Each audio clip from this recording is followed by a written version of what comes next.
Chapter 1758. Su Fengnian had an additional, nameless young attendant by his side. He rode a horse and wore armor, but he did not carry a cold saber or crossbow. He was serious in speech and manner and had a lot on his mind. Su Fengnian traveled all the way to the north. He did not deliberately win over this talented young man. It was not that he did not want to, but it was meaningless. Whether Su Fengnian talked to him about the national interest or high official position and generous salary, it all seemed ridiculous and comical. This was because his name was Xie Shibian, Chao Changqing's favorite disciple. He was one of the twin Jade, annulus of Dechu, who stood out during the Guangling Taoist War. Most of the students of Dechu were now placed in the major academies of Lingzhou, far away from the troublesome places. Only Xie Shibian proposed to go to Bailiang Pass to take a look. Of course, Su Fengnian would not refuse. He now somewhat understood the mentality of the late emperor of Liang, Zhao Dun, and Chen Jibao. Some people, even if they could not be used, as long as they were by his side, they would be like a devastatingly beautiful woman standing in front of his eyes, equally pleasing to the eye. And to be fair, compared to Ko Jianghuai, who was unruly and unbridled, the gentle, respectful, and thrifty Xie Shibian made Su Fengnian feel more at ease. Getting along with Ko Jianghuai was like drinking a large bowl of strong wine. It was delightful, but he had to worry about whether or not he would get drunk. Getting along with Xie Shibian was like drinking a small cup of tea. It did not hurt his stomach, and he did not have a headache.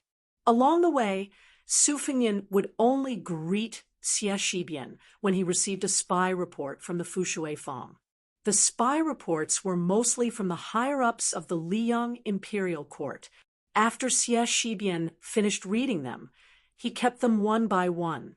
Every time he received a piece of paper, it often meant that Dechu had lost a battle line, or that several cities had fallen. Xie Shibian only became more and more taciturn, and there was no obvious change in his expression. One by one, familiar generals of Dechu were beheaded and became the military exploits of Liang's leading generals. One by one, familiar names chose to surrender to Liang. The territory that Dechu controlled became smaller and smaller. Wu Zhongshuan, Lu Xingxiang, Song Li, and even Su Gong and Yuan Tingshan appeared more and more in the court reports. Dechu's power was gone, and this was undoubtedly the end. The last court report was to inform the world that the Emperor of Liang would personally lead the army to the West Chu Rampart in the beginning of summer. At the same time, he issued an edict that, as long as the rebel armies of Dechu gave up resistance, the imperial army would not kill a single person on the battlefield. The people of Guangling Road would still all see them as Liang people. As they approached the North Jebei city, Su Fengnian received a concise spy report from the Gerfalcon's Claw. This time, he did not pass on the military intelligence to Xie Shibian, but the latter rode his horse over with a gloomy expression. He wanted to say something, but stopped. Su Fengnian did not wear any armor. Instead, he wore a simple and elegant scholar's robe. He only wore a cold knife and a dragon-patterned jade pendant. He slowed down his horse and turned to Xie Shibian, saying, "After Chao Changqing died, he scattered his fate energy into Guangling Road. You are not a qi cultivator nor a martial artist of the celestial state. Perhaps you do not understand the deeper meaning of this. To put it simply, from the moment of Chao Changqing's death, Guangling Road's fate energy, which had not been completely extinguished by the Jiang family of Dechu, began to truly belong to the territory of Liang. If Liang did not deal with it properly and started a massacre on the battlefield, or continued to make things difficult for Guangling on the issue of taxes, then it was very likely that Guangling Road would retaliate. Although the possibility of Yan King Xiaobing rebelling immediately was not high, it was not completely impossible for him to take over Guangling. Therefore, Chao Changqing's death left a way out for the people of Guangling.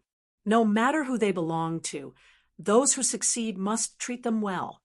Xie Shibian murmured, seeking benevolence and obtaining benevolence, seeking justice and obtaining justice. The two words obtaining justice sounded pleased. At this point, Xie Shibian lowered his head, his lips trembling. Su Fengnian could only somewhat awkwardly console him. General Xie, I do not dare to have extravagant hopes that you will enter the Bailiang Frontier Army. After all, in name, we are fighting against Beimang and guarding the country for the Zhao family of Liang. But regardless of the outcome of the war in Liangmang, I will guarantee the safety of your 500 people in West Chu. No matter how chaotic the world is, if I, Su Fengnian, want to keep your 500 people in peace, I can still do it.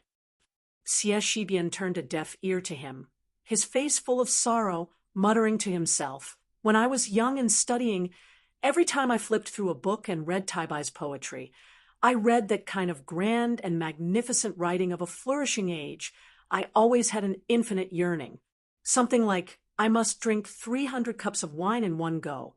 Something like, the immortal waved his hand for me, as if listening to amaze 10,000 valleys pine trees. I really felt that if I stretched my neck and shouted it out loud, it still would not be enough to satisfy me. But at that time, the teacher always said that Taibai's poetry talent was too high, that the immortal's aura was too strong, that it was as if it was 30,000 feet above the earth, but it might not be the best poetry in the world. The older the scholar, the more experienced he was. Instead, he would be more open to old Du's simple poetry. I wonder how many souls I summon when I close my eyes. Deep in the battlefield at night, the bright moon shines on the white bones. It was really simple and straightforward. Where did the boundless talent come from? But reading it now, it's really... Xie Shibian was already choking with sobs.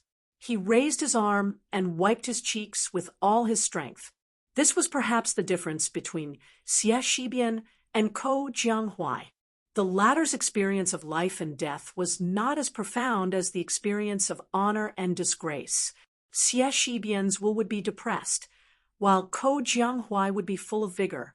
Su Fengnian looked toward the dusty Zbiqing and said, General Xie from Zbiqing to Qinghe, and then to Huaiyang Pass, Liuya, and Fuling, 2 towns, you can go anywhere. I will arrange for people to accompany you. If you want to see the 2 cavalry units outside Liangzhou Pass, it won't be a problem. Xie Shibian had already regained his composure. He nodded and said, Thank you, Wang Ye. Chapter 1759. Su Fengnian dismissed it with a laugh. Suddenly thinking about the situation in the Liang court, Su Fengnian's mood was somewhat heavy. West Chu no longer had the ability to rise from the ashes. As a result, Zhang Julu and Yuan Bunxi's inner court matter had come to an end. Song Dongming and Bai Yu both believed that the Liang imperial court would allow Wu Zhongshuan to return to Taiyan City, and that Song Li, who had previously been in charge of the Eastern Front, and one of Wu Zhongshuan's generals would be promoted together, becoming the 2 new leaders of the Guangling military. Jizhou General Yuan Tingshan might not be able to return to the border, but would remain on the north bank of the Guangling River near Jinggan Road. His 10,000 Yanbao private elite cavalry would be used to intimidate the Yan King Zhao Bing's southern army. As for the assistant minister of the Ministry of War, Su Gong, he would most likely lead his troops into Jizhou to help the administrator Han Lin impede Jidushi Kainan and, to a certain extent, monitor the Bailiang cavalry. However, Su Gong's subsequent official title was a bit more complicated. Would he continue to patrol the border as the assistant minister of the Ministry of War, or would he directly become the deputy Jidushi and Jizhou general? However, the movement that was truly worthy of Bailiang's attention was the departure or stay of the Southern Expedition commander Lu Xingxiang. Regarding this, Qing Liangshan and the Bailiang governor-general had different opinions. The former believed that Lu Xingxiang would remain in the Liang imperial court for a period of time, while the latter believed that Lu Xingxiang would control all of the court's current field battle forces and advance north, eventually stationing himself in the area between Jizhou and the two Liao provinces. His forces would reach 80,000 to 90,000, forming a three-point line of defense with Kainan, Sugong, Gujiantang, and Zhao Sui. This would force Beimang to make the decision to fight the Second Great War of Liangmang. As long as this delicate situation was formed, with Sugong and Lu Xingxiang, these two generals stationing themselves in the northern border, not to mention Gu Jiantang's plan, the use of Jizhou's Deputy General Han Feng as a hidden chess piece would be greatly reduced. In the end, Liang had too many people and even more soldiers that could be used.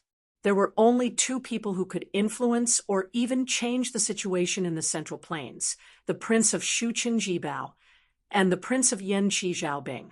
Now, it all depended on whether or not these two were willing to obediently return to the territory of the Prince of Yan, or how quickly they left Guangling Road. As long as one of them dilly-dallied, then Lu Xingxiang would not be able to withdraw from Guangling Road. After all, a general under Wu Zhongshuan and Song Li was already very difficult to stabilize Guangling after the war. Furthermore, it was impossible for there to be no conflict of interest between the two sides. Without Lu Xingxiang, a high-ranking general from the spring and autumn period, once the situation changed, the court would not be at ease. If these were the long-term considerations of Beiliang, then Beiliang's immediate concern was the stability of the Beimang imperial court. Dong Zhuo had actually kept his position as the king of the south courtyard. Although Su Fengnian had essentially killed off any signs of Dong Zhuo controlling the sky with one hand in Beimang, this was tantamount to letting go of Dong Zhuo, who had nowhere else to go. In the next battle, Dong Zhuo would not hesitate to take desperate measures. If it was said that in the first battle, then in the next battle, it was very likely that Dong Zhuo would throw caution to the wind. If necessary, even his private army of the Dong Zhuo would be wiped out. Xie Shibian had already gone far away. Su Fengnian did not enter the city to patrol. Even the white horse Yizong did not accompany him. He walked alone by the gradually rising river. His boots stepped on the lush green and soft grass, making a small sound. Su Fengnian sat on the shore and looked at the river, lost in thought. Outside the Liangzhou Pass, there was Chu Lushan's Beiliang Protectorate. Li Gongda led a large group of civil officials to supervise the construction of the new city. Everyone knew what to do, and they all did a good job. This made Su Fengnian, the nominal leader of the Beiliang cavalry, a burden. This was especially so before the war began. In fact, Su Fengnian's existence was more like a flag standing tall on the northwest border, announcing to the Liang imperial court and the Beimang army that the four provinces of Beiliang were not to be trifled with. Su Fengnian subconsciously pulled up a strand of wild grass beside him, brushed off the soil, and put it in his mouth to chew. After the earthy smell, there were wisps of sweetness.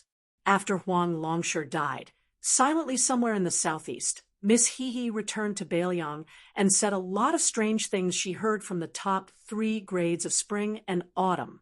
Su Fengnian only understood half of some of it, and he was confused about some of it. Some of it made him yearn for it, and some of it made him disappointed. Miss Hehe said that in the future, in the Central Plains, the merchants and entertainers would be more eye-catching in the eyes of the common people than the officials in the imperial court. She said that in the future, no one would be able to see the status of the emperor. This year, it was my turn. As long as the world was not peaceful, as long as I had military power in my hands, I could proclaim myself a king. I might even be able to become the founding emperor.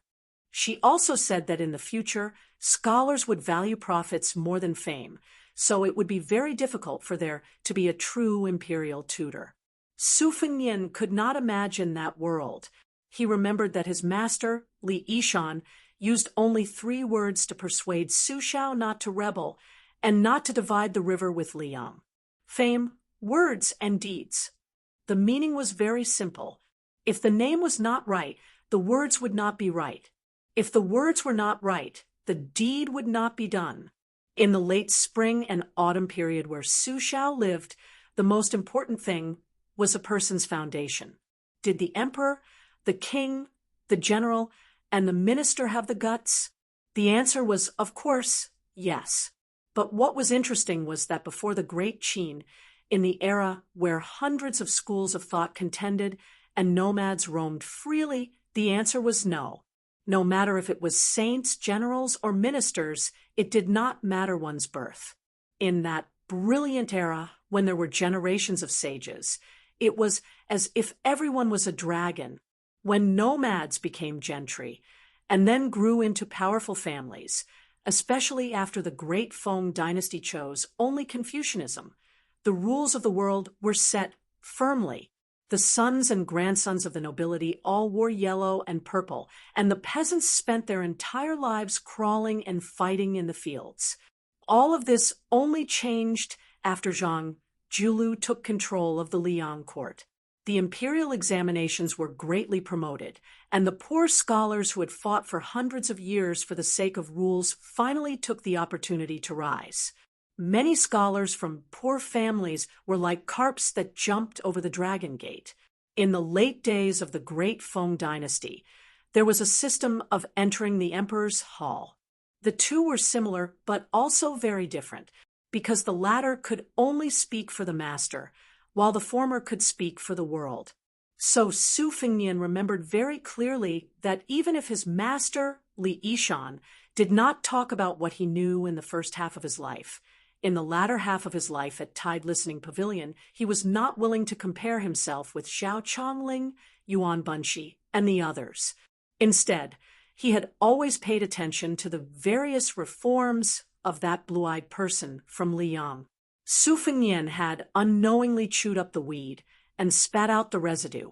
He stood up and exhaled deeply. Since he did not need to criticize the construction of North Qianbei City, he might as well loaf around for a while. Su Fengnian suddenly disappeared from the river and rushed north. During this time, he saw the main force of the right cavalry changing camps according to their deployment. He saw the silhouette of Huayang Pass. In the end, Su Fengnian appeared in the dilapidated Tiger Head City.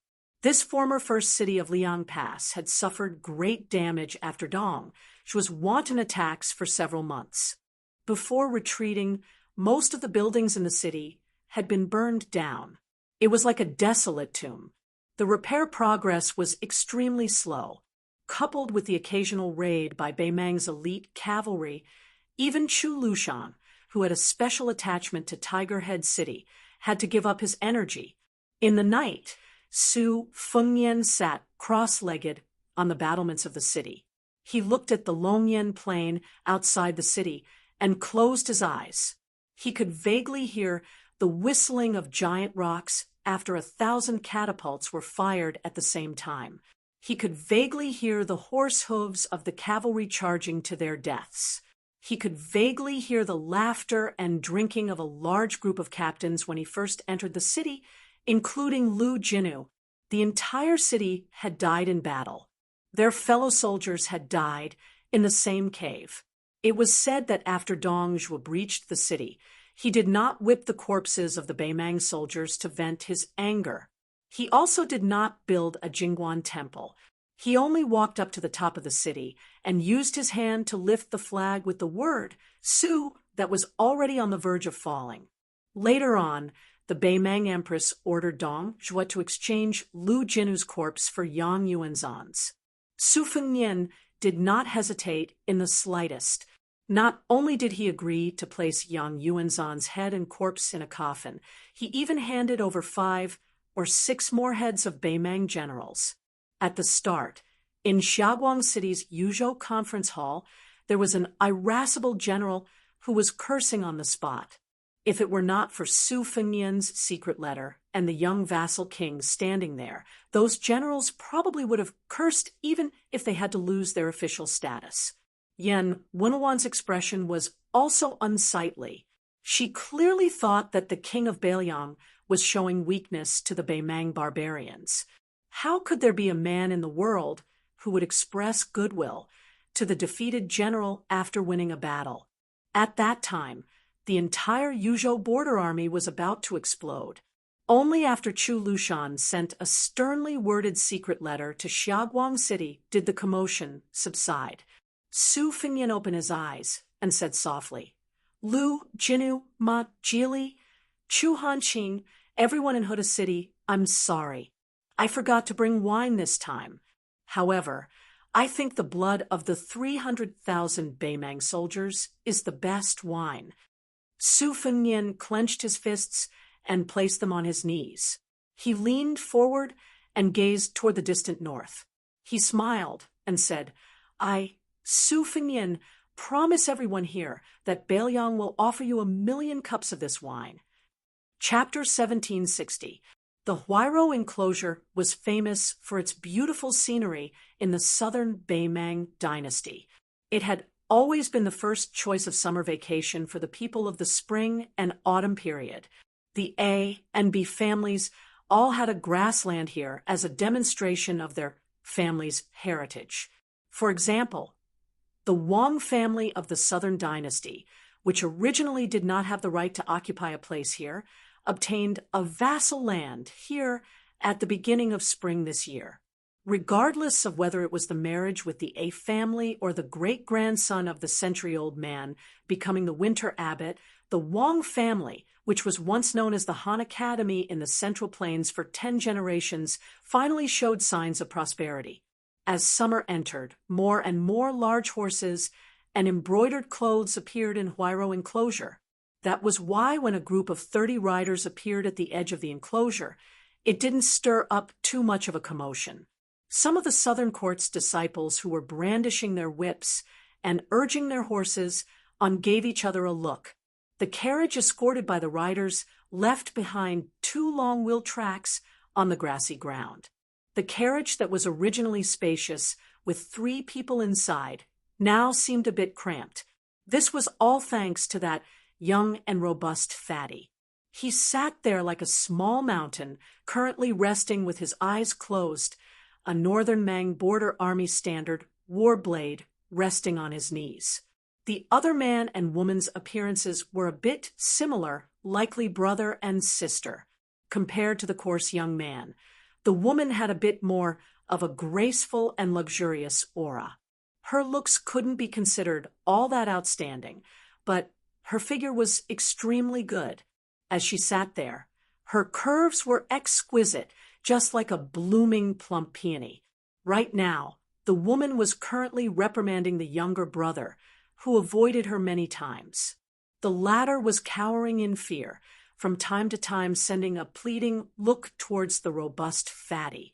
The woman couldn't stand her younger brother's cowardly appearance the most, so the anger within her surged even more, her heavy chest continuously trembling. She actually directly slapped her younger brother's face, the sound loud and clear. The younger brother, who was now already a high-ranking officer in Northern Mang Army, still didn't dare show the slightest sign of retorting, his head drooping, feeling wronged and nervous. When he heard that slap, the fatty finally couldn't help but say, "Eldest wife, that's enough. Since Yelu Honkai didn't die at the mouth of the gourd, he definitely won't die on Northern Liang's side." It was fine if the fatty was quietly cultivating the vow of silence, but the moment he said that, the woman immediately vented her anger. "Dong Zhuo, you still have the nerve to plead for him. If you did not insist on him leading the Dong family's private army to the mouth of the calabash to rescue Yang Yuanzan, would my brother be in danger? I have been running errands for you in Norland all these years. I helped you put in a good word for you in front of the governors and generals, just to let you send my brother to his death. If you have the ability, why don't you lead the Dong family's cavalry to intercept the two Bailiang cavalry units? The king of the king's palace of the Baimang South courtyard, King, frowned and did not say a word. The fatty did not speak. For some reason, the unreasonable woman immediately felt a little guilty. The arrogance of a noble immediately disappeared. She turned her head and did not dare to look at her man. Yelu Honkai said angrily, "Sister, brother-in-law, why are you quarreling over me? It's not worth it. Sister, why don't you beat me up? Last time, it's not brother-in-law's fault." Brother-in-law said to ignore the Eastern Front Army at the mouth of the Calabash if the situation is bad. I was hot-blooded and led brother-in-law's cavalry into the mouth of the Calabash, causing brother-in-law to lose thousands of men. The woman snorted and glared at Yelu Honkai. Her face was full of anger. "If you die at the mouth of the Calabash in Yuzhou, do you want our father to give birth to another son? At that time, won't our father resent your brother-in-law? Your brother-in-law originally did not have a firm foothold in the Southern dynasty.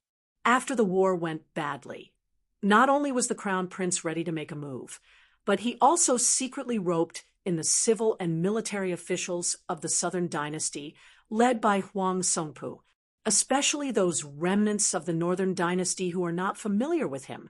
They are all relying on him. Now, even Yelu Dongchuang has returned to the royal court. In the circle of the grassland bigwigs, he is constantly hitting your brother-in-law when he is down. If you die, how good will your brother-in-law be?" Fatty Dong rolled his eyes. Yelu Honkai held back his laughter and looked up with a mischievous smile. "Sister, after all is said and done, you are still siding with brother-in-law. Those remnants of the spring and autumn period are indeed better at reasoning than us. No wonder they say that a married woman is like spilled water." The woman's face was slightly red. She raised her hand and was about to hit him. Yelu Honkai quickly leaned back against the wall of the carriage and made a face. Chapter 1761. Dongzhuo sighed. During this period of time, he felt as if he was being roasted on a stove.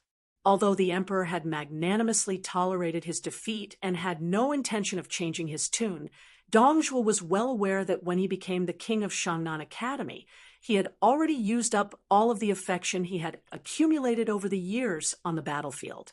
If he had seized the opportunity to win the Battle of Liangmeng, it would naturally be a great thing to return the favor. Over time, the affection he had for his subordinates would increase instead of decrease. Unfortunately, things did not go as he wished.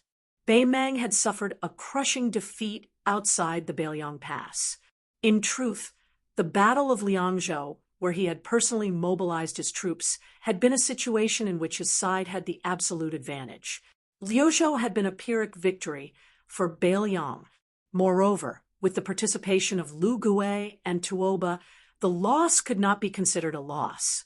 It could even be said that the regretful outcome of the Battle of Liuzhou had coincidentally served as a foil to Dongzhuo's strength on the Central Front.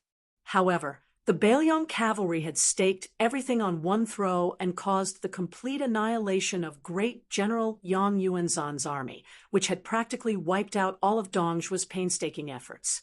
Even now, Dongzhuo still had to face the frenzied impeachment of Yang Yuanzhan's former subordinates, who did not know that at that time Baimang had viewed the Eastern Front as an expedition to the south to obtain military merits. With so many of the nobles of the northern and southern dynasties dead in one go, how could Dongzhuo not become a rat despised by Baimang?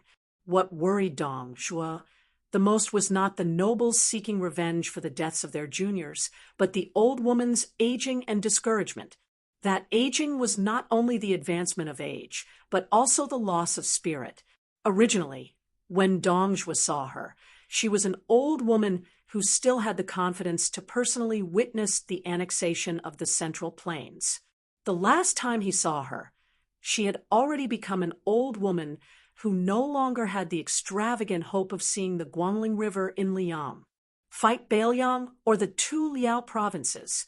Previously, in all of Beimang, there were actually only 3 people who said that they wanted to fight Beiliang: himself, Dong Zhuo, the emperor, and the Taiping decree of the chess and sword music school. But in the end, it was still the old woman who had the final say. That was why Dong Zhuo had been on tenterhooks at that time. After the emperor had comforted this subordinate of hers, she had secretly summoned Wang Sui, who had appeared out of nowhere. It seemed that Wang Sui also insisted on conquering northern Liang first, then swallowing Shuzhou, and then entering the Central Plains in the east.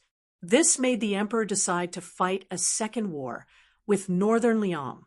Dong Zhuo was rather glad about this, but he also felt a little uneasy. Wang Sui didn't want to fight Gu Jiantang, who had destroyed his country, but wanted to compete with Run Tu's son. Dong Yue's son-in-law, Wang Sui, didn't have any relationship with Beimang, so it didn't make any sense. Dong Zhuo clenched his teeth out of habit, his face gloomy. At this very moment, that northern Mang golden branch and jade leaf, who had previously flared up at him, saw that her man was deeply worried, so she didn't dare to continue being unforgiving. In the end, she was on his side. Most women in the world were willing to follow their husbands after marriage. Moreover, in her heart, Dong Zhuo had always been an indomitable hero, a great flood dragon with the hope of becoming a dragon in the world. She had chosen Dong Zhuo back then, and the woman with the pseudonym Fan Bainu had flirted with the little Beiliang Tu Qin Zhibao. The notorious princess Hongyan of Yudou province seemed to have some connection with the king of Beiliang, Su Fengnian. Now, she was recklessly advocating going south to Liao. The carriage slowly came to a stop. Dong Zhuo alighted and looked at the elegant courtyard that made him feel like he was in Jiangnan of the Central Plains. The white walls, black tiles, and willow trees swayed gently. The courtyard wasn't big, and it wasn't famous in the Huairou enclosure. However, the 2 guests in the courtyard today held important positions in Beimang. Dong Zhuo and Dong Zhuo were both authoritative figures in the southern court who could shake the officialdom with a stomp of their feet. Dong Zhuo had always minded his own business with the 2 of them, but now he had no choice but to come. It was obvious that Dong Zhuo was in an awkward position in the southern court. Dong Zhuo suddenly missed his wife, the 5th fox, and of course that innocent little girl, Tao Manwu. Then Dong Zhuo, his wife, and Yelu Hongkai walked into the courtyard together. They saw Morong Baoding, who was appraising the half-faced Buddha, as well as the Zhong father and son, Zhong Shintong and Zhong Tan. At the same time, the Beimang crown prince secretly brought along the androgynous and handsome young man of unknown identity. Similarly, they were having a private meeting with a few important figures that couldn't be exposed. As for Yelu Dongchuang, who had returned to Beimang from Liang Lake with the broken spear Deng Mao, he was having a secret meeting with the leader of the Ruran cavalry, Hong Jingyan. As for the Beimang war god, Tuoba, he had once again rushed alone to the icy plains of the extreme north. He used an iceberg that never melted as a ferry to continue his journey north. There were fish in the northern underworld. In the Beimang Imperial Palace, an old woman was walking aimlessly. The eunuchs and palace maids only dared to follow her from a distance. She browsed through them one by one and seemed to remember many things from the past. Finally, she arrived at the square outside the main hall. The head of the Peace of Beimang had been waiting there for a long time. Before the old woman approached the head of the Peace, she gave a young palace maid a strange order. The palace maid was at a loss at first. Then she quickly left. The 2 of them walked up the stairs together. She actually knew many things that many people thought she didn't know. She didn't say it, but that didn't mean she tacitly agreed. The first thing she said was unexpected. Our Beimang seems to have a lot of Yelu Hongkai, and Yelu Hongkai. It's the same among the important figures. They always give their names so casually. Teacher, if we conquer the Central Plains and read more books, will we not be so careless? The head of the piece smiled and nodded.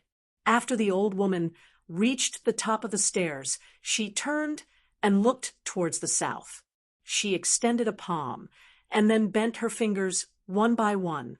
That crown prince of ours who became ambitious overnight, that pair of grandfather and grandson who share the same surname as the late emperor, and the head of the piece who shares the same clan as me. These three parties have already divided up half of my Beimeng. The old woman bent her last two fingers. With the two of us, Beimeng is gone. The head of the piece was silent. She laughed self-deprecatingly. That fatty dong is capable, but his fate is not very good.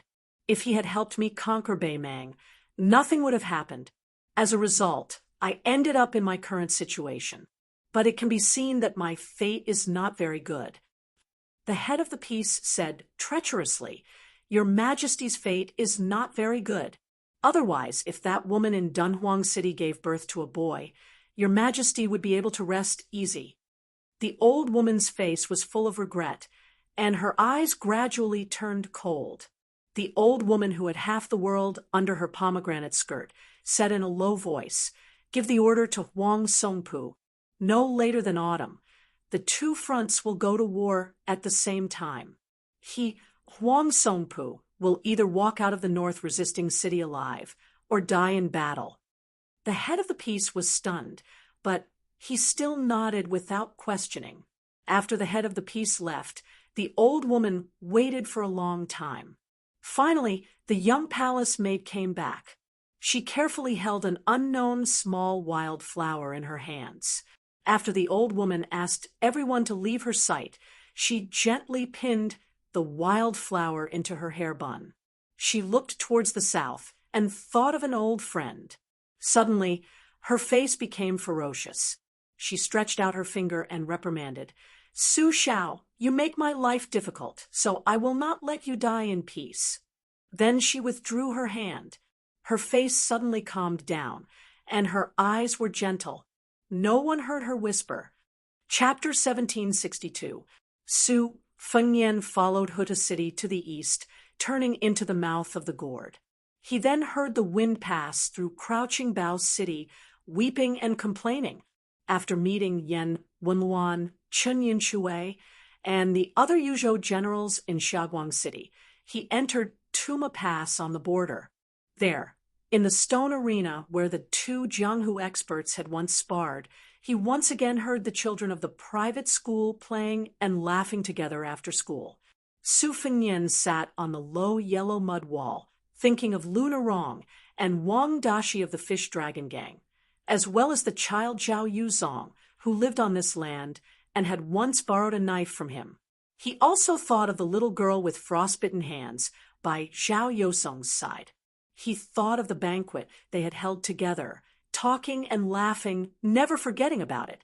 Finally, Su Fengnian thought of that little girl who looked like a grass in the countryside. After she entered the Golden Thread Weaving Bureau in Lingzhou, after their meeting on Mount Qingliang, she had saved enough money and paid off that debt of 100 or 200 taels of silver. She then resolutely left Liangzhou and returned here. Ever since he had first left Beiliang to travel the Jianghu, 6 years had unknowingly passed. He had traveled to many places, gotten to know many people, seen many things, and remembered many names. The pedestrians at Tuma Pass saw a young man dressed in a blue robe and wearing a white jade ornament on his waist. He raised his head and stared blankly at the sky. Yelu Dongchuang had said that as long as they formed an alliance with him and helped him become the emperor of Beimeng, half of the southern court would be his tea money. Before long, Gu Jiantang had eaten the most expensive bowl of dumplings in the world. And regardless of whether the words were true or false, they were all gambling with the country, all shocking and heroic words. Su Fengnian lowered his head to look at the weeds and flowers growing quietly between the cracks of the mud wall. One by one, they were completely unremarkable and not spectacular at all. Su Fengnian raised his head to look at the distant, bustling marketplace. A white robe appeared beside him. When the white robe descended from the sky, there was not a single speck of dust on the wall. If everything had its vanquisher, then there were only a handful of people in the world who could pose a fatal threat to Su Fengnian, a great grandmaster instead of the king of Beiliang, after the death of Chao Chongqing. Even Tuoba could not be counted as a threat if he could not make rapid progress in martial arts. Only the peach blossom sword god Dong Tai could be counted as half a threat. The reason why it was half a threat was not because Su Fengnian could easily defeat Dong Tai, but because Dong Tai was free and unfettered in Jianghu and had no reason to fight Su Fengnian to the death. Then the only one left was the person beside him. The only surviving grandmaster of Qi training in the world, Tantai Pingjing, the head of the Guanyin sect, who had unwittingly gathered great luck. She stood beside Su Fengnian and said to herself, "A wildfire can't burn it out, and it will grow again when the spring breeze blows." But these are plants. Humans were not plants. Moreover, perhaps after some people died, some people would live a life worse than death. No matter how inconspicuous these people were in the midst of the surging waves of war, no matter how insignificant they were in the midst of the drums of war, no matter how insignificant they were in the midst of the war. I once followed my master to the north and south of the Yangtze River. I'm used to seeing life and death, but it doesn't mean that I can treat life and death lightly. Su Fengnian was silent. He hung one leg on the wall and bent the other leg. Su Fengnian's chin rested on that arm. The breeze blew on his face. He narrowed his eyes and appeared to be at ease. Tantai Pingjing's eyes were cold. "Su Fengnian, I believe you should also understand that the current situation in the world is already against the rules. If Huang Longshi is taking advantage of the situation, then you are the culprit. Of course, there is also Wudong Li Yufu. If you stop now, it's still not too late. Maybe you can have a good ending." Su Fengnian smiled and said, "According to Huang Longshi, Su Fengnian, will die in Beiliang and be infamed in history for 100 years or 1,000 years. Is this your so-called good ending?" Tantai Pingjing said indifferently, "Now they have made concessions. If you continue to push your luck, even if you are invincible in the world, so what? Don't forget that invincible in the world is only invincible in the world." Su Fengnian was non-committal. "If I remember correctly, you should be grateful to me for your current state of cultivation." Tantai Pingjing's eyes were strange and completely snow-white, like 2 cups full of mercury and 2 snowy worlds. She gently stamped her feet. In a trance, the 2 of them were above the clouds. She stood in the air with the wind, and Su Fengnian continued to maintain the same posture. The clouds gathered and dispersed beneath their feet. As they dispersed, they could see ribbons of varying sizes resembling streams and rivers. They were of varying thicknesses, and they flowed slowly on the ground. Su Fengnian glanced at it and knew that it was the real world in the eyes of Qi trainers. One would not live long because of good people, and one would not die early because of evil people. One person's life and death, and a country's prosperity and decline. Su Fengnian raised his hand and twirled a weed between his fingers. He said softly, "Huang Sanjia once said, reincarnating into this world, even if there are many benefits, it is also a golden millet pillow. Cultivate to immortal, live 1,000 years, and still need a few cups of green wine. How long can a golden millet pillow be? How much wine can a few cups hold? Plus the grass in front of me. They are all very small things. No matter what, I don't want to listen to any great principles now. The greater the principles, the less I want to listen." Chapter 1763. Tantai Pingjing, who had reached the celestial being realm, sneered, "Do you really think Gu Jiantang will help you become the emperor?" Tantai Pingjing put her hands behind her back and looked down at the world and the mountains and rivers.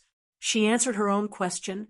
Yes, it's true, but no matter who becomes the emperor in the world, he will be able to be the emperor longer than you, Su Fengnian.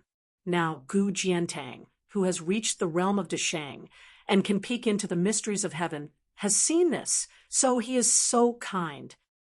Su Fengnian said calmly, I guessed it. Tantai Pingjing shook her head and said, in fact, you only guessed half of it. Do you think that after Li Yufu cut off the connection between heaven and earth, you will not be bound by the laws of heaven? But have you ever thought that since you and Li Yufu, two ordinary people, can cross the thunder pool, there are not many abandoned pieces in heaven who will perish together with you? 400s of years, thousands of years, many outstanding people have achieved immortality. Can you and Li Yufu really escape this disaster? Just when the two celestial beings were talking about the fate of the whole world above the clouds, Beiliang, Liang, Yanji County, Yuzhou, in the small place called Tuma Pass, there was a beautiful girl with a slender waist and a rather spectacular chest. After learning from the children in the village that the man appeared in the market, she plucked up her courage and trotted all the way there. She wanted to ask him if he could go back to his house to have a simple meal. She stood not far from the yellow wall, sweating profusely. She had to put her hands on her hips and bend down to gasp for breath. She did not see the figure that she did not even dare to miss. She missed him so much. Once she thought of him, she could not forget him. She knew that she and he were from two different worlds. Before she saw him in the Beiliang Palace on Mount Qingliang, she had already accepted her fate. After that, she was even more so. After learning that he appeared in Tuma Pass, she was about to cook for Yusong. She could have asked Yusong to invite him, but she did not. She asked Yusong to wash the rice and choose the vegetables, and then she ran to the Tuma Pass market, because in this way he would have to wait for her to cook when he arrived at her house. He could not eat until she finished the meal. She thought that no matter how busy he was, he might agree. He promised to stay not far away from her. For a while. That was enough for her. He would not give her more than that, and she would not accept it. The woman named Su Qing stood in place. She straightened her back and wiped the sweat from her forehead. She smiled in satisfaction, as if she had already seen him. But after she turned and walked away for a few steps, she could not help but look back. She blushed. Tantai Pingjing found that Su Fengnian's gaze was wandering, and her pair of silver eyes were also moving with uncertainty. Su Fengnian retracted his gaze. The world was so big. How could he find him? Although he had used the spies of the Whispering Chamber to find him after he left Jianghu, Beiliang focused on the spies in the capital, Guangling Road, and Jinggan Road. The Whispering Chamber did not have a deep foundation in the southeast. Moreover, there were many mountains in the southeast. It was famous for different sounds and customs. News was blocked. If he wanted to find a needle in a haystack, it would probably take a long time. Moreover, if he was really lucky to find him, he would definitely not want to come to Beiliang. Su Fengnian could not go to his hometown now. Even if they met, it would be many years later. Su Fengnian hoped that by then, not only would that guy be safe and sound, it would be best if he had a family. Su Fengnian had imagined the scene of meeting again after a long separation. Thinking about it, it was not very emotional. Perhaps the two would only raise their palms and give each other a light high five. It should be that simple. Between brothers, there was no need to thank each other, no need to say sorry. In the end, Tantai Pingjing did not make a move. Su Fengnian stood up. It's a once-in-a-lifetime opportunity. It seems that Master Tantai has no intention of putting all your eggs in one basket.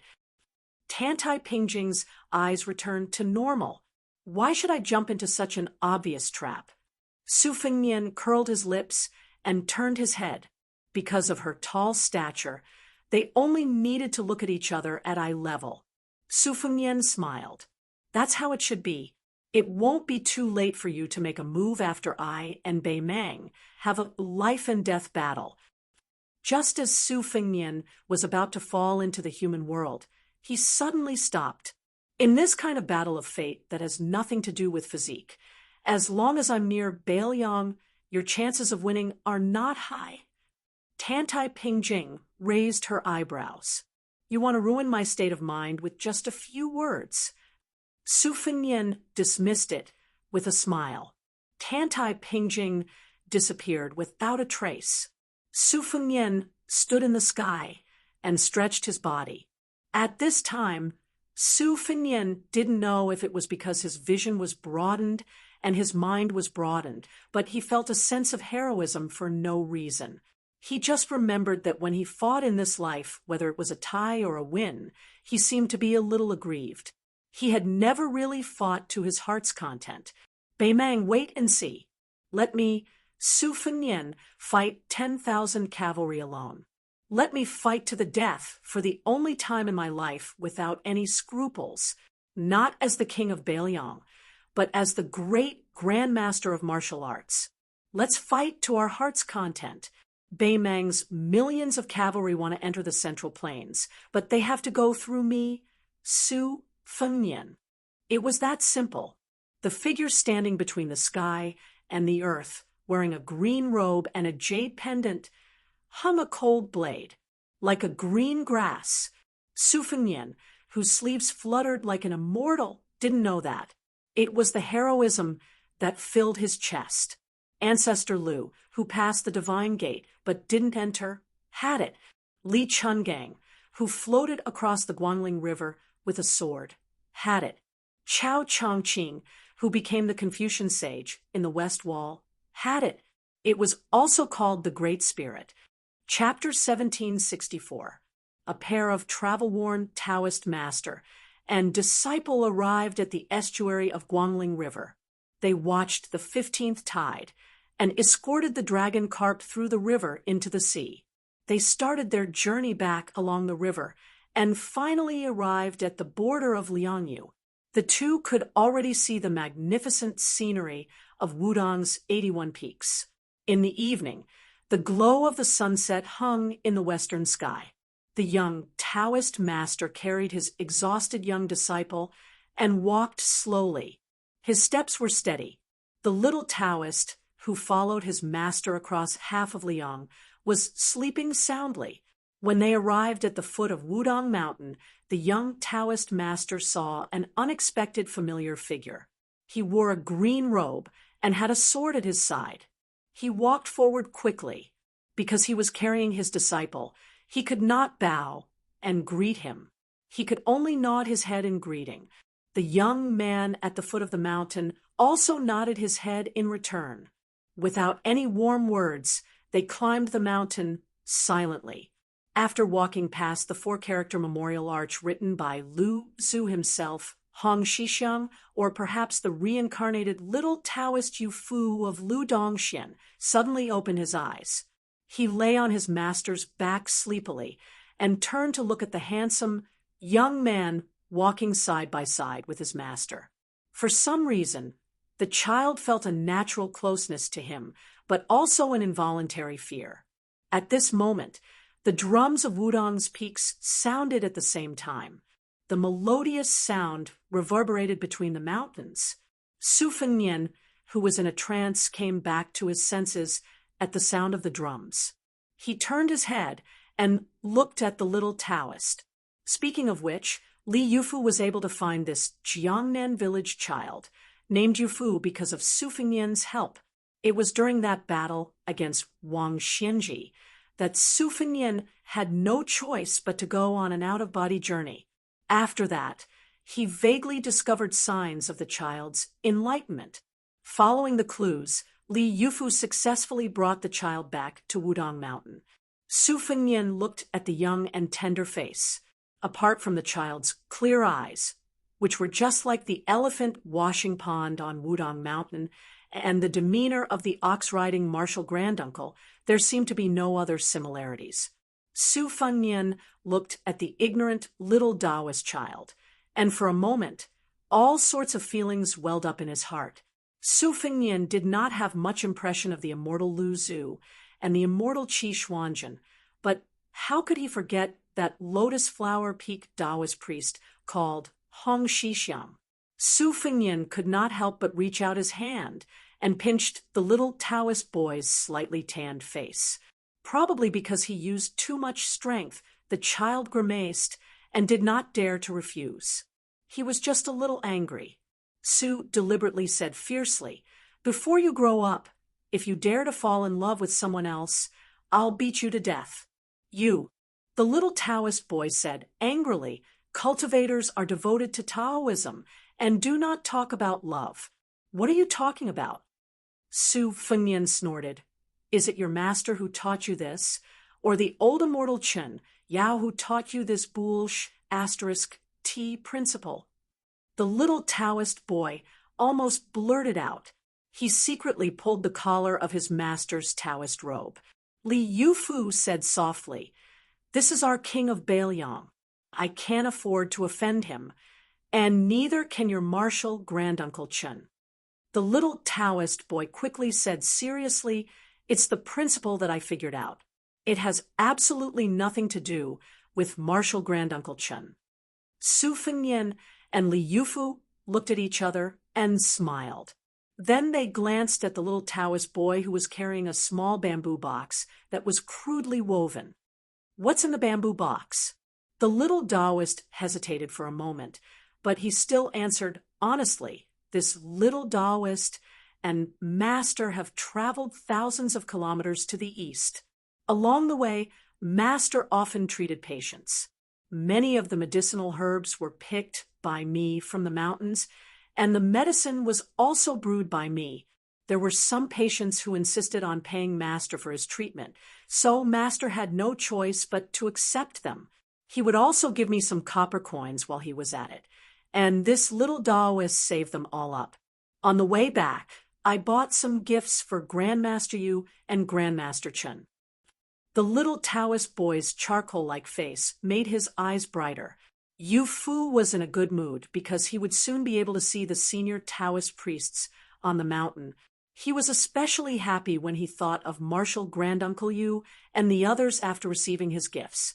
But the guy in front of him, whose name could be heard even in the southeast coast, made the child's mood fall to the bottom with just one sentence. "Those little things in your box. If I received this kind of worthless gift, I would quickly throw them to the corner." The little Taoist boy's face suddenly became gloomy. He wanted to say something, but stopped. He wanted to refute, but he couldn't be righteous, so he simply shut his mouth. Su Fengnian smiled and said, "Why don't you sell the box to me? I'll give you a few 100 taels of silver. You can go to Escape Summer Town and pick a few valuable things. How about it?"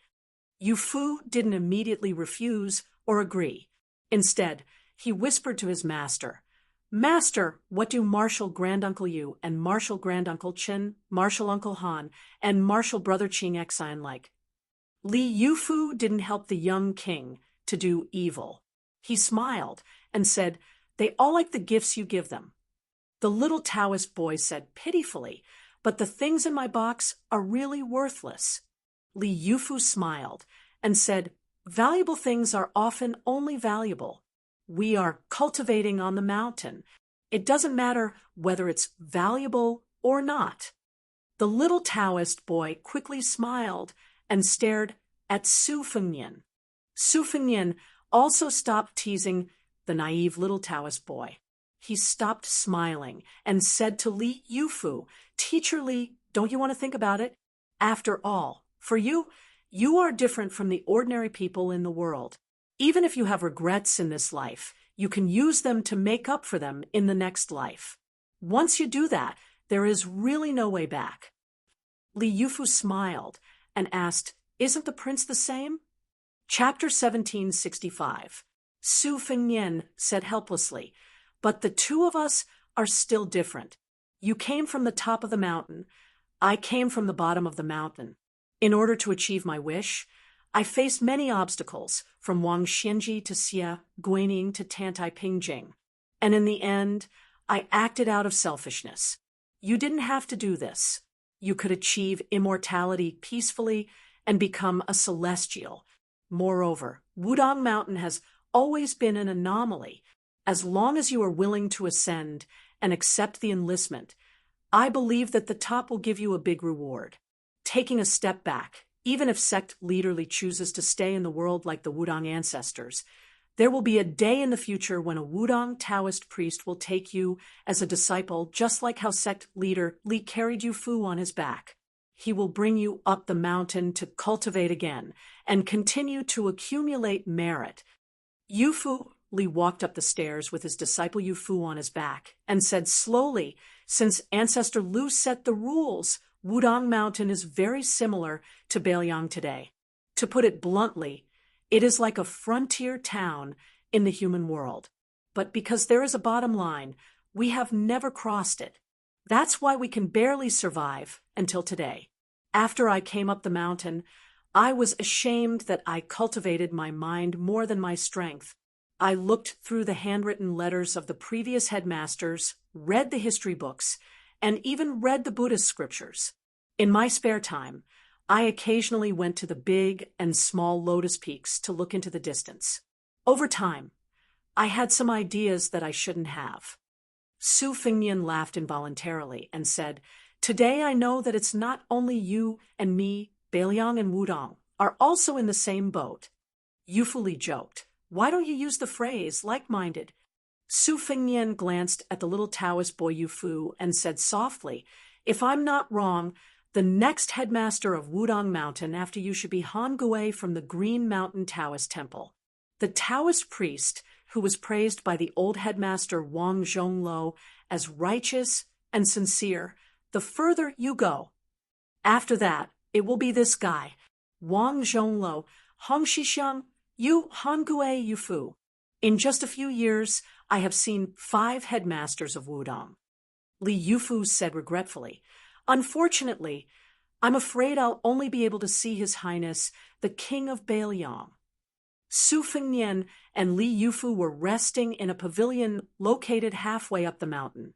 In the darkness of the night, the lights of the escaped summer town at the foot of the mountain were dim. The little Taoist boy, Yu Fu, had fallen asleep again. Li Yufu said softly, "The fate of West Chu that Chao Chongqing carried has been scattered to Guangling Taoism. However, the fate of Chao Chongqing as the Confucian sage, I can't figure it out." Su Fengnian nodded and said, "It was split into 2. One was given to Zhao Zhu, the crown prince of Yanqi. The other was originally given to Qin Zhibao, but the latter refused for some reason. Thus, it was absorbed by Tantai Pingjing of the Guanyin sect."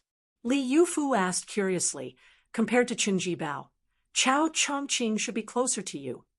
Su Fengnian smiled and said, "Li Chenggang lost to Wang Xianji, and Wang Xianji lost to me. Chao Chongqing chose Qin Zhibao. At first, outsiders were puzzled. The truth may take a long time to be revealed."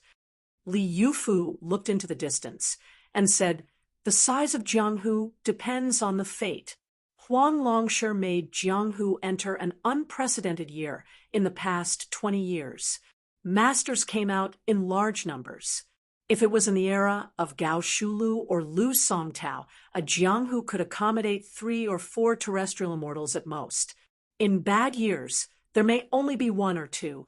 There were only a dozen martial artists who reached the first grade. I believe that the predecessors couldn't imagine the prosperity of Jianghu in these years. Originally, after the death of Chao Chongqing, either someone could quickly become a terrestrial immortal or many first-grade masters would emerge. I didn't expect that, in the end, it was the Qi trainer grandmaster who became a celestial being." Su Fengnian smiled and said, "It has always been the modern people who are ashamed to face the ancient people. Now it is the ancient people who are ashamed to see the modern people. It is very interesting." Li Yufu suddenly said, "Your Highness, from then on, Mount Wudong will need your care." Su Fengnian said with a sad face, "Then won't there be another burden on my shoulders?"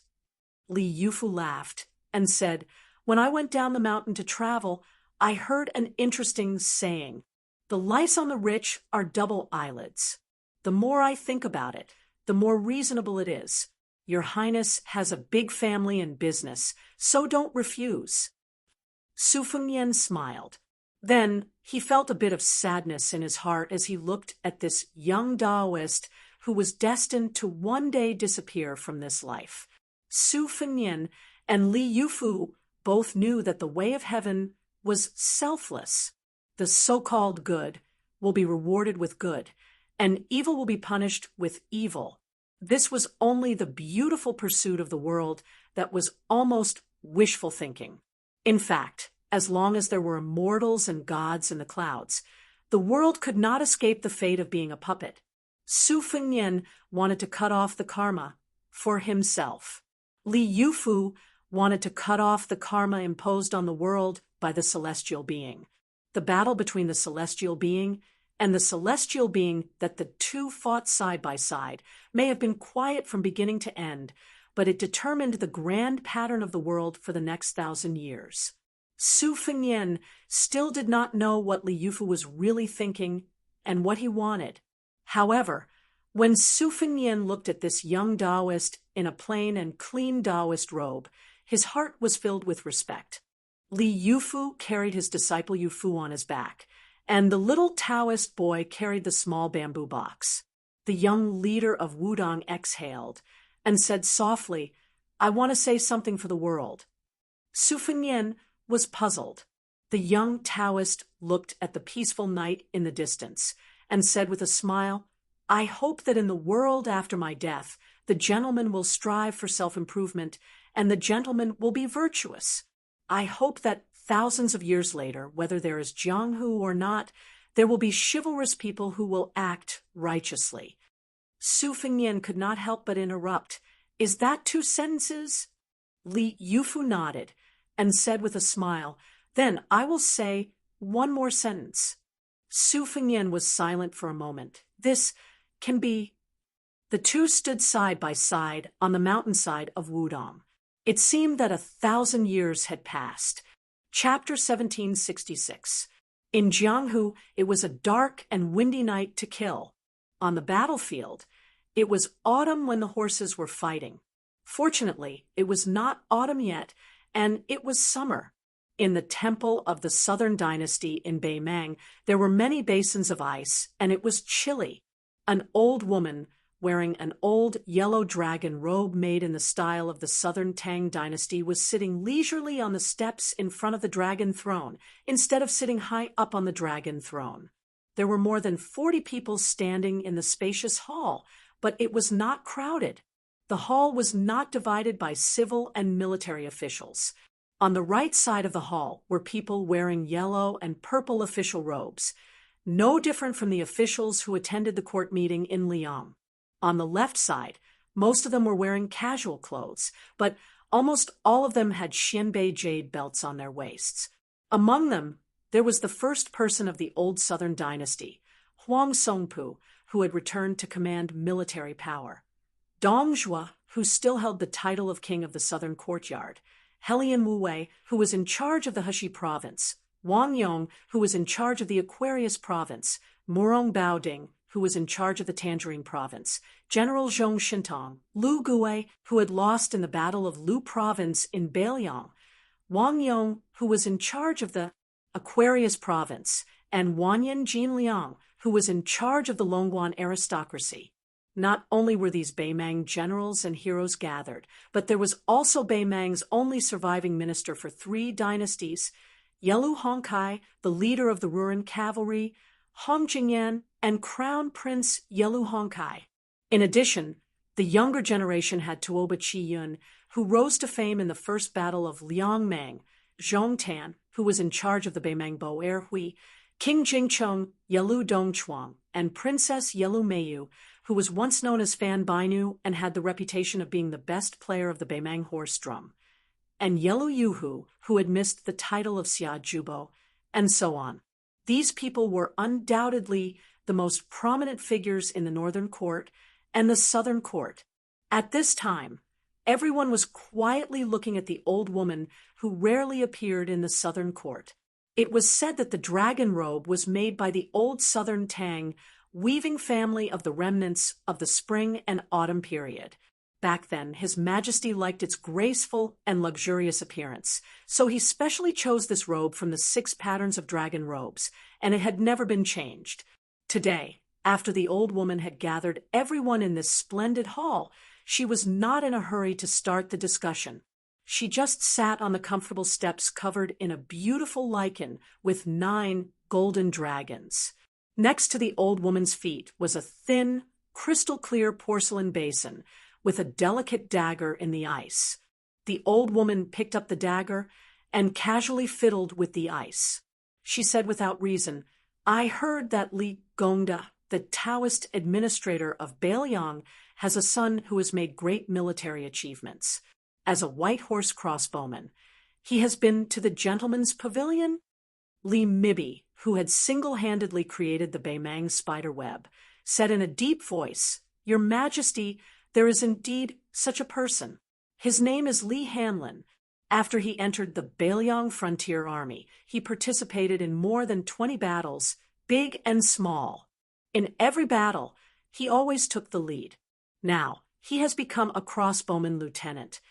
The old woman laughed and said, "In only 3 years, he has become a Baliang crossbowman lieutenant? Isn't it said that in the world, the Baliang Frontier Army is the most difficult to be promoted, and the white horse crossbowman is even more difficult to be promoted? Either this young man's father is really powerful, or our Beimang Frontier Army is too easy to chop off." When the Beimang Empress said this, Dong Zhuo, Lu Gui, and the other people's faces were obviously a little ugly. However, the big shots like Zhong Shintong and Murong Baoding, who were not involved in the war of Liangmang, were much more relaxed. There was even a subtle smile on their faces. The old woman glanced at Li Mibi, who was standing apart from the others. She seemed to have thought of something and said with a smile, "Among the 5 great sects of the northern Mang, not to mention the one-man sect Huyen Grand Temple, Tao Virtue Sect, Chess, Sword, and Music House, Bubang Mountain, and Princess's Tomb, the 4 great sects can be said to be powerful in numbers. Their sword chi is close to yellow and green. The bronze man ancestor, thirsty, and small thoughts are all top masters. Even I have heard of them. In the end, they all died in northern Liang.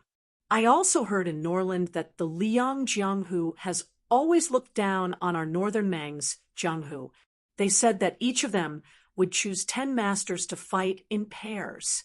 Even the martial arts masters of Liang Jianghu are not worthy of carrying shoes for them." The old woman laughed to herself without a trace of anger.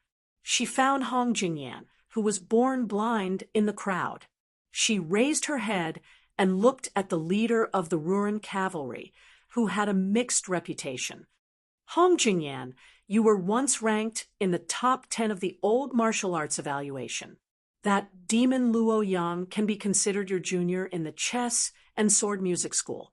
Tell me, can you kill the king of Baliang, one of the 4 grandmasters of martial arts evaluation?" Hong Jingyan cupped his fists expressionlessly and said, "I can't kill him." The old woman nodded. "Then what if you, Murong Baoding, and Zhong Shintong's younger brother, Zhong Liang, join forces?" Hong Jingyan still shook his head and said, "I can't kill him." The old woman said, "If that's the case, at that young vassal's level, only Tuoba can fight him. What a pity! If not for that little girl from West Chu with the surname Jiang, Li Mibi would have succeeded in the western regions." Hong Jingyan remained silent.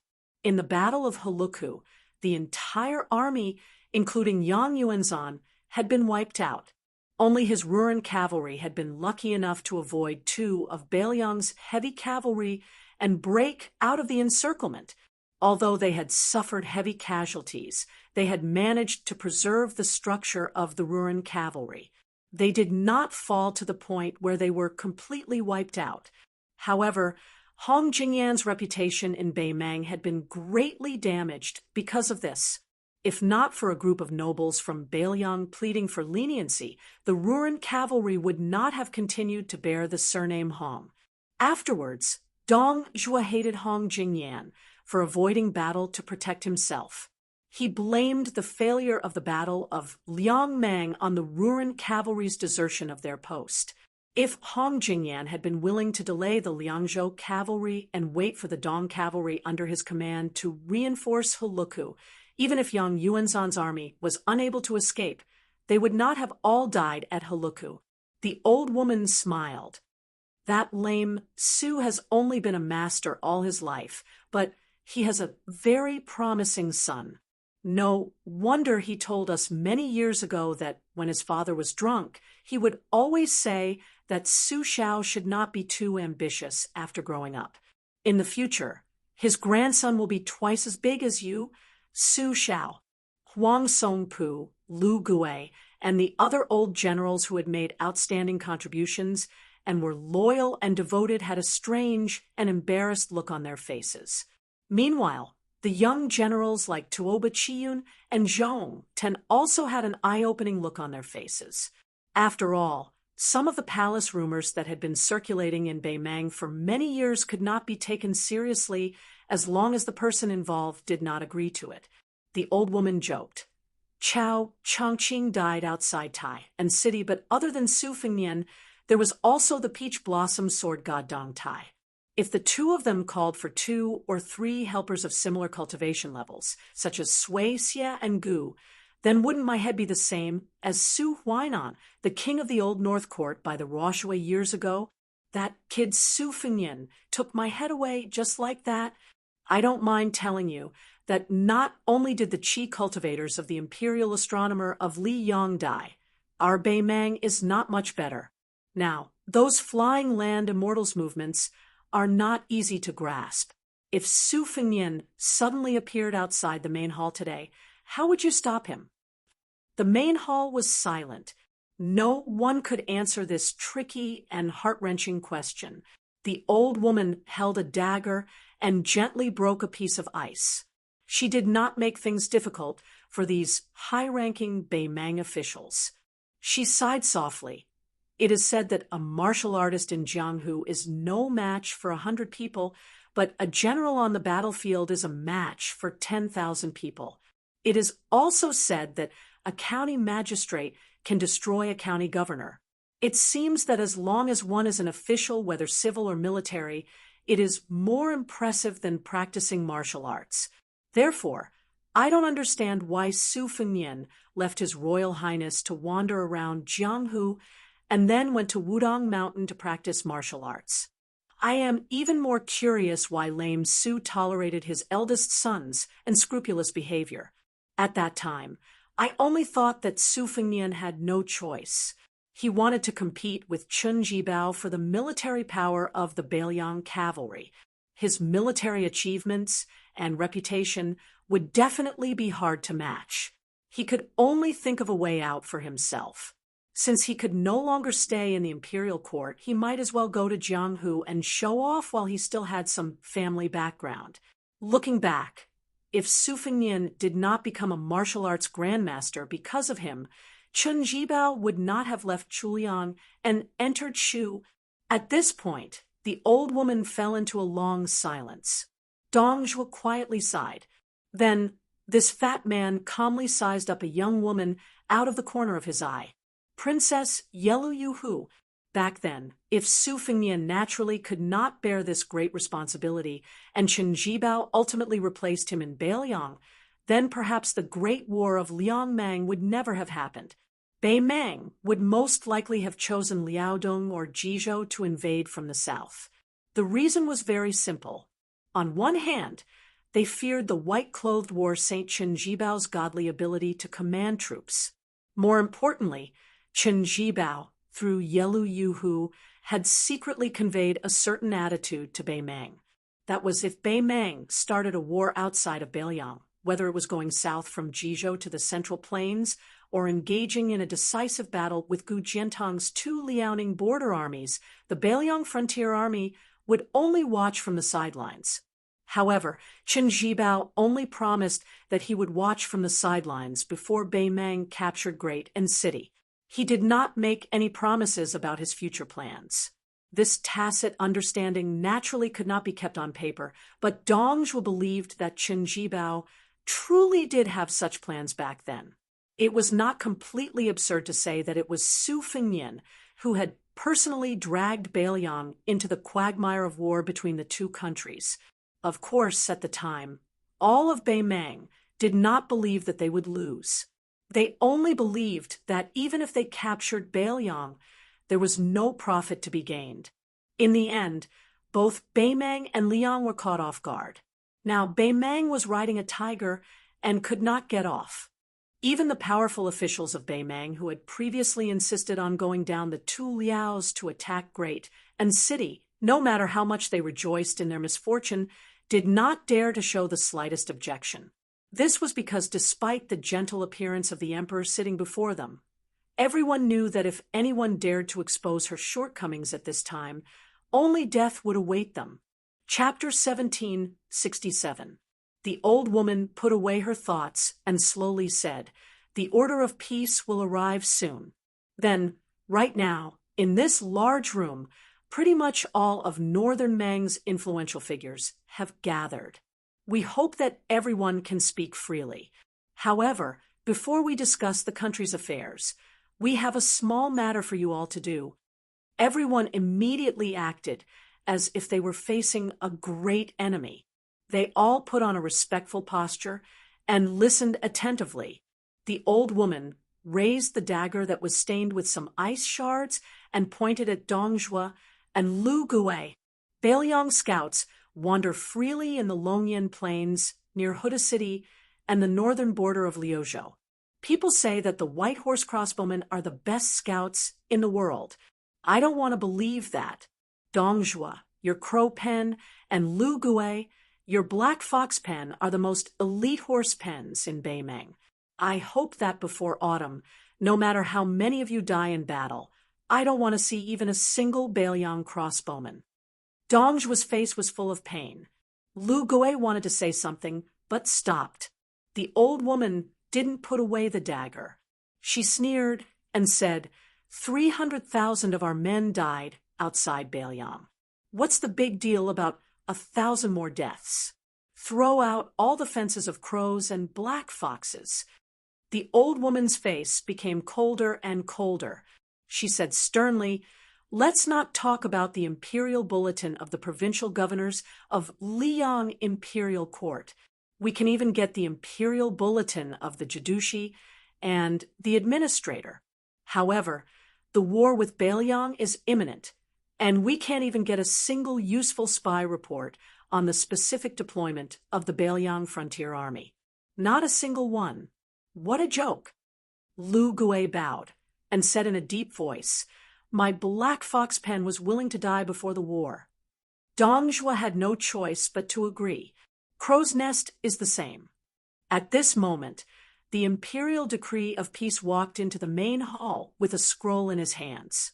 Under the instructions of the Empress of Beimeng, a huge map of the Liang-Meng confrontation was spread out at the bottom of the stairs. It was more than 10 feet long and wide. It included Huda City, Huayang Pass, Liuya Fulling Grave, and the 3 military towns, as well as Beiju City, which was being rapidly built. The map had a panoramic view of the entire Liangzhou Pass. As for the passes of the 4 prefectures, it was even more detailed and accurate, down to the county level. Apart from the geography, Beiliang's great snow dragon cavalry, the left and right cavalry, the Longxiang army, the 2 heavy cavalry armies, and all the other main forces in the field were also marked in the vicinity of a certain encampment. From the leading general to the approximate number of soldiers and horses, everything was written in red ink. The old woman stood up and casually threw the dagger into the porcelain basin, mixed with ice water. She walked down the stairs and lowered her head to look at the huge map. Ever since I ascended the throne, other than appointing the leading generals, I have never made any decisions regarding military affairs. This time, I will make an exception. After she finished speaking, she concentrated on looking down at the map. The imperial decree of peace stood by her side and said calmly, "The second southern expedition will be held at the beginning of autumn. There will be no commander. In order to avoid certain situations, Tuoba has already stepped down from his position as the king of the northern courtyard. He will only lead a personal army." The imperial decree of peace looked calmly at the king of the southern courtyard. Dong Zhuo, the fat man's face was impeccably blank. Bei Mang's elder, Yelu Hongkai, sneered, "Fatty Dong, playing dumb won't work this time." Dong Zhuo remained blank for a long time under everyone's gazes. In the end, he could not resist the imperial decree of peace's gaze. He first looked with a tearful face at the emperor and found that the old woman remained unmoved. Dong Zhuo quickly returned to his carefree state and said with a smile, "Since our military god is no longer the king of the northern courtyard, I, Dong Zhuo, have no virtue or ability to lead a group of officials alone. I will also not be the king of the southern courtyard." Only after Dong Zhuo had relented did the imperial decree of peace continue. The first line consists of 4 armies: Dong Zhuo, Huang Songpu Morong Baoding, and Lu Gui. Each of them will have a deputy. They are Hong Jingyan, Zhong Tan, Yelu Dongchuang, and Tuoba Chiyun. It wasn't strange to set up 4 armies, but the idea of a deputy general was worth pondering over. Dong Zhuo and Hong Jingyan had once been rivals in the fight for the king of the southern courtyard. The Dong family's private army and the Ruran cavalry were all top elites of Bei Mang. It could be said that enemies were bound to meet. Huang Songpu and Zhong Tan, this pair of old and young, were very exciting. There was no need to mention the old general Huang Songpu. In the past, he was nominally the leader of the officials of the Southern Dynasty. He was also one of the 13 generals of Bei Mang, with real power. Zhong Tan had already proven in the first battle of Liangmang that a tiger father would not beget a dog son. Although Bei Mang had suffered a great defeat at the Battle of Heluku, this could not deny Zhong Tan's brilliant achievements in the previous 3 sieges.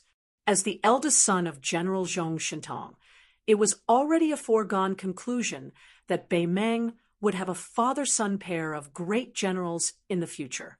As for Morong Baoding and Yelu Dongchuang, just the 2 surnames alone were enough to make people's imaginations run wild. Great General Lu Gui and the head of the 4 great banquets, Tuoba Chiyun, were both leading the same army. This was enough to place high hopes on them. The Taiping decree said in a low voice, "After Dong Zhuo and Morong Baoding's armies pass Huda City and head south, they will be in charge of the battle outside Liangzhou Pass. Huang Songpu will attack Qingsang City in Liuzhou and cut off the connection between the Longxiang army in Liuzhou and Jbiqing City in Liangzhou. They will also need to involve the iron stupas of Qidong and Yuan Nanting's white feather light cavalry. Lu Gui will station his troops outside Heluku in Yuzhou to prevent the Yuzhou cavalry from using this place as an exit. During this time, Zhong Tan will pay special attention to the movements of the Beiliang cavalry General Chao Wei's troops to prevent them from breaking into our southern dynasty territory in the area of Linyao Army Town. Dong Zhuo's infantry must take Huayang Pass, where the Beiliang Protectorate is located, before winter. Morong Baoding, your mission will be to annihilate the Beiliang cavalry in Liuya, Fuling, and the other military towns. The Taiping decree looked at the 8 generals with different expressions. Perhaps you all want to ask, if He Zhonghu and Zhou Kang's 2 main Beiliang cavalry forces head north, how should we deal with them? The answer is extremely simple. Other than the first line, We have a second line of battle that will coordinate with you. Similarly, there are 4 main armies, Zhong Shintong, Wanyan Jinliang, Helian Wuwei, Wang Yong. Each of you will lead an army. When the time comes, you will be stationed in the Longyan Plain north of Huda City and wait for an opportunity to move. When He Zhonghu's left cavalry forces head north, Zhong Shintong and Wanyan Jinliang will head south. For the same reason, Helian Wuwei and Wang Yong will target Zhou Kang's right cavalry. Without waiting for the people in the hall to raise their objections, the Taiping decree continued. His Highness the Crown Prince and Tuoba will each lead an army as the third line of reinforcements. They will follow the army of the second line of battle and head south. As long as there is an accident on the battlefield outside Liangzhou Pass, they will definitely rush to the battlefield within a day. This kind of deployment of troops made people dumbfounded. It wasn't too unconventional, nor was it too high up in the air. Instead, it was too straight. It was like a fight between young children. They only knew how to use brute force. Punches and kicks were exchanged back and forth. There were no moves to speak of, so it seemed particularly ordinary. This did not seem like a big move that Beimang's imperial preceptor should have made after racking his brains. Almost any ordinary commander from Beimang's army would be able to make such a deployment. The most important thing was that this kind of deployment revealed an obvious cold-blooded cruelty. It was obvious that they wanted to force the 4 armies on the front line, especially the 2 in the middle, to fight to the death with Beiliang. There was no fancy, no room for maneuver. They were just going all out to exchange troops with the Beiliang frontier army. They would either win a Pyrrhic victory or die. In short, there would be no good ending. Dongzhu's eyes were gloomy, and Murong Baoding's face was filled with anger. Deputy General Yelu Dongdao, who had unknowingly become a grasshopper on a string with Murong Baoding, did not look any better. He turned to look at his grandfather, Yelu Hongkai, but the old man only shook his head, indicating for him to calm down. Chapter 1768. Helian Wuwei, Heshi Prefecture's disciplinary magistrate, and Wang Yong, Aquarius Prefecture's disciplinary magistrate. Although they were not the main force on the front line, most of them had heavy hearts. Zhong Tan's face was expressionless, while Tuoba Chi Yun felt relieved, and then smiled knowingly.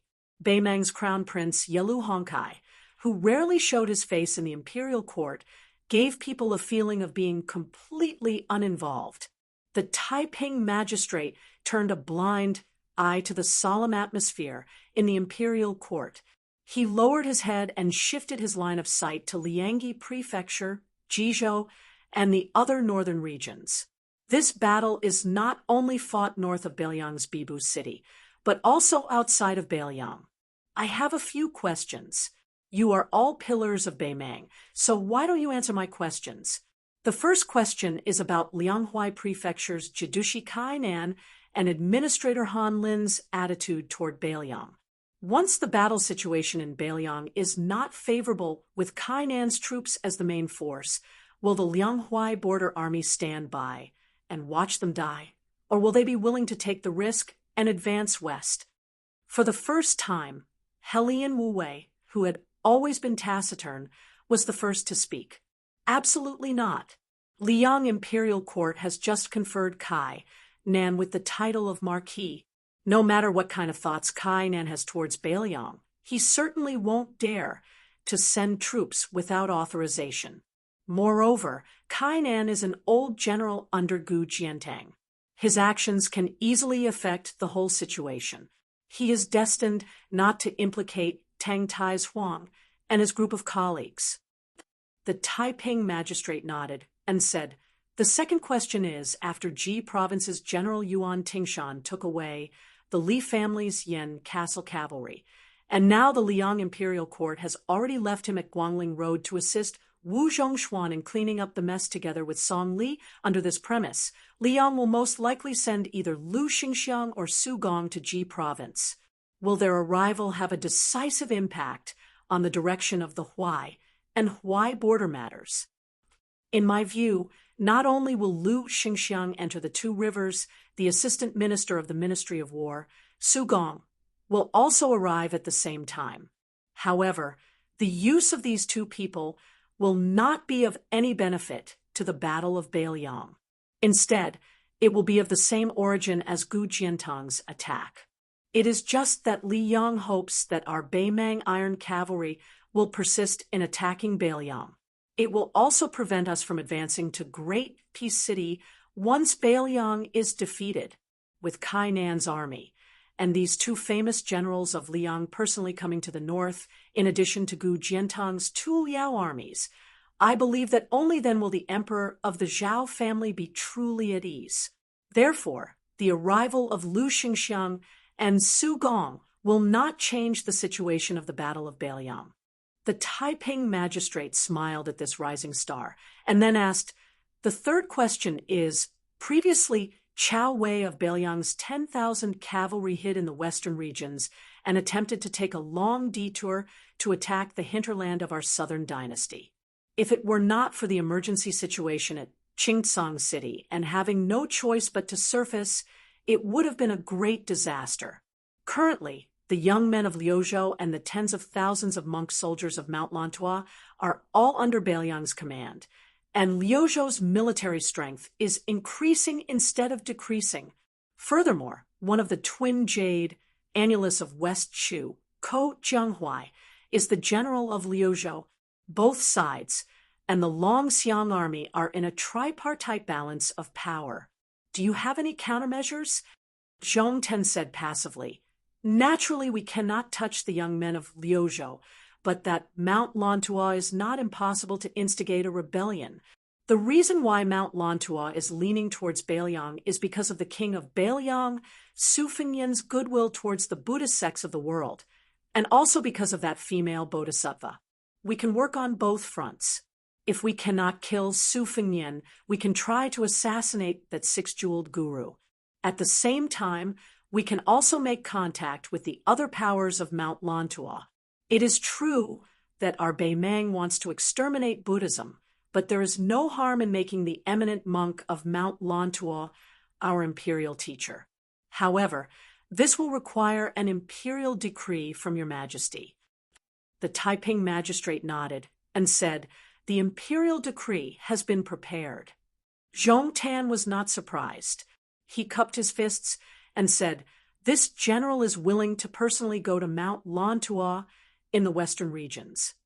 After the Taiping magistrate agreed, he said, "Fourth question, once the matter of Huai and the western regions is settled, can we add some firewood to Shujiao?"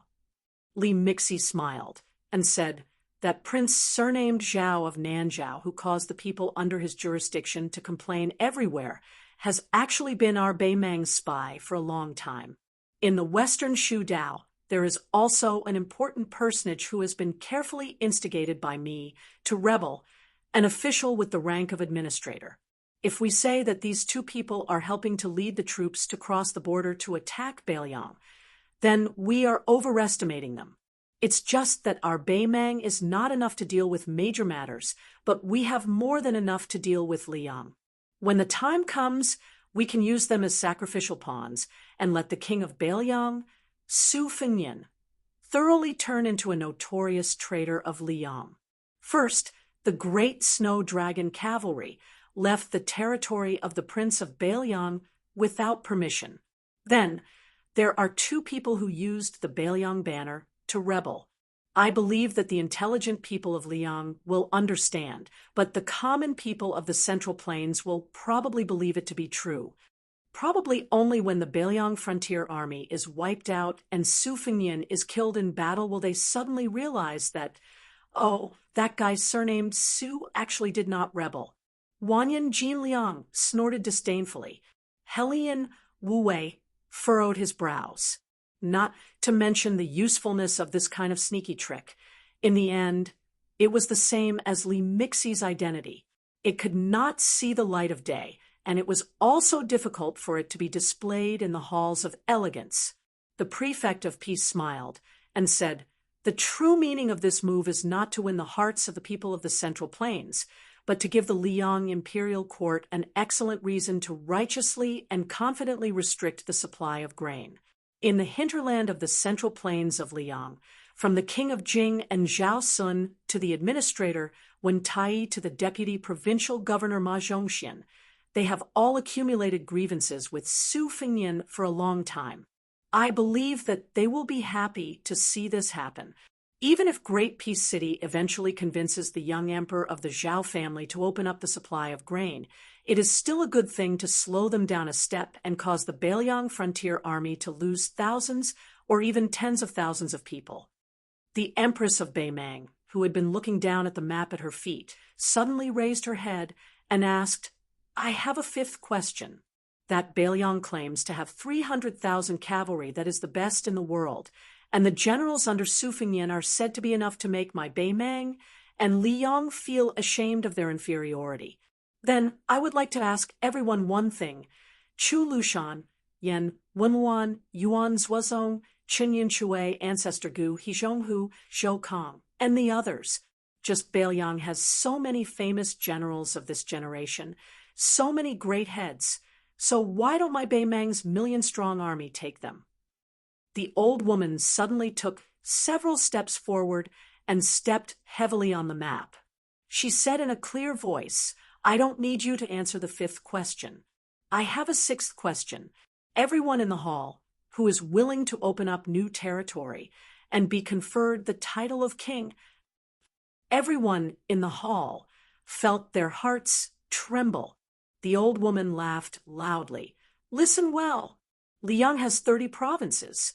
In the following battle, those who kill Beiliang's third-grade generals, such as Liangzhou's general Shi Fu, Lingzhou's general Han Laozhan, Yozhou's general Huang Fuxi, Yozhou's general Yu Wandao, Liuzhou's general Ko Jianghuai, and the others will all be conferred the title of marquis. Those who kill Beiliang's third-grade civil officials, such as Li Gongda, Song Dongming, Yang Guangdou, Chang Sui, Su Beiji, and Qin Shiliang will all be conferred the title of marquis. Those who kill Qin Yunshui, Ancestor Gu, Hizhonghu, Zhou Kong, and the others will be conferred the title of king. In the future, after annexing Liang, you will have a province in the Central Plains. Those who kill Chu Lushan, Yan Wenluan, Su Longxiang, and Yuan Zuozong will be conferred the title of king and have 2 provinces in the Central Plains of Liang. The old woman's face was ferocious. In the end, she said, "Those who kill the king of Beiliang, Su Fengnian, they will be conferred the title of king. They will be the king of the South Courtyard, whose territory includes the entire Central Plains. They will be conferred the title of Prince Liang. Other than the 4 provinces in Beiliang, they can also take any province in the Central Plains." The hall was silent. There was no sound. Dong Zhuo laughed loudly. His eyes were burning. He cupped his fists and said loudly, "Your Majesty, I, Dong Zhuo, will gladly accept Chu Lushan's head." Murong Baoding glanced at the map and said with narrowed eyes, "Then I will accept the heads of Jean Partridge, Zhou Kong, and the others." Huang Songpu laughed loudly and said, "Fortunately, there are still the heads of Su Longxiang, Ko Jianghuai, Yang Guangdou, and Qin Shiliang and Liuzhou. They are still valuable." The old woman slowly walked forward. Step by step, she entered Beiliang's territory on the map and finally stepped on Mount Qingliang. "Before it snows this year, I will let every inch of Beiliang be covered in blood." Chapter 1769. Mount Wudong was flourishing. Many pilgrims spared no effort and traveled thousands of li to Mount Wudong to burn incense. Pilgrims from other places were especially numerous in the capital and Jingan Road. Many of Mount Wudong's Taoist temples, big and small, provided lodging. Even Shaozhu Peak, which had just been opened not too long ago, had an endless stream of pilgrims. Wudong's main peak, Zishu Temple, and Elephant Cleansing Pond, Little Lotus Peak's Persimmon Forest, and Tortoise Carrying Tablet, and Yuzhu Peak's huge, auspicious murals. These scenic spots were undoubtedly fascinating and unique. However, the Wudong Taoist priest's amiability made the pilgrims feel as if they were bathing in the spring breeze. Even those with high seniority like Qin Zhao and Yu Xingrui, as well as the honorable chief Li Yufu, would always follow the rules set by Ancestor Lu, my mountain Taoist priest, every 10 years, and explain the signs to the pilgrims free of charge. However, the prosperity of Mount Wudong's incense could only be attributed to one person, Su Fengnian, who had once cultivated on the mountain. The elephant cleansing pond, which was not far from his cottage, had now become a place of pilgrimage for the people of Jianghu.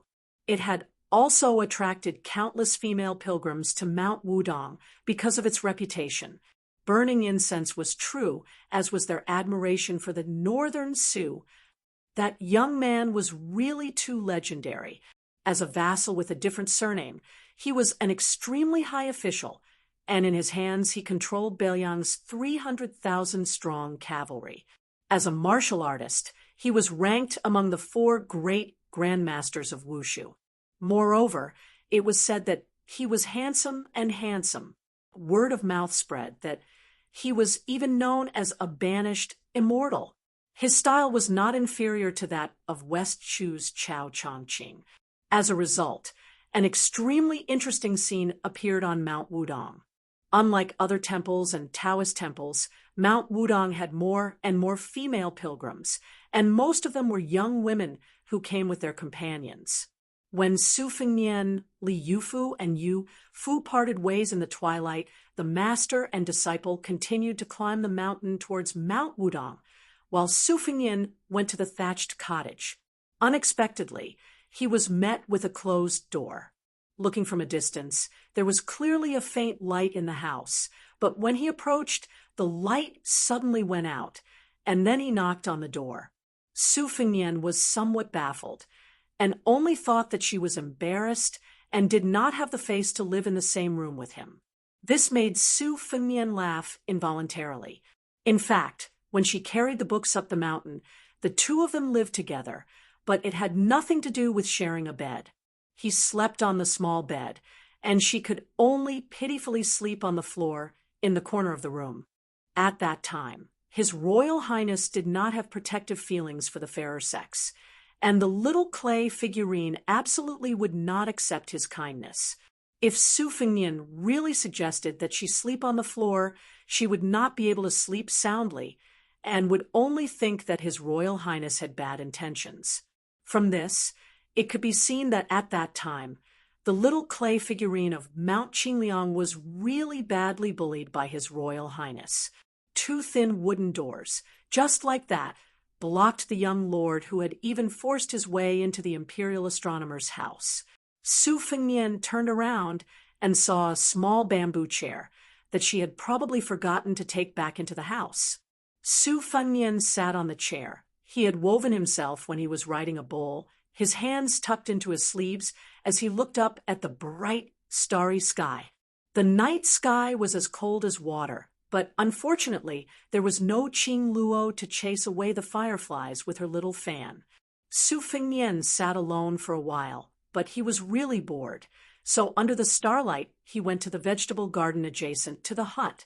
It was full of lush greenery that had been taken care of by the little mud men. Many wooden shelves had been set up, covered with vines of cucumbers and loofahs, and many small yellow flowers. Su Fengnian counted some green peppers, and there were even some round watermelons hidden in the greenery. Su Fengnian counted about 5 or 6 of them, all of different sizes. He didn't know if it was because he loved the house and its crow, but Su Fengnian always felt that they were very cute. He thought that when they grew up, he would pick them and ice them in the elephant washing pond. They would definitely be delicious, but perhaps he would be reluctant to eat them. Su Fengnian returned to the small bamboo chair and sat down, closing his eyes, but not thinking about anything. With a creak, the hut's door gently opened, only opening a small gap. Jiang and I secretly looked at the back of that figure, feeling a little uneasy. Since she started climbing the mountain alone, she was used to sleeping on the floor.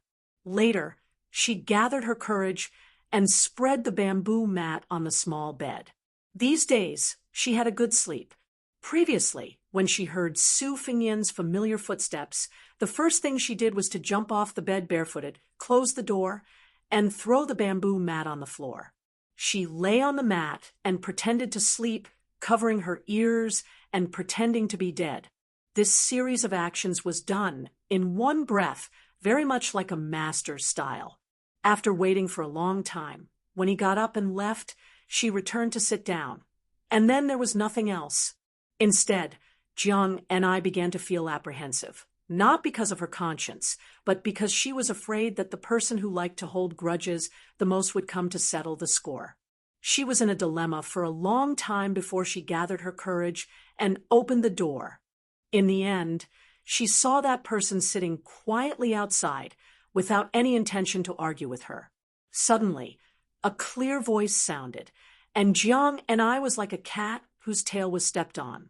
She instantly flew into a rage, feeling distressed and resentful. Su Fingyan, you stole my things. Su Fingyan, who was chewing on a cucumber, turned his head with an expression that deserved a beating. What's yours is mine? What's yours is mine. How can you say that I stole your things? Jiang and I stretched out her hand with a straight face and resolutely said, Pay up. Su Fingyan seemed to have expected this. I don't have any money on me, so I'll owe you first. Tomorrow, I'll borrow some copper coins from Headmaster Li and the others.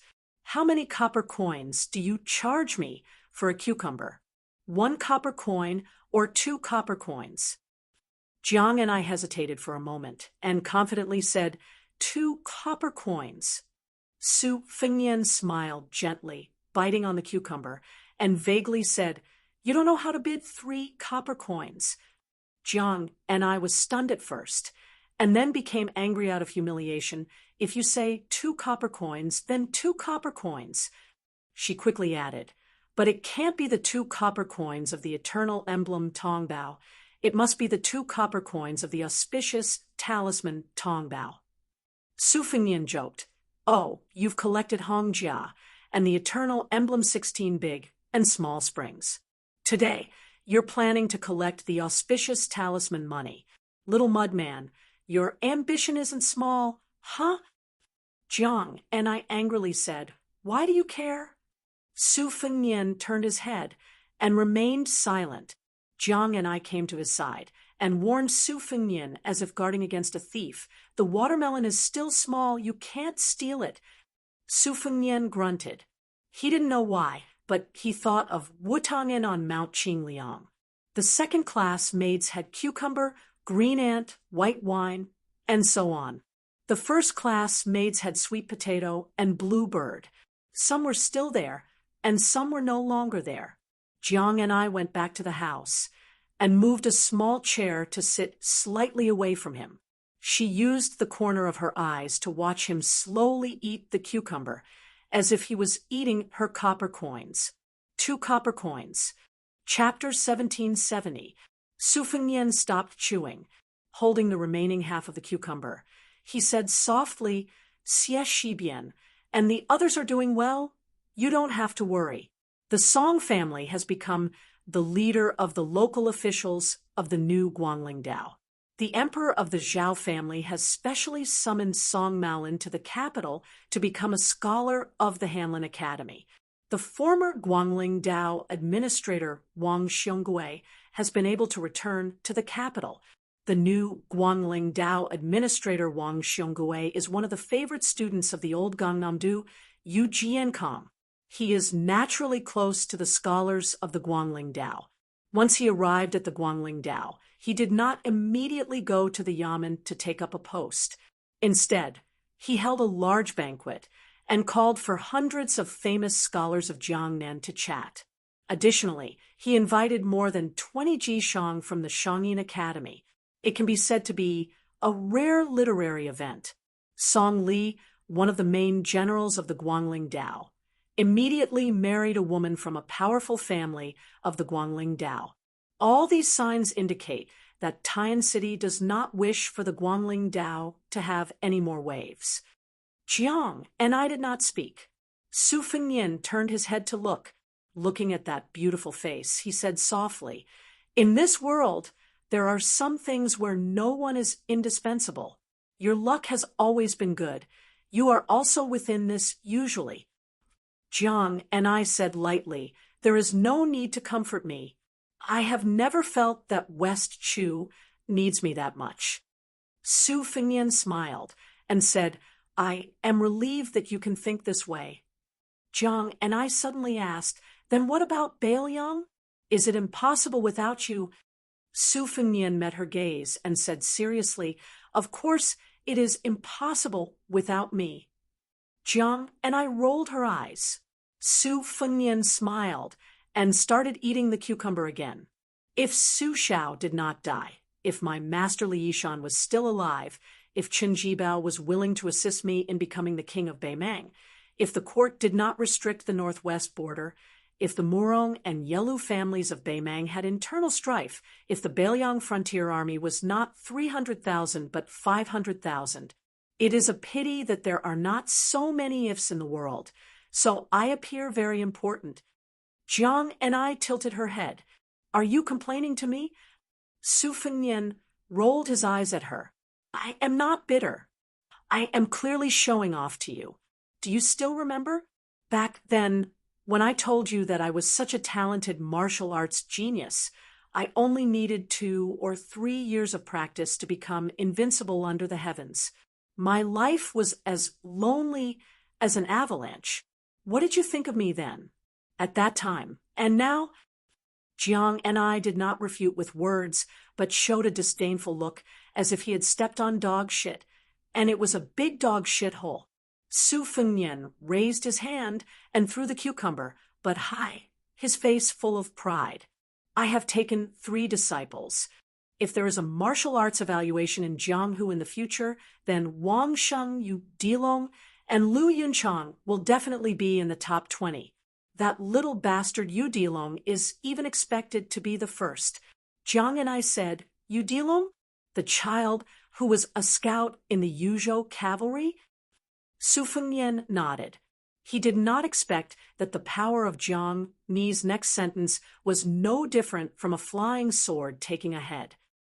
"Even I heard of the famous story of leaning against the wall on the Wudong Mountain. He is really the most powerful person in the world." Su Fengnian was stunned. Then Jiang and I heard the master of leaning against the wall murmuring, "Clean up the family." Jiang and I looked up at the Milky Way hanging in the sky. After going to Guangling Road with her uncle, she had always heard the people there call it the Guangling River in the sky. Su Fengnian followed her to look at the river in the sky, murmuring, "I heard that there are hundreds of thousands of mountains in Nanjiang. I heard that the snow in Liaodong is heavier than in the northwest. I heard that there is a butterfly spring in Nanjiao. Countless colorful butterflies are connected head to tail, hanging from the trees to the water." Jiang and I listened to his murmuring and said softly, "Those places that make you yearn for, will you go to see them in the future?"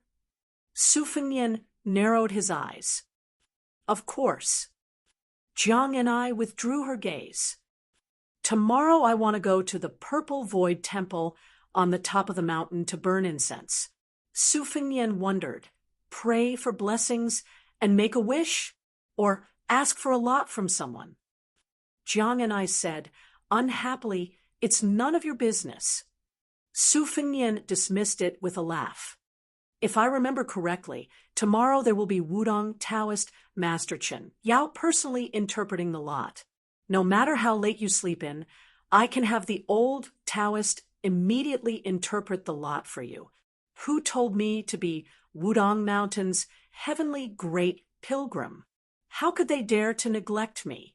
Jiang and I was about to mock him when Su Fengnian spoke first. "That year, Dong Tai gave me 12 pocket flying swords. Later, in those deadly battles with Han Shengxian, Wang Xianji, and Tuoba, many of them were destroyed, and could no longer be assembled into a set. Later on, I had the Mahist master craftsman at the back of Mount Qingliang forge a new set of 9 swords, each of which is compatible with my different sword intents. The names of the 9 flying swords are Fengdu, Yishan Niyu, Shu Jing, Lao Jiao, Meisu, Qiao Chu, Wild Fox, and Yangji. How about it? Doesn't it sound very interesting? Jiang and I bluntly said, sour, really sour. Su Fengnian laughed loudly. After he restrained his smile, he reminded him softly, that's right, when you burn incense tomorrow, there are some trivial matters that I have to tell you first, so that you won't be a headless fly running around randomly. You don't need a lot of incense. You can't just buy a bunch to show your sincerity. 3 sticks of incense are enough.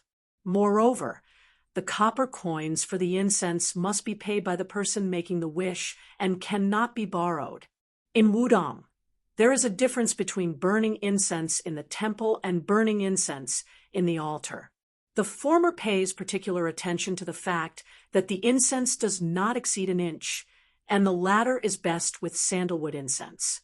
Real pilgrims bring their own incense, unlike you who are cramming at the last minute. Oh, wrong, cramming at the feet of Zhenwu the Great Emperor. That seems even more wrong. After entering the Taoist temple, men on the left and women on the right. No matter if it is the stairs or the threshold, do not walk in the middle. When you make a wish, do not casually promise to provide for them in the future. This is the same principle in Taoist temples and temples. Whether it is a bodhisattva or a true immortal, they do not lack your incense. Also, burning incense in Wudong is said to be the most effective way to pray for peace and prosperity. Remember not to make a wish that is too big. In the future, if your wish comes true, don't forget to fulfill it. Listening to Su Fengnian's tireless nagging, Jiang Ni's state of mind was peaceful, and there was even some warmth in his heart that made people feel warm. However, Su Fengnian did not let Jiang and I down. His last sentence revealed his true colors of a fox. The most important thing is that it is also possible to make a wish on Wudong Mountain to give birth to a child early. Jiang and I took a deep breath. She thought of the great gunghorn under the moon swearing to kill Post. At the end, Jiang and I swore to kill Su Fengnian. Su Fengnian looked at the scenery of her chest trembling when she breathed and said with a smile, "Little clay figurine, a scholar who has been away for 3 days must be looked at with new eyes." Jiang and I sneered. She was no longer the little clay figurine who always lost in bickering in the past. Now, she had a bit of the style of His Majesty, the Emperor of West Chu. The next day, the sky was slightly bright. When the melodious morning bell of Wudong Mountain sounded at the same time. On the square outside of Wudong Mountain's main peak, Big Lotus Peak, stood hundreds of Wudong Taoist priests of various generations. Not only that, there were hundreds of pilgrims who either stayed here last night or climbed the mountain in the dark. Together, they practiced the fist technique that was said to be found by the previous chief Hong Shixiang from ancient books. It was round and smooth, fair and peaceful. There were 3 people leading the fist technique. The current chief of Wudong, Li Yufu, and his disciple, Yufu. There was also the king of Beiliang, Su Fengnian, who wore a green robe and a jade pendant. A cool breeze blew gently. It was natural. The mountain was full of fog, immortal air, chivalrous air, and spiritual air. Jiang and I, who had originally vowed to burn incense alone, secretly stood at the back of the square. She stood on her tiptoes and looked at the slender figure. Hearing the shameless whispers of many female pilgrims, she smiled and 2 dimples appeared on both sides of her cheeks. After Jiang and I finished practicing with Su Fengnian, she openly walked through the crowd. Under the eyes of everyone, especially those women, she blushed slightly and took his hand. He said, "Last night that his martial arts practice began at Wudong Mountain. Then his jianghu should also end at Wudong Mountain. Between the beginning and the end, and even after the beginning, there would be her. Chapter 1771. In the battle between the two countries, the spies died first.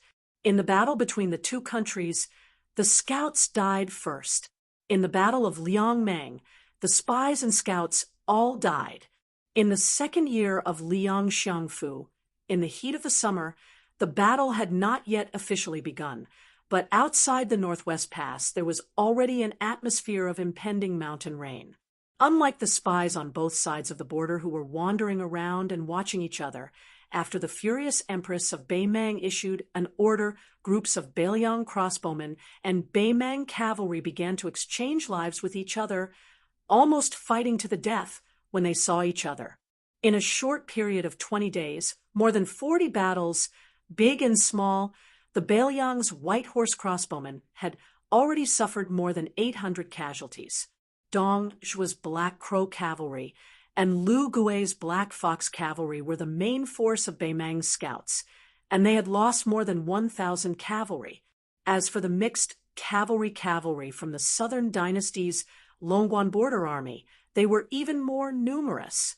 In the world, probably only on this battlefield where yellow sand was flying could there be such extravagant large-scale battles between the enemy and their own side.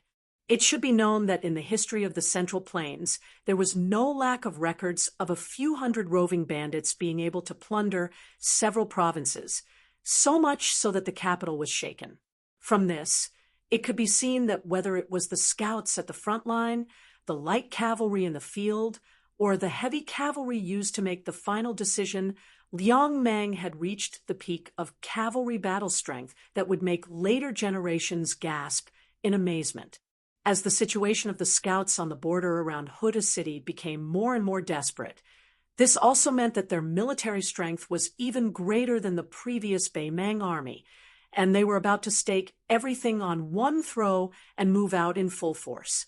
When the time came, the grassland would be empty, and they would mobilize all their troops and horses to the south and kowtow to Liangzhou. Before autumn, a battle decided that most of the scouts on both sides of Liangmeng were unable to last until autumn.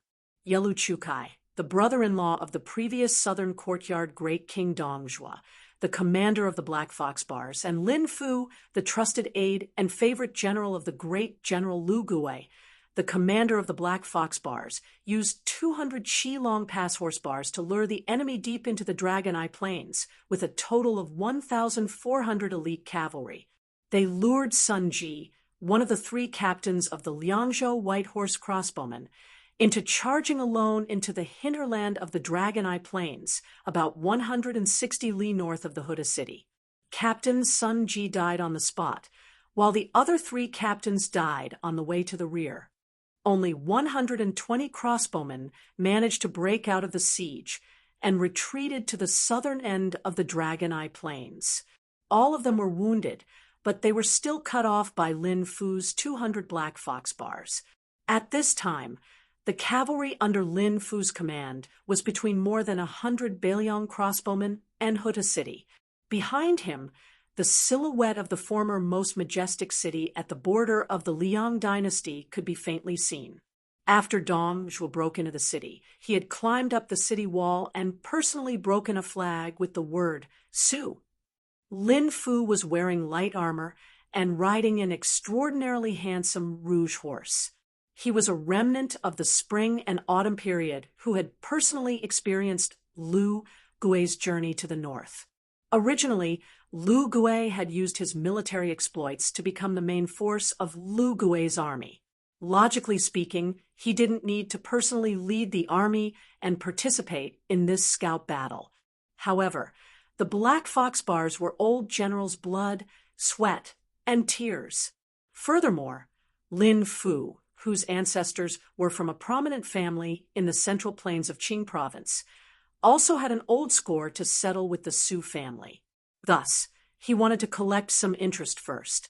Moreover, although there weren't many scouts on either side, It was obvious that the emperor and a large group of generals were all staring at the battle reports that were sent to the imperial court. Even his benefactor, Lu Gui, who had never had any unique experience as an official, had told him in private that Lin Fu had to perform well this time, whether or not Lin Fu could advance further in the future, and whether or not he could turn from Lu Gui's trusted aide to an important official of the Southern dynasty, depended on this battle. Previously, Lin Fu, who had chased after the stray dogs of Bailiang all the way to the south and didn't engage in close combat, had been very leisurely. He hadn't drawn his bow or drawn his saber. Therefore, the 200 black fox bars beside him, who had been conserving their strength, were naturally more powerful than the wounded crossbowmen in front of him. In the end, they suddenly sped up and circled to the front of the Bailiang cavalry, looking very relaxed and relaxed. The Bailiang cavalry was the best in the world, and the white horse crossbowmen were crowned the Liang cavalry. Sitting high on his horse, Lin Fu couldn't help but snort. It wasn't that he underestimated the strength of the Bailiang crossbowmen responsible for the direction of Huta City, but as a general's, Lin Fu didn't think it was worth it to die in such a cowardly manner when the enemy had such a large disparity in numbers.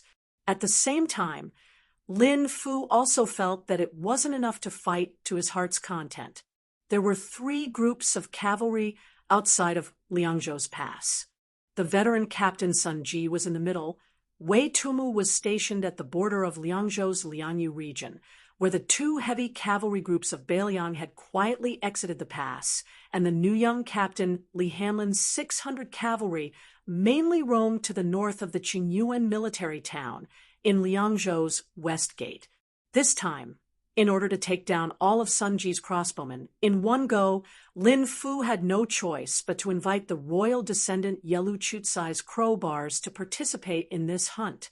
He really didn't have any confidence in the useless horse bars trained by the nobles of Longguan in the south.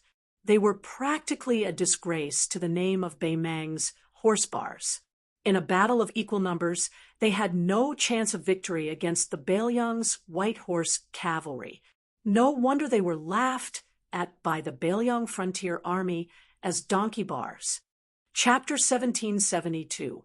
One of the deputy captains glanced at the 100 or so Bailiang cavalry that were fighting and retreating at the same time. His eyes burned with desire. He patted his horse and came to Lin Fu's side. "General, what should we do next? We can't just give all our military merits to that outsider named Yelu, right? General, look, that guy named Sun Ji's head is hanging on the back of Dong, Shua's brother-in-law's horse. Our brothers are all jealous. According to His Majesty's words, a crossbowman's head is very precious. If you add on the head of Wei Tumu or Li Hanlin, you can almost be made a marquis. Hey, General, are you really not tempted?" Lin Fu looked around, hesitated for a moment, and then gave an answer that greatly discouraged his deputy. "There's no rush. Let's waste some of the Bailiang cavalry's spirit. We'll continue to retreat. We just need to block their retreat." With this order, the Black Fox Guards followed the movements of the Bailiang crossbowmen and continued to retreat slowly like a pack of wolves on the grasslands waiting for an opportunity to strike. Lin Fu had a keen intuition that had been nurtured by many years of war.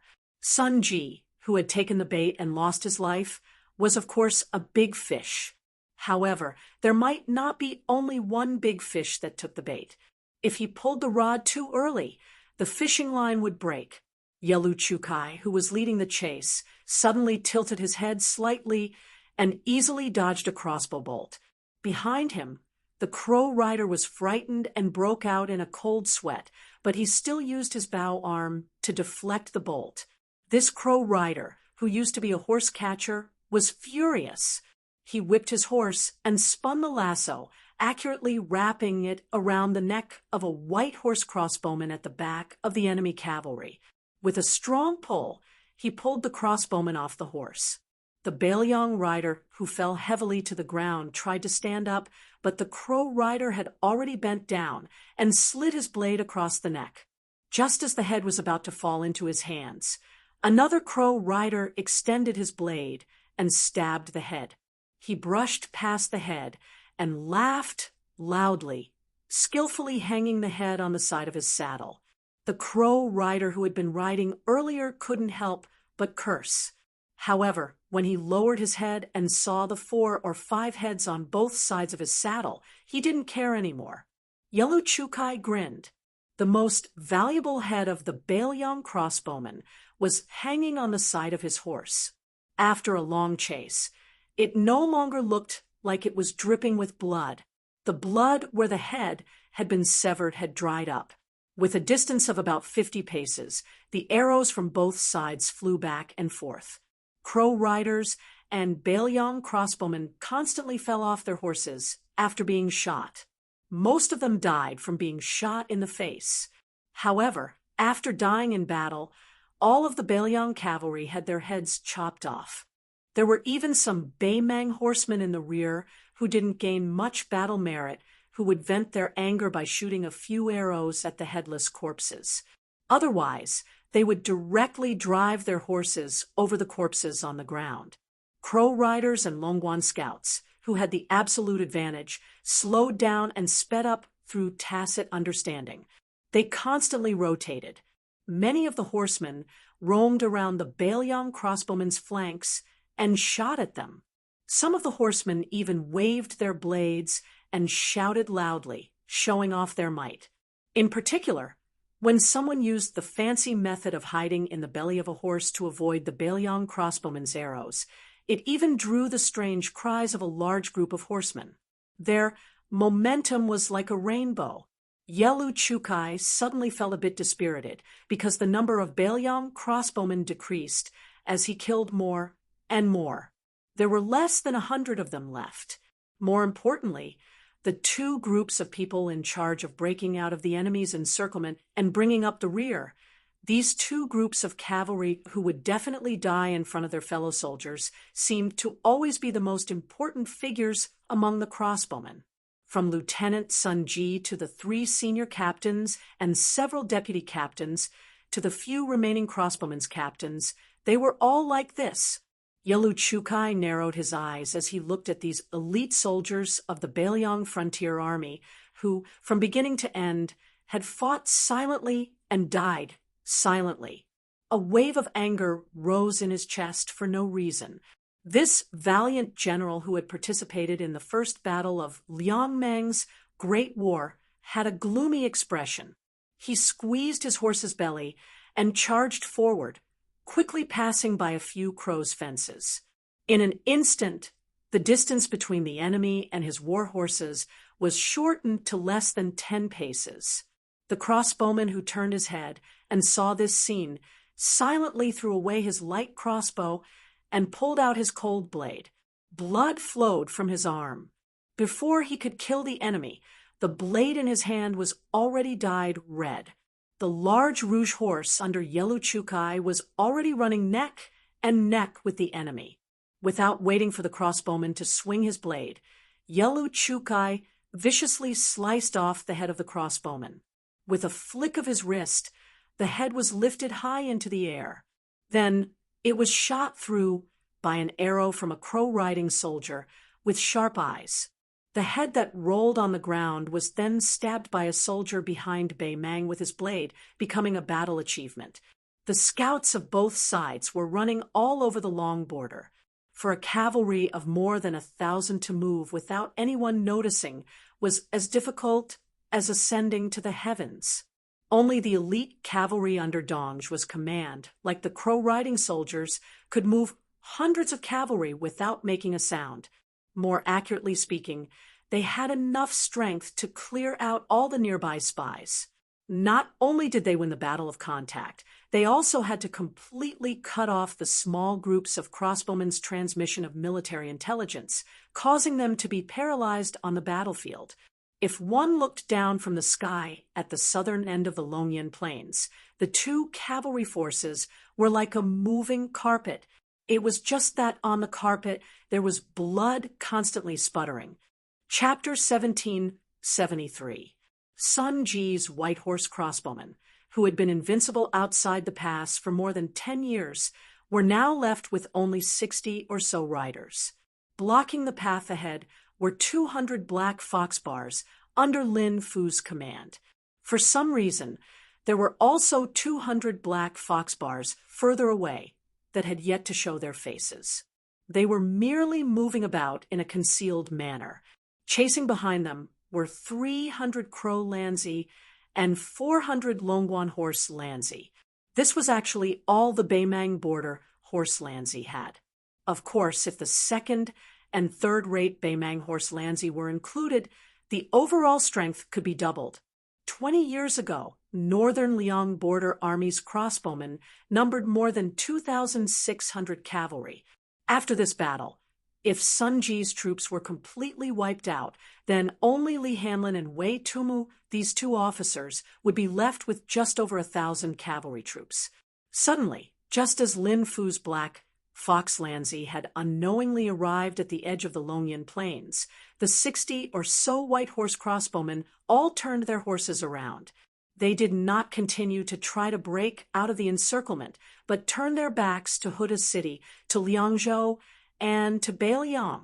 When the Beiliang crossbowmen collectively made this inconceivable movement, Yelu Chukai, although realizing that something was wrong, did not stop his attack at all.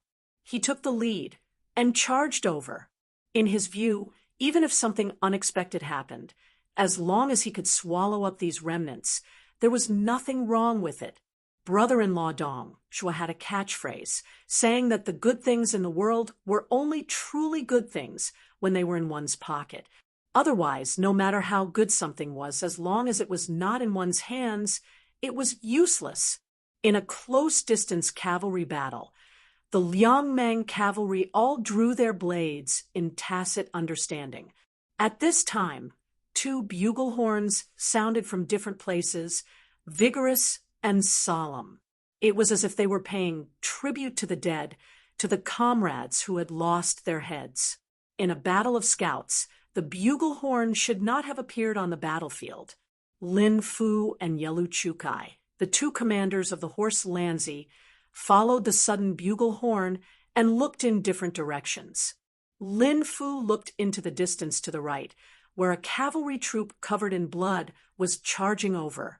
A tall and sturdy Beiliang cavalry general raised the head of a Beimang Horse Lanzi, roaring angrily, "Beiliang crossbowman Wei Mushing is here. The 200 black fox Lanzi are all dead." Meanwhile, in Yelu Chutsai's line of sight, a cavalry troop numbering around 500 solemn, breaking through the yellow sand and dust, galloping over. The cavalry general in the lead silently said, "Sun Ji, Commander, Lin Hanlin, will wipe out the Crow Lanzi. The riders at his side were all comrades who had slaughtered their way into Southern Dynasty's Gentleman's Pavilion military town, uprooting countless northern Meng beacons along the way. Zongpuzi Lu Do, Li Shuriwe, Fong Hutu. At this moment, Lin Fu and Yelu Chukai understood that even without mentioning the Longguan scouts, just their Crow Lanzi and Black Fox Lanzi, even if they encountered other large-scale Beiliang cavalry, even if there were tens of thousands of Beiliang light cavalry troops, the 2 Horse Lanzi would still be able to safely retreat. Unfortunately, they encountered those 2 white horse crossbowmen, unable to escape, unable to retreat. Yelu Chukai turned his head to look at the strange Horse Lanzi mixed in with the cavalry on his side. They did not carry bows or sabers, and did not even wear armor. During the pursuit of Sun Ji's crossbowmen, they did not make a move at all. It was because they were martial artists from one of the 5 great sects of Beimang, Tibing Shan's son-in-law, his brother-in-law, Dong Zhuo, his personal retainers. This group of hidden Jianghu experts was also the reason he dared to lead his troops near Huda City. Yelu Chukai originally did not want these Jianghu people to participate in the battle, but now it seemed that if they did not participate, his brother-in-law's Crow Lanzi would definitely suffer a great loss. Without needing to communicate, Lin Fu led the 200 black fox Lanzi to meet Wei Muxing's white horse crossbowmen, while Yellow Chukai led his troops to meet Li Hanlin's 500 cavalry crossbowmen. The 400 Long Pass scouts were responsible for taking care of the remaining 60 cavalry of Sun Ji's troops, and then reinforcing the Black Fox Lanzi, who were temporarily at a disadvantage. Once one of the main forces of Liangzhou arrived and entered the battlefield, Beimang's 3-horse Lanzi would of course risk great losses to quickly retreat. But right now, in this type of close battle, even if they knew that the 3 white horse crossbowmen had created a dangerous situation, Lin Fu and Yellow Chukai were still unwilling to retreat. Lin Fu led the 200 black fox Lanzi to meet Wei Muxing's crossbowmen head-on while glancing back at Huta City. Lin Fu was waiting to see. The mantis stalks the cicada, unaware of the oriole behind, unaware of the slingshot below. Now, it was time to see who would have the last laugh. If nothing unexpected happened, today's battle, one side of the border scouts would definitely die at the border. Chapter 1774. Lin Fu's benefactor, Lu Gui, as one of the 4 leading generals in the Second Battle of Liangmeng, stationed his troops outside Gourdmouth in Yuzhou, far away from the battlefield in Liangzhou, in order to prevent the same mistake from happening again. Therefore, he could not solve the thirst outside Liangzhou Pass. The reason why Lin Fu dragged Yellow Chutsai's black crowbar into this hunt was because, firstly, he wanted to wrap dumplings and eat Sun Ji's crossbowmen. Secondly, Lin Fu was ambitious. He purposely gave the military merit to Yellow Chukai in order to make friends with Dong Zhuo, who had just resigned as the king of the southern courtyard. He also wanted to persuade Fatty Dong, who would not act unless he saw a rabbit, to mobilize 8,000 of the Dong family's private cavalry to follow behind the horse bars from afar. This was to deal with the field light cavalry outside Liangzhou Pass that might quickly enter the Longyan Plains, such as Luya and Fuling's cavalry troops behind Huta City, so that they could report back to the king before the battle began.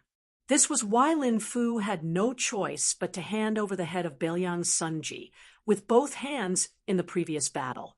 His black crowbar was like a spectator from the beginning to the end. Dong Zhuo once laughed and asked Lin Fu if he was not afraid that all his efforts would be in vain. After all his efforts would go to his brother-in-law's military merit in the end.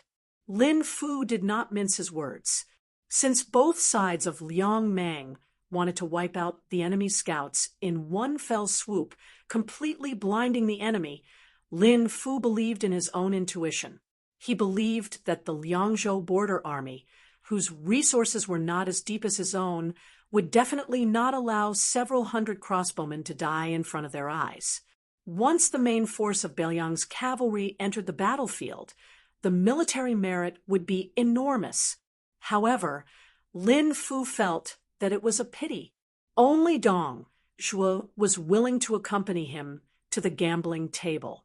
But when he went to see Commandant Morong Baoding and the commander of the Ruren cavalry, Hong Jingyan, in an attempt to persuade them to join him in this grand hunt that had a high chance of triggering the great battle of Liangmeng, to his surprise, Morong Baoding, who was in charge of attacking Liangzhou's defensive line alongside Dong Zhuo, actually scoffed. Hong Jingyan, on the other hand, was hesitant. In the end, the Ruren cavalry was temporarily under Morong Baoding's command.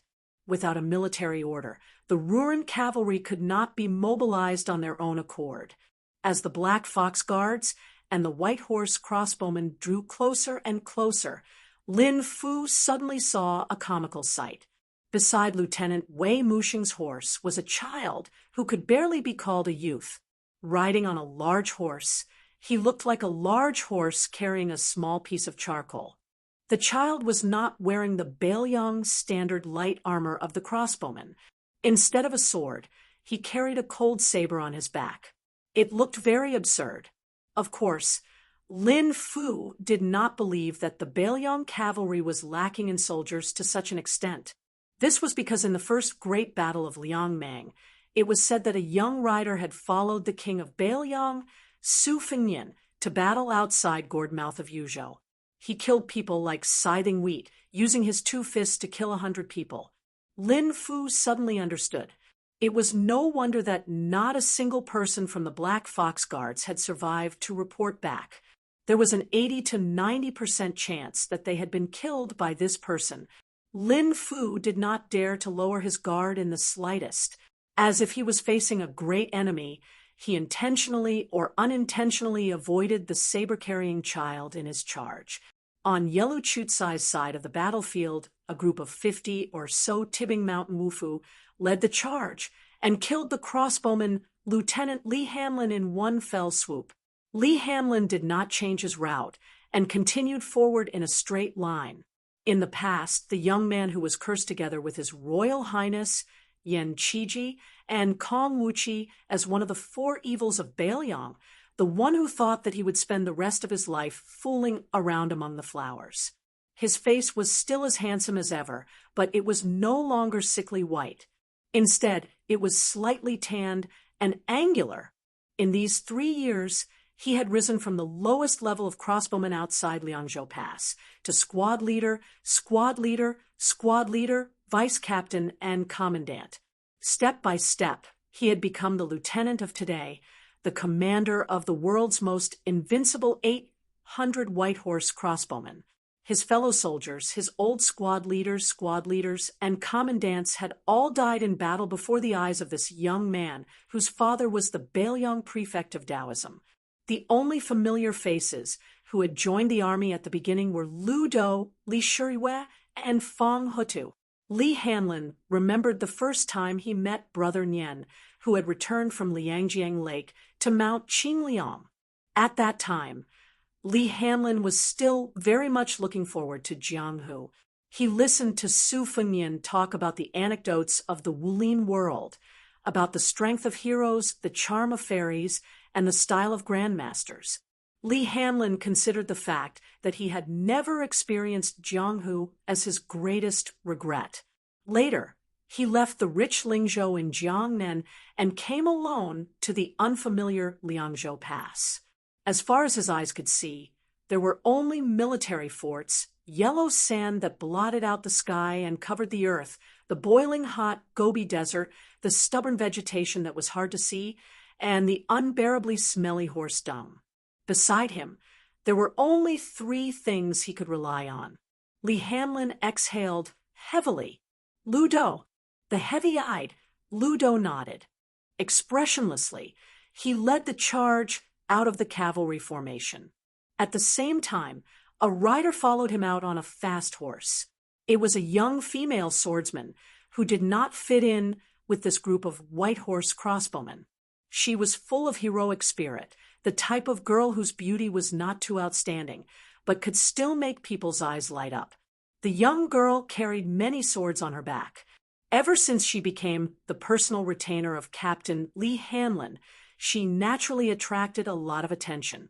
But when they heard that she was the eldest disciple of the prince, none of the White Horse crossbowmen dared to joke around. No one dared to call her the nickname Sword Girl. Some of the younger crossbowmen were even somewhat disheartened. The young female swordsman called Wang Sheng turned her head and glanced at Li Hanlin. Li Hanlin responded with a smile. His eyes indicated that he would not forget her master's warning. After the old woman of Baimang declared that she would exterminate all the crossbowmen of Baelyang, and especially after it was rumored that she had specifically mentioned his name, Li Hanlin, in front of all the civil and military officials in the imperial court, Su Fengnian very quickly had Wang Sheng enter the crossbowmen as a temporary scout. He also sent a message to Li Hanlin. That message had nothing to do with heroic words, nothing to do with soul-stirring emotions. Do not die so easily. The meaning of these words was that he, Li Hanlin, could die when he needed to, but he had to die a worthy death. Li Hanlin did not feel that there was anything wrong with these words. On the contrary, as a crossbowman captain who was used to a military life and had seen many deaths, He felt that only such words were worthy of their 20 years of brotherly love. Sun Ji, Li Hanlin, will collect your corpse today. If I die, Brother Nian, there is no need to trouble you to collect my corpse. Pull one hair, and the whole body will be affected. Liang Meng used their own scouts as bait. Yuan Nanting led 10,000 white feather guards, and Qi Dang led 6,000 iron stupas. Based on the strategy of the Huayang Pass, they entered the battlefield of the dragon one after the other. The 8,000 Dong Zhuo elite cavalry and the 6,000 Ruren cavalry of Hong Jingyan, who had changed his mind for some reason, also entered the battlefield one after the other. This encounter, which had been planned by both sides long ago and was full of variables, happened so abruptly that no one was prepared for it. Murong Baoding's army could not send reinforcements in time. The Bailiang cavalry of Liuya and Fuling were also unable to send reinforcements. In the dilapidated Huda city, the brand-new Sioux flag on the city wall flapped in the wind. The summer grass that had spent a spring in the cracks of the city was still green, but the autumn wind did not arrive and did not wither. Chapter 1775. The carpet that previously seemed to have been laid out on a desert of yellow sand seemed to have been pulled up into a satin, only there was still blood splashing out. Every dog has its day. Right now, it was the white horse crossbowman chasing Beimang horse bars. A Longguan scout, with cracked lips, could already clearly feel the exhaustion of the horse beneath him. Around him were his sorry-looking comrades, who had their backs to Bailiang's Tiger Head city.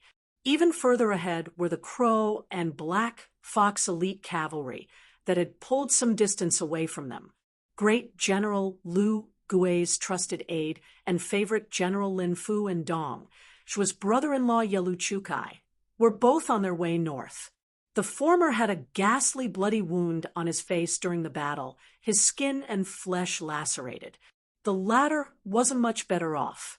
4 or 5 crossbow arrows pierced through his armor, but didn't fall, making him look like a hedgehog. His entire body was covered in blood. It seemed like his muscles and bones had been injured. This Longguan A-ranked generals couldn't understand how they ended up becoming the prey of the Bailiang crossbowmen. As a top-level scout at the border, it wasn't that he couldn't tell that the Crow and Black Fox troops weren't that weak. If they were willing to fight to the death and not retreat, they still had a chance to fight to the death against the 2 groups of Bailiang crossbowmen. However, those generals with real authority and the imperial relative surnamed Yelu chose to retreat. That was why, when he was shot in the neck by a crossbow arrow and fell off the back of his horse, he seemed to have thought it through. Perhaps it was because those 2 people's lives were too valuable, compared to the tyrannical actions of the Beimang scouts when they chased down Sun Ji's crossbowmen, such as bending down to cut off heads, riding horses to trample on headless corpses, or using the corpses on the ground as targets. Li Hanlin and Wei Muxing's crossbowmen similarly chased down without hesitation. If a Beimang scout dismounted from his horse, regardless of official status, the nearby crossbowmen would all raise their arms and point their crossbows downwards, accurately adding a crossbow arrow to ensure the death of the scout. Ludo, who had astonishing martial prowess, led 100 mounted crossbowmen, and was responsible for patrolling the left flank of Beimang's defeated army to prevent their formation from dispersing, which would be detrimental to their side's victory. On the right flank, there were only 2 riders keeping watch, but their deterrence to Beimang's cavalry was no less than that of Liangzhou's 100 cavalry. These 2 riders were the female swordsman Wang Sheng and the scout sergeant Yu Dilong, who had previously followed Yu Wandao to Liangzhou's pass. Not only did Wang Sheng carry as many as 6 swords on her back, she also used a rope to tie up 4 famous swords that her master had helped her take from the city wall of Wuwu City. She had a strange habit towards Jianghu masters who did not use swords, such as Yu Dilong and Lu Yunzhang, the Saber Dao champion, as well as Go Yufang, who was known to be invincible along with Yu Dilong. Wang Sheng was never willing to exchange pointers with them. Even if they met by chance and were close at hand, she was never willing to use her sword. Wang Sheng defeated dozens of Jianghu masters who were renowned throughout the world. Only Dong Yue's sword pools, Shan Baoi, who had forged a sword for herself, did not have any other sword. They became mortal enemies for the rest of their lives. They were each other's victims, and this became a long-lasting Jianghu story. Wang Sheng had defeated dozens of Jianghu masters who were renowned throughout the world. Wang Sheng had defeated dozens of Jianghu masters who were renowned throughout the world. Only Dong Yue's sword pools Shan Baoi, who had forged a sword for herself, did not have any other sword. They became mortal enemies for the rest of their lives. They were each other's victims, and this became a long-lasting Jianghu legend. Wang Sheng had defeated dozens of Jianghu masters who were renowned throughout the world. She had defeated dozens of Jianghu masters who were renowned throughout the world. Only Dong Yue's sword pools, Shan Baoi, who had forged a sword for herself, did not have any other sword. They became mortal enemies for the rest of their lives. They were each other's victims, and this became a long-lasting Jianghu legend. Wang Sheng had defeated dozens of Jianghu masters who were renowned throughout the world. She had defeated dozens of Jianghu masters who were renowned throughout the world. Only Dong Yue's sword pools, Shan Baoi, who had forged a sword for herself and had no other sword. Wang Sheng's master was never known for his unparalleled swordsmanship. Later generations remembered Su Fengnian because of the female sword saint Wang Sheng. At this time, Yu Dilong secretly turned his head to look at the girl. He originally thought that she would not be used to fighting on the battlefield. Previously, he only knew that she had once accompanied White Fox Face, who had a deep relationship with his master. The two of them traveled together in Beimang. He only knew that her swordsmanship had improved by leaps and bounds. The girl's clothes were stained with blood. As she spurred her horse forward, her hands pressed on the hilt of the sword at her waist. Her hands were stained with blood. She raised her head and looked forward. Her hair gently fluttered in the wind. She was in high spirits. His master had told him in private that as long as one was a girl, there was no girl who did not like rouge and face powder. The reason why Yu Dilong asked his master for the reward money for his military exploits, other than sending it to Annie Pei to repair the small courtyard, was that he wanted to secretly save some money. However, Yu Dilong was still young. He felt that even if he bought those feminine things, he might not be able to give them away. What do you mean by extreme love for the sword? My life is devoted to the sword. In the next 100 years, he would be honored as the most powerful man in the world. He did not use weapons his entire life. He defeated all the heroes in the world except for Go Yufeng with his bare hands. It was said that he did not have a girl he liked, but year after year, he would personally buy a few boxes of rouge. In the end, he would pile them up in a house like a mountain. Many, many years later, an old man who had lived for nearly 2 decades opened the door of the house. The old man with snow-white hair and brows sat alone on the threshold. He looked back and seemed to see a dark-skinned girl with her hands behind her back, picking and choosing in front of the rouge mountain. Wei Mushing, who was bathed in blood, rode his horse to Li Hanlin's side. He said in a hoarse voice, "Captain Li, these barbarians are unwilling to fight with all their might. Something is not right. Crow Lanzi and us crossbowmen are sworn enemies. They have never been soft-hearted. It seems like they have a backup plan like us. Be careful of ambushes." Li Hanlin casually spat out a mouthful of blood and raised his head to look at the sky. He then nodded and said in a low voice, "Captain Wei, your troops have suffered heavy casualties. Leave the pursuit to us for the time being. If you can take the opportunity to change horses, then change horses. There is no need to worry about wasting time. Once you encounter a large group of Beimang cavalry, you will need to stall for time. You must hold on until Yuan Nanting's white feather-light cavalry arrives on the battlefield. According to previous intelligence reports, I believe that with the current deployment of Beimang's Dongjua and Murong Baoding, they will not be able to transfer too many cavalry troops to deal with this battle. We still have Qidong's Iron Stupa. When the time comes, whether we fight or retreat, we will have room to maneuver. Chapter 1776. After pondering for a moment, Wei Mushing said with a murderous look, Dongjua, that bastard, is determined to compete with our Yuzhou army with infantrymen after all. The number of cavalrymen under this fatty's command is small, with General Yuan Nanting and General Qi Danghua supporting us. Even if there are some unexpected changes, we will still be in an invincible position. We can fight this battle with all our might. Li Hanlin revealed a bitter smile. Wei Mushing hesitated for a second before saying, now that we want to lure the snake out of its hole, Beimang barbarians are not all idiots. At that time, Sun Ji proposed that we 3 draw lots. Whoever gets the first one will be the bait. To be honest, when Sun Ji got the first one, I felt lucky. It's not that I, Wei Mushing, was afraid that my 500 to 600 brothers would die with me. Captain Li, you don't have to blame yourself too much. Old Wei's heart is actually clear. You were the one who suggested this plan to the Protectorate Manor, and you were the one who wanted to be the bait the most. No one can be blamed but you. If Sun Ji wants to blame someone, he can only blame his bad luck and his blindness for having such a disloyal brother, like me. Li Hanlin shook his head and raised his arm to wipe off the blood at the corner of his mouth. Sun Ji was the one who suggested the drawing of lots. He also prepared the objects for the drawing of lots himself.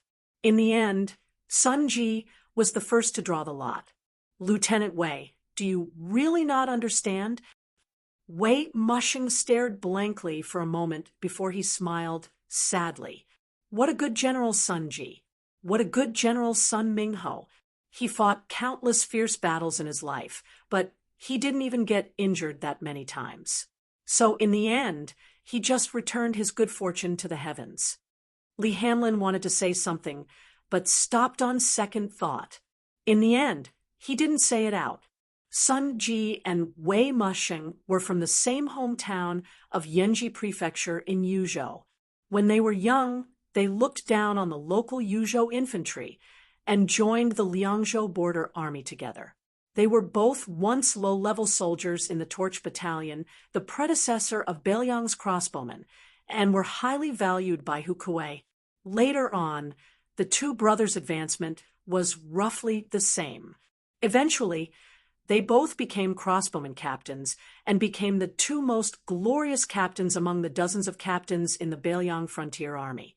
However, when one of them became a captain, there was a conflict between the 2 brothers, Chen Zhibao, the protector general of Beiliang, and Zhong Hongwu, the cavalry commander. After all, the captains of crossbowmen were an official position that the Beiliang Frontier Army would not change even if it was called the general of the 3 provinces.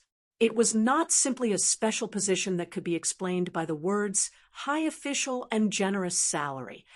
In the end, Sun Ji, who had the backing of the old Huaihua great General Zhong Hongwu, was the first to become a captain.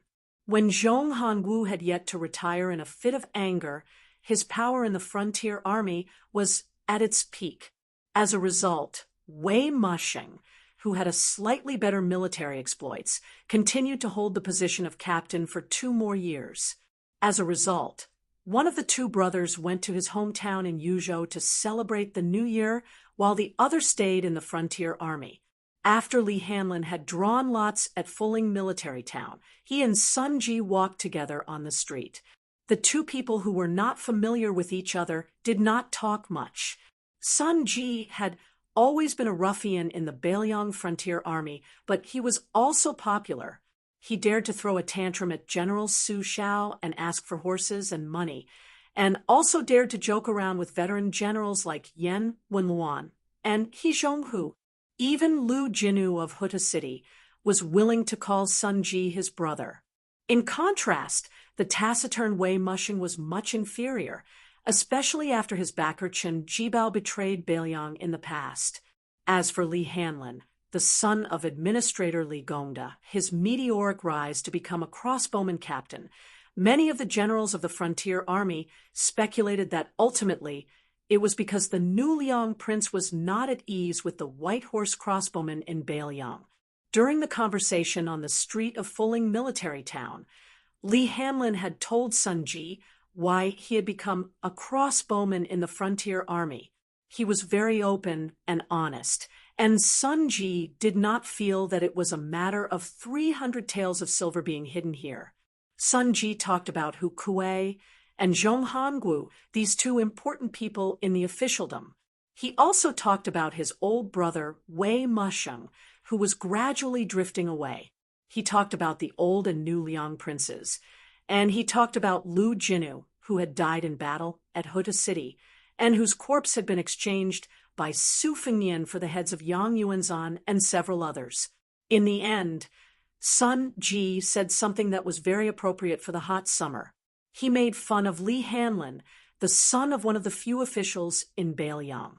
He said that in the summer, the wealthy people of Lingzhou not only had resorts to avoid the heat, they could also enjoy quite a few luxurious foods to avoid the heat.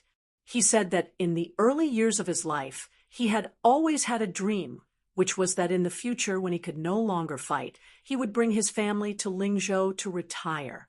When that time came, he would definitely let Li Hanlin, this rich person, do the honors of being a host. At the time, Li Hanlin did not know what to say. He could only smile and say that in the summer, every rich person in Lingzhou would have a food called immortal grass. It was a local thing that was sent from the distant Nanjiang Road to Lingzhou in Beiliang. After it was ground, it was added with ice and made into a large bowl of cold jelly. With one bite, it was truly cool like an immortal. At the time, Sun Ji was walking on the street in armor. Under the scorching sun, the stocky middle-aged man was sweating profusely. He closed his eyes and smacked his lips. With a brilliant smile on his face, he muttered that in the future, his most beloved daughter would definitely be able to eat that thing every year. Before Li Hanlin parted ways with Wei Musheng, he said without any reason, "Lieutenant Wei, I've long heard that you and your old brother Sun Ji have been competing for your whole life, from the time you fought in the military and became an official to the time you married a wife, and in the end, you didn't even miss out on having a few children. Is that true?" Wei Musheng was ashamed and resentful as he said, "Sun Ji is a lucky guy. He gave birth to 3 sons in one go. Last year, his family had another little daughter. Old Wei, my wife's belly was disappointing. She only gave birth to daughters for Old Wei.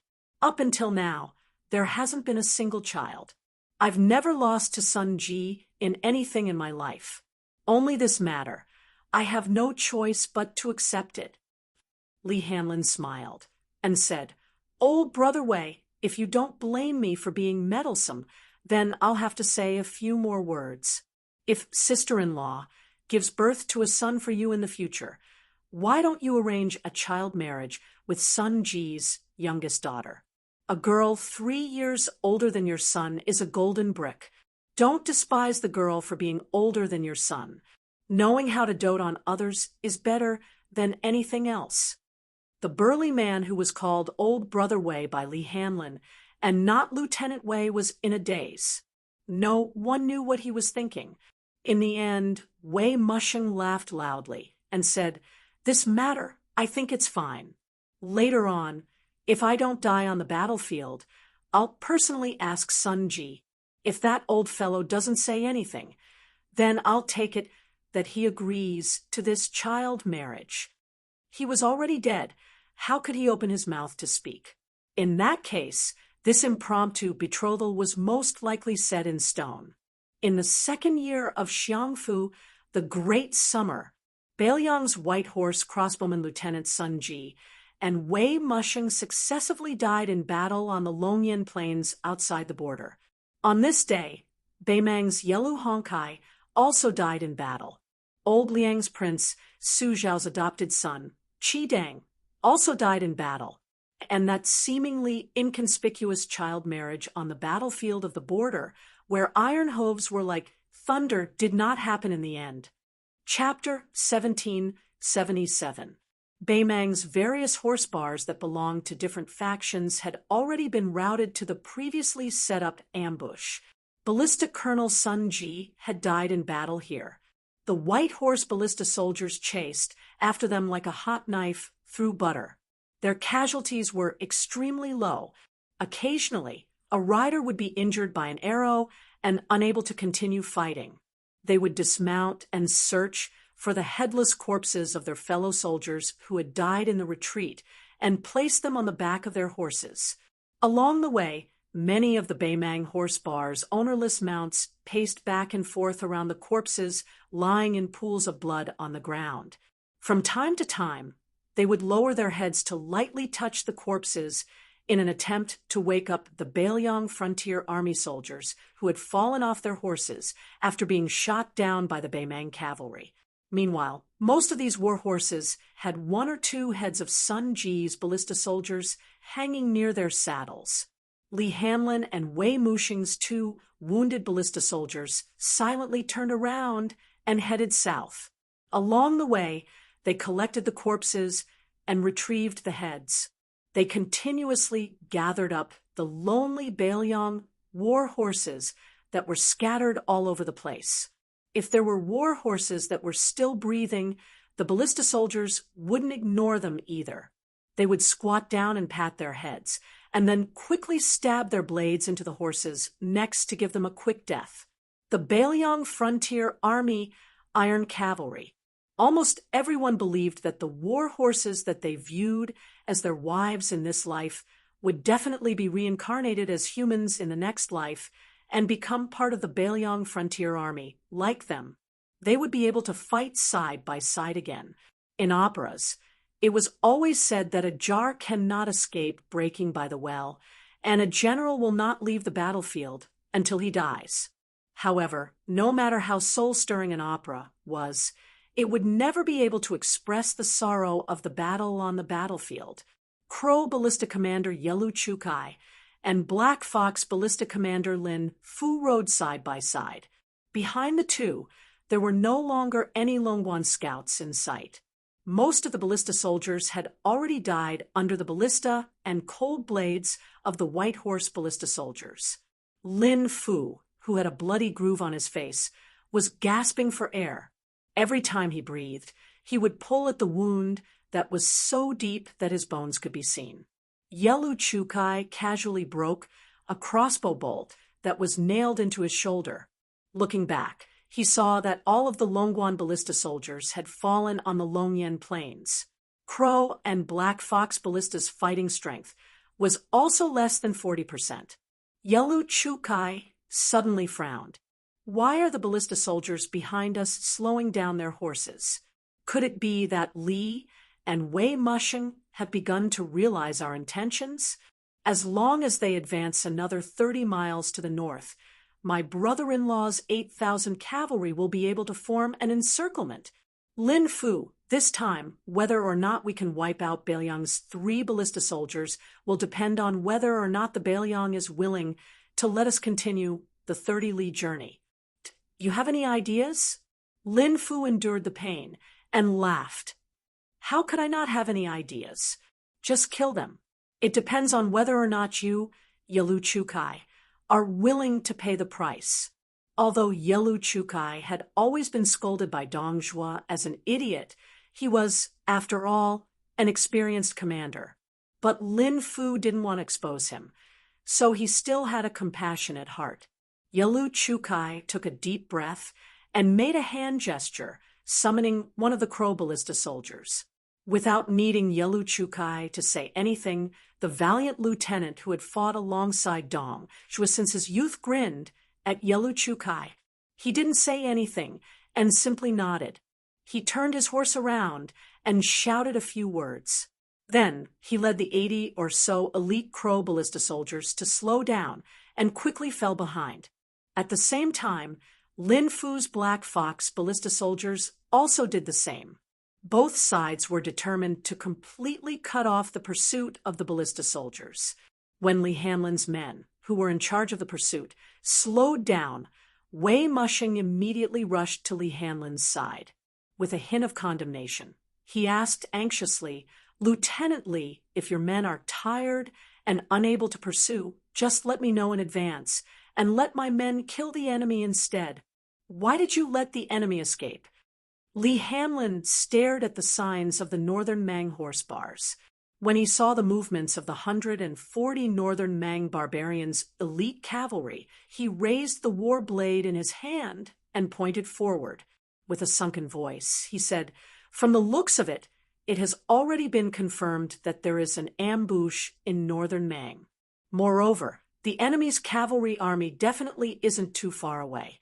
Otherwise, Crowbar and Black Fox Bar wouldn't have sent those 100 or so cavalry to their deaths on purpose. Old Brother Wei, your troops still shouldn't make a move. Continue to preserve your strength. The real battle to the death is yet to come. Yuan Nanting's white feather-light cavalry will arrive soon. I'd like to see who will eat who." The reason Northern Mang headed south was to pass through Northern Liang and annex the Central Plains. Every single one of Northern Mang's soldiers fought with their lives on the line for military merits and rewards. Our Bailiang, on the other hand, was fighting for fewer deaths. It was different. Wei Mushing followed the direction of Li Hanlin's sword, and indeed saw the 100 or so Baimang elites blocking the rear. It looked like they were trying to buy time for their commanders to escape the battlefield. Li Hanlin's face was suddenly filled with hostility. "It's not hard for you to die. 10th month Li, Tiger Head Fong, each lead 100 riders and charge with me. This time, there's no need to conserve your strength. Just focus on killing." In the distance, Ludo shouted, "Count me in." Both sides had used up most of their crossbows and arrows, so they could only fight with their sabers. Baimang ballista waved their swords. Bailiang's crossbowmen tightened their grip on their swords. The 140 or so Black Fox cavalry clashed fiercely with Li Hanlin's 200 crossbowmen. Then they crossed the line between life and death. The two cavalry forces didn't have many people to begin with, so they didn't spread out too far. It could be said that they met on a narrow path. Each side tacitly moved in a row with only 4 or 5 riders side by side. In this kind of situation, the one leading the charge was most likely to die. Li Hanlin, Ludo, 10th month Li, and Tiger Head Fong, 1 lieutenant, 1 commandant, and 2 deputy commandants charged at the front. Li Hanlin's attack was the cleanest. He directly cut off the neck of one of the Black Crows. Ludo, who was born with astonishing physical strength, attacked with great force. Not only did his blade cut off the enemy's swords, he even cut off the Black Fox's upper body. 10th month Li's blade was the most exquisite. He twisted his head to avoid the enemy's slash and stabbed the Black Crow's throat with his cold blade. Tiger Head Fong was the only one who didn't kill the enemy. He only clashed heavily with Ma Lan's swords. After Li Hanlin and Ludo each killed 3 enemy riders, 10th month Li killed 2 Baimang scouts in succession. However, he was about to be stabbed in the neck by the 3rd enemy rider in a straight line. Chapter 1778. Li Hanlin and Li October were separated by Ludo. They saw this scene from the corner of their eyes and yelled, "Old Lu!" Almost at the same time, Ludo turned to the side and grabbed the corpse of the enemy rider that had not fallen off his horse. He pulled it over and smashed it on the body of the scout that Li October was facing. Ludo was still in the mood to smile at Li October, who had just dodged a bullet, and seemed to say 6. Li October snorted coldly and ignored him. What Ludo meant was that Li October already owed him 6 lives in this life. According to the agreement between the 4 brothers, when they returned to Lingzhou in the future, Li October would have to treat Lu Do to 6 of the most expensive courtesans. However, everyone was well aware that their reward money had long been given to their fallen comrades. Therefore, the 4 of them were actually paupers who could not save a few taels of silver.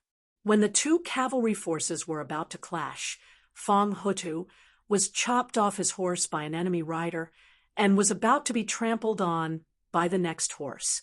Li Hanlin was about to save him when Lu Do shouted, "Let me do it!" He jumped up from his horse and jumped over Li Hanlin and his horse. He bent his legs and landed on the yellow sand and pounced forward. His hands hammered heavily on the abdomen of the Beimang warhorse, sending both rider and horse flying to the side. Lu Do lightly kicked Fang Hutu's shoulder and kicked him out of the battlefield. At this moment, the Beimang cavalry had already charged over. Lu Do laughed sinisterly and did not dodge. Instead, his body was as agile as a snake. His body curled up and his hands and feet stuck to the ground as he moved forward. When the Beimang warhorse was about to pass under its abdomen, he suddenly stood up. That Beimang warhorse was lifted up by Zhong Tongzi's shoulders.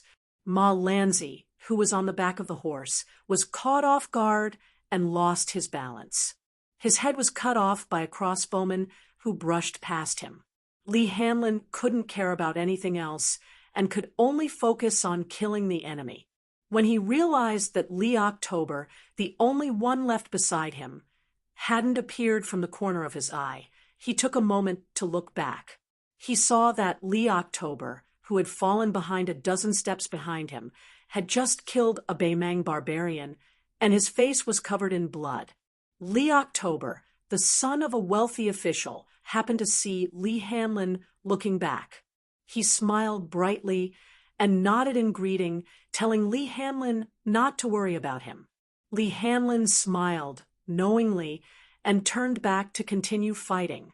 However, when he was the first to break through the enemy formation, he took a breather and waited patiently for October Li to appear. Unfortunately, October Li did not appear. In this lifetime, he did not get to see her again.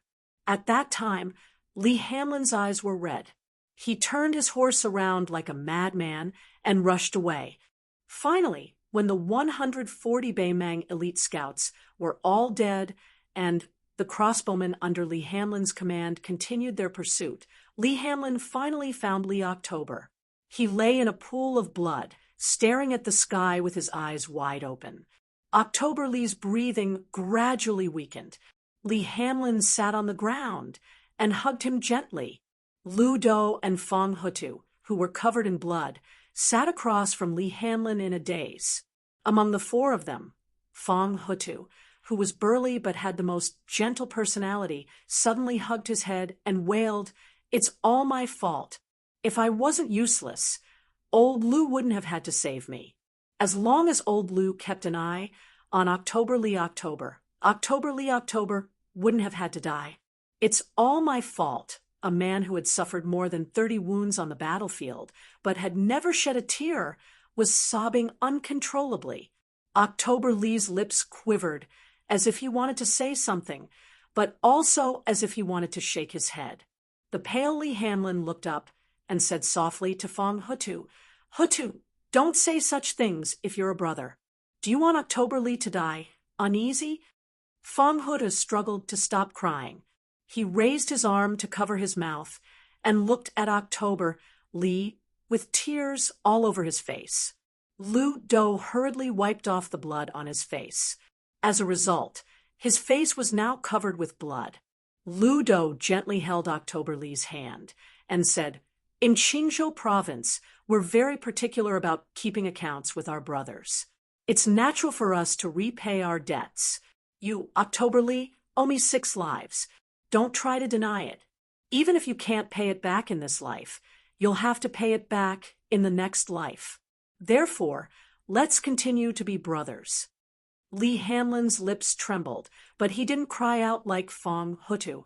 He looked at this youngster, who had once said that studying was even more unbearable than being stabbed, looked at the 2 scars left on his chest by the Northern Mang war blade, looked at this youngster, who had once said that the fortune teller said that he would die in the 10th month. Lee Hanlon squeezed out a smile. He lowered his head and said softly to Octoberly, "October, you used to say that there was a beautiful girl at home and that she was the best girl in the world. You also said that you wanted me to be your brother-in-law, but after you came to my house, you never mentioned it again." At that time, we went to Fong Huda's house and also went to your house. After I met her, to be honest, your sister's looks were average. Compared to the women Lee Hanlon, had seen when I was drinking and debauchery, she was much worse. However, her personality was really good. I actually liked her very much. I believed that if I married her, she would definitely be a virtuous daughter-in-law.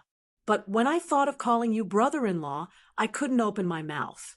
I'm telling you now, don't think it's too late.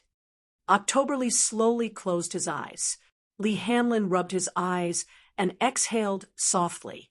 He turned to Fong Hutu and said, "Hutu, accompany Octoberly and send him back to Qingyuan Army Town." Fong Hutu wanted to say something, but Lu Do shook his head at him. Lee Hanlon and Lu Do exchanged for a Liangzhou horse. Lee Hanlon looked into the distance and said, "I'll make up for Octoberly. You take over for Hutu?" Lu Do nodded silently. Lu Do suddenly said, "Hanlon, do you really like Octoberly's sister?" Lee Hanlon smiled without hesitation and said, "I didn't say those words because of Octoberly. I really like her. I fell in love with her at first sight. It's an unreasonable kind of love." Lu Do's eyes were gentle as he looked into the distance. "Octoberly and Hutu only know that I'm from Qingzhou, but Hanlon, you should know more. You know, that I was once a death warrior raised by Lu family in Qingzhou. I was also the retainer of King of Beiliang's concubine, Lu Changyin." Lee Hanlon grunted and said, "The girl you like is also worthy of your love. That's enough." Lu Do laughed for the first time and said, "She likes that person. I admit defeat wholeheartedly. Lu Do, have you 3 as my friends in this life. That's enough." Lee Hanlon turned to look at Fong Hutu's horse gradually disappearing into the distance. He whispered, "Octoberly is most afraid of ghosts. You don't have to be afraid anymore." Chapter 1779. This chapter can be considered an interlude, but it won't hinder the next chapter from continuing on with the dragon's eye-riding battle. Recently, there's a book review competition, and I welcome everyone to participate. For example, you can write about the various endings of the characters in the snow.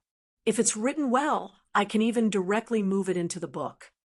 In the 3rd year of auspicious charm, in the spring breeze where peach blossoms were in full bloom, a middle-aged man rode an old donkey through Jiang'a and entered Western Shu. He pretended to carry a peach blossom in his hand, and the passers-by, especially the young ones, couldn't help but smile. Oh, it's another Jianghu person who admires the sword god Dong Tai. However, there were rumors in Jianghu that the peach blossom sword god was not only like a crane in a flock of chickens in the current Jianghu, but he was also very handsome. As for the appearance of the uncle in front of him, it was really a bit unpresentable. The ordinary-looking man leisurely rode the donkey and looked at the scenery of Shu. He walked and stopped and was not in a hurry. The reason he entered Shu was because he received a letter from his disciple in a familiar restaurant. The letter said that he liked a girl, and it was about time for him to talk about marriage. He wanted him, his master, to be the matchmaker. In the letter, his disciple reminded him many times not to go to Western Shu in a sloppy manner, not to mention helping his disciple gain face. But after all, Jianghu people believed that like master, like disciple. If the master was not capable, how good could the disciple be? Therefore, master, you must tidy yourself up, or else the girl's family would not be at ease leaving their daughter in his hands. After the man received the letter, he was not as inattentive as before. He really put his heart into it.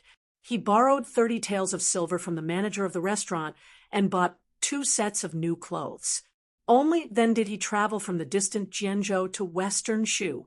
The letter was sent half a year ago. Fortunately, the disciple knew that his master was always wandering around, so he pushed the date to half a year later.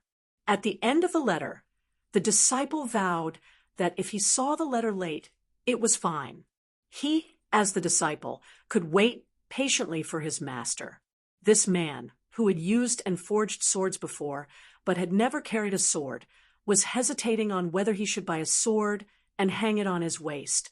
This was because his disciple's letter said that the girl he liked was from a wealthy family in western Shu.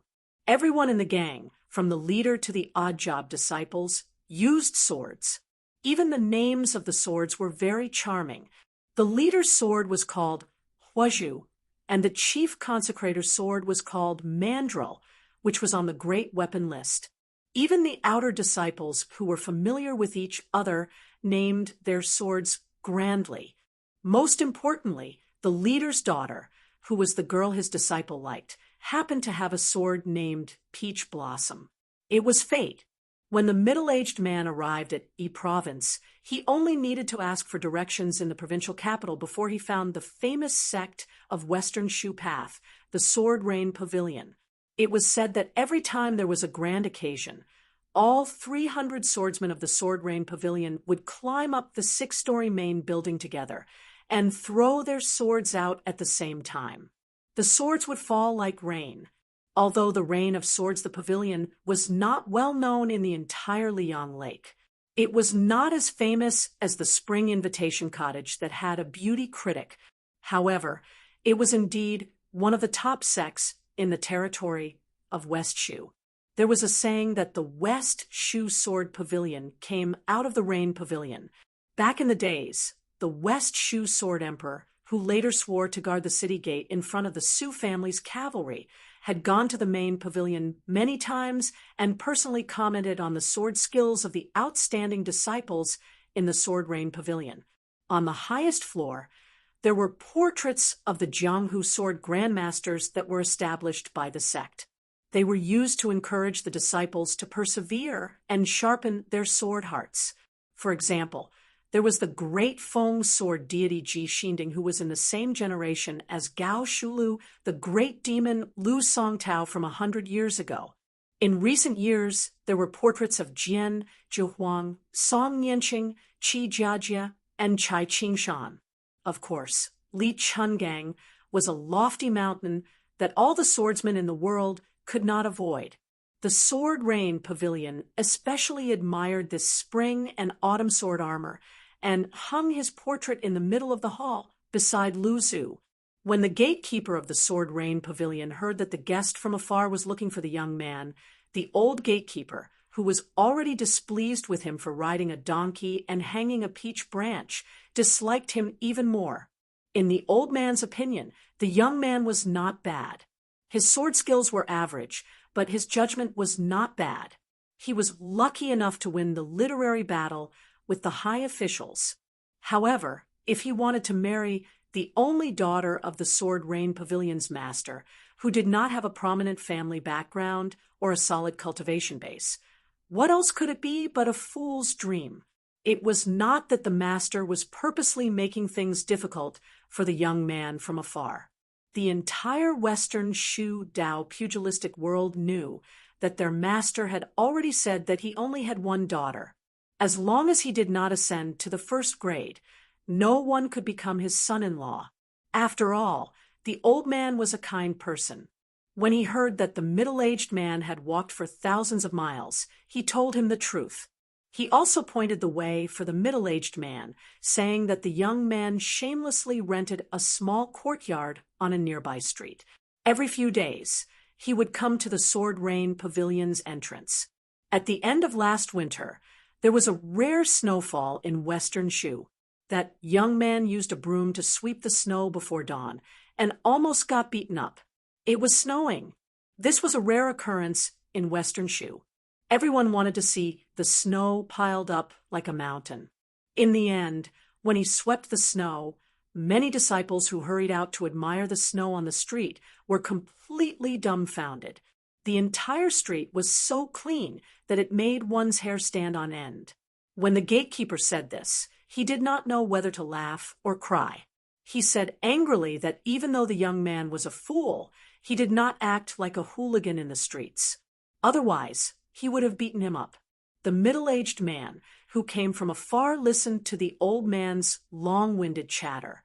He held the donkey with one hand and rubbed his chin with the other. The old man finally remembered to ask him about his relationship with the simple-minded young man. The man said that he was the young man's master. The old man grimaced in pain. His interest in the conversation vanished instantly. He quickly waved his hand and signaled the man to look for his disciple. As the sun set in the west, the old man looked at the back of the man who did not ride the donkey.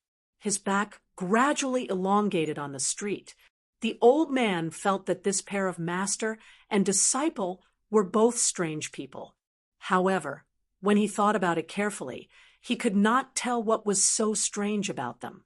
The middle-aged man led the old man, who was reluctant to ride the donkey, around and around. It was not easy for him to find the shabby courtyard in a shabby alley. He stood at the door and suddenly felt guilty. It turned out that his disciple had followed him everywhere for so many years. He did not ask for anything, so he did not gain anything. He knocked on the door. A young man, who could no longer be called a young man, walked out quickly. When he saw his master's familiar face, his face was filled with surprise. The middle-aged man was about to speak with a smile when his disciple went around him and hugged the old donkey's head. This made the middle-aged man, who thought too highly of himself, feel a little hurt. Only then did the middle-aged man realize that other than his disciple, there was also a young girl wearing a wooden hairpin and a cloth skirt. She was holding a water ladle and watering a small tree at the corner of the courtyard. When she saw the middle-aged man, she smiled shyly and was a little at a loss. The disciple and the old donkey, who had depended on each other for many years, talked about old times. He casually introduced the donkey to his master. "Master, this is Ah Chow. She is my neighbor here. She found this peach tree and planted it. Ah Chow's parents are also very easy to get along with. Their family opened a small porridge shop on the street. Ah Chow usually goes to the downtown market to sell flowers. She sells apricot flowers, peach blossoms, and orchids. Master, if you go to Ah Chow's house, you can smell the fragrance of flowers in the courtyard." The middle-aged man listened to his disciples nagging and felt gratified for no reason. No wonder he always felt that something was missing when he traveled alone in Jianghu for a year after they parted. It turned out that he was not used to not having his disciples nagging. He took a few more glances at the thin young girl from a poor family. Her back was facing the pair of master and disciple, and her ears were red. He smiled and turned his head to ask, "Master has also called you here. When will you come?" The disciple suddenly looked sad and forced a smile. "Master, I'm sorry. I might have made you come for nothing." He frowned and asked gently, "What happened?" The disciple scratched his head and said awkwardly, "It's just that. Master, don't ask too much." He smiled and asked, "Was it that girl's parents, the owner of the Tingyu Tower, who broke up the couple? Did they look down on you because you are a wanderer, so they bullied you?" Unexpectedly, the disciple shook his head. "The owner of the Tingyu Tower did not only look down on me. He is infatuated with the sword and is a chivalrous person. He has a good reputation in the western Shu Tao martial arts world. In his eyes, only the young disciples of Jiang Hu, who are second-grade master, could be a good match for his daughter. It's just that the girl's mother and a few brothers were a little unreasonable. They said some unpleasant things and did some. In short, they did not want me to continue staying in this city. The middle-aged man smiled. So, you were afraid? The disciple hurriedly said, That's difficult. But later on, that girl's heart belonged to someone else. I could not be shameless and pester her. Between a man and a woman, there should be mutual love. I still understand the principle. The girl with the wooden hairpin gathered her courage and said, That group of people once. The young man quickly stopped the girl's complaint. The middle-aged man's expression was normal, but in an instant, he grabbed his disciple's arm. You don't have enough qi in your words. I thought you were not acclimatized in Western Shu, but it turns out that you have suffered internal injuries. 4 months ago, someone used a sword to stab your shanzhong, juk, and qi-hai acupoints. What a good technique. It seems that the wound is not serious, but it actually injured your foundation. A swordsman of this level must be a well-known Jianghu person in Western Shu Dao. Tell me his name, and let me talk to him personally. The young man shook his head and said, Master, forget it. I wanted to leave this place long ago, but I was afraid that you would not be able to find me in Western Shu, so I did not leave. After hearing this, the middle-aged man, who did not show any anger, suddenly became gloomy, as if his reverse scale had been touched. The middle-aged man, who had always been calm and collected, raised his voice slightly with a hint of blame. He didn't tell them what your master's name is? Chapter 1780. The young man was stunned. He lowered his head and said, At that time, they came to me aggressively and wanted to kill me. I accidentally forgot. The middle-aged man snorted. I think you don't want to say it. The young man smiled foolishly and said, How embarrassing would it be if people knew that Master found such a useless disciple? Besides, if I really don't have the face to say your name, who would believe me? The middle-aged man was stunned. As an abandoned child, he had lost his family's protection when he was young. When he was young, he had to live alone in that eerie sword mountain. It could be said that he had experienced extreme hardships. After he walked out of the Wu family sword tomb, no matter what he encountered, he turned a blind eye and watched with folded arms. In his opinion, since he had chosen to walk into Jianghu, life and death were fated.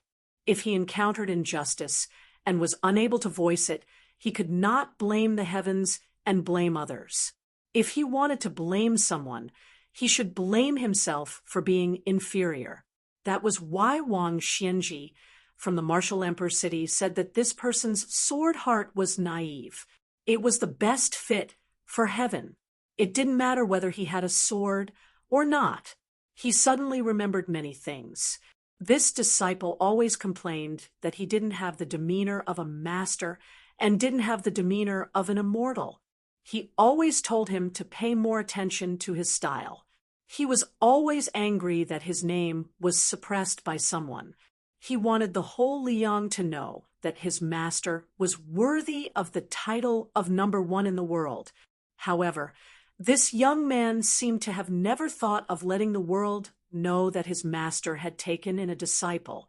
He never thought of letting Jianghu know the name of that person's disciple.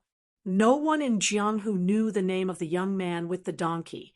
They didn't even know the name of the disciple of the peach blossom sword god. Since he took in this disciple, the two of them walked in Jianghu together.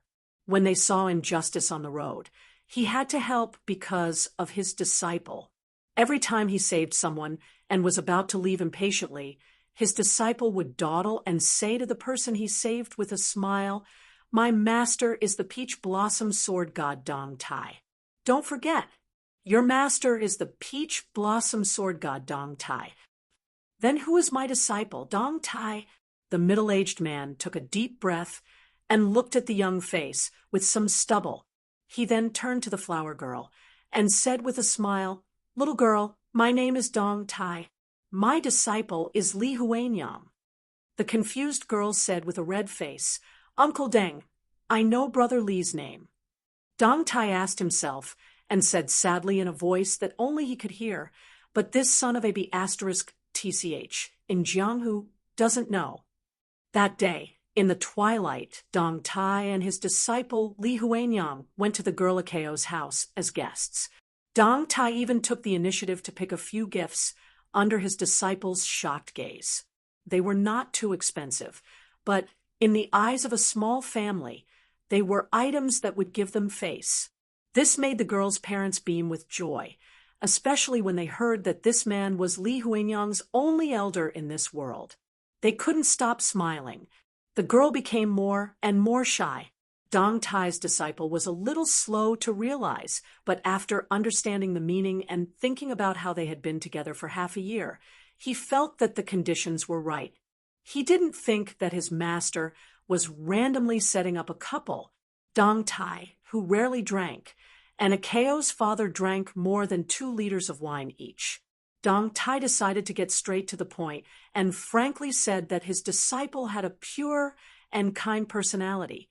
Although he was half a Jianghu person like him, he had never thought of making a name for himself in Jianghu. He was a young man who lived a stable life. The girl's parents, who originally had some concerns, were completely relieved after hearing this.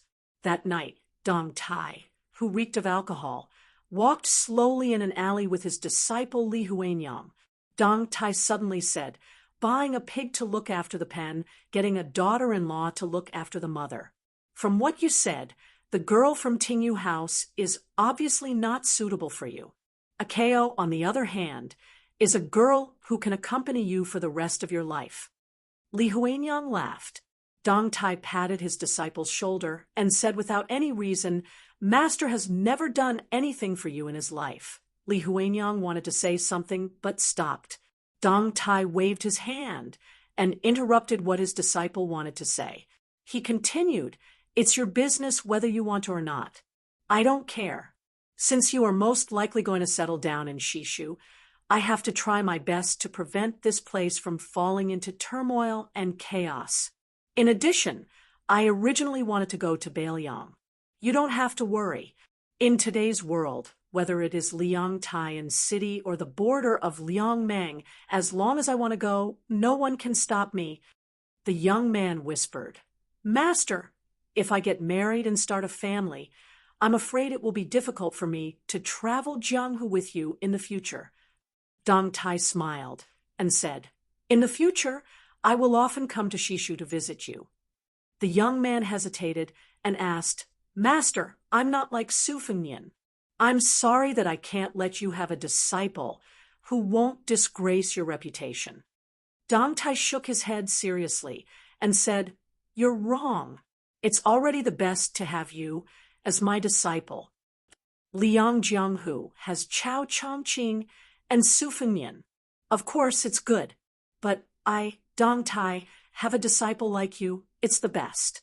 If someone wants you to live a bad life, it's very simple. They have to ask me, your master, if I agree." In Izhou of Shishu, peach blossoms were still smiling in the spring breeze. The inconspicuous middle-aged man came back without a donkey or a sword. He came to the entrance of the Sword Rain Tower. On this day, the Sword Rain Tower was hosting a banquet. The master of Izhou personally came to visit with his beloved son, hoping that the two families could tie the knot. In order to show the solemnity of the Sword Rain Tower, the tower master Zhang Yun gathered his disciples and went up to the main building. They all took off their swords, and the swords fell like raindrops. This was an eye-opener for the master of Izhou and the deputy general of Izhou, who were standing at the edge of the square. The whole city of Izhou knew that the master of Izhou had attached himself to the white-clothed king of Shu. The master of Izhou's position was equivalent to that of a small provincial governor, now that the provincial governor, who came from a local power, had become a mere figurehead. it was only a matter of time before he became the #1 civil official in Ijo. Therefore, the wanderer who caused a commotion in the city previously became an obstacle to the marriage made in heaven of Ijo.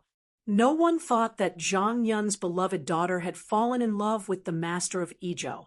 They all thought that from the beginning to the end, it was the wanderer who did not know the immensity of heaven and earth. It was the young man who had lost his mind and wanted to eat swan meat. When the middle-aged man arrived at the square at the entrance of the Sword Rain Tower, he saw the tower master, Zhang Yun, leading his wife and son to welcome him. They were walking towards the group of Ijo's influential officials. Among them, there was a beautiful young woman standing beside a handsome young man who was wearing a brocade robe. She was smiling like a flower, while the Sword Rain Tower was holding a grand occasion. A young man was accompanying a young woman as they walked through the streets and alleys. They were selling apricot flowers and peach blossoms loudly. They only earned 1 copper coin for each flower. The middle-aged man recalled the conversation between the master and disciple last night in the small courtyard.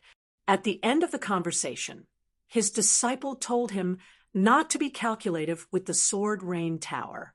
At that time, he nodded in agreement. His disciple did not believe him and repeated his words.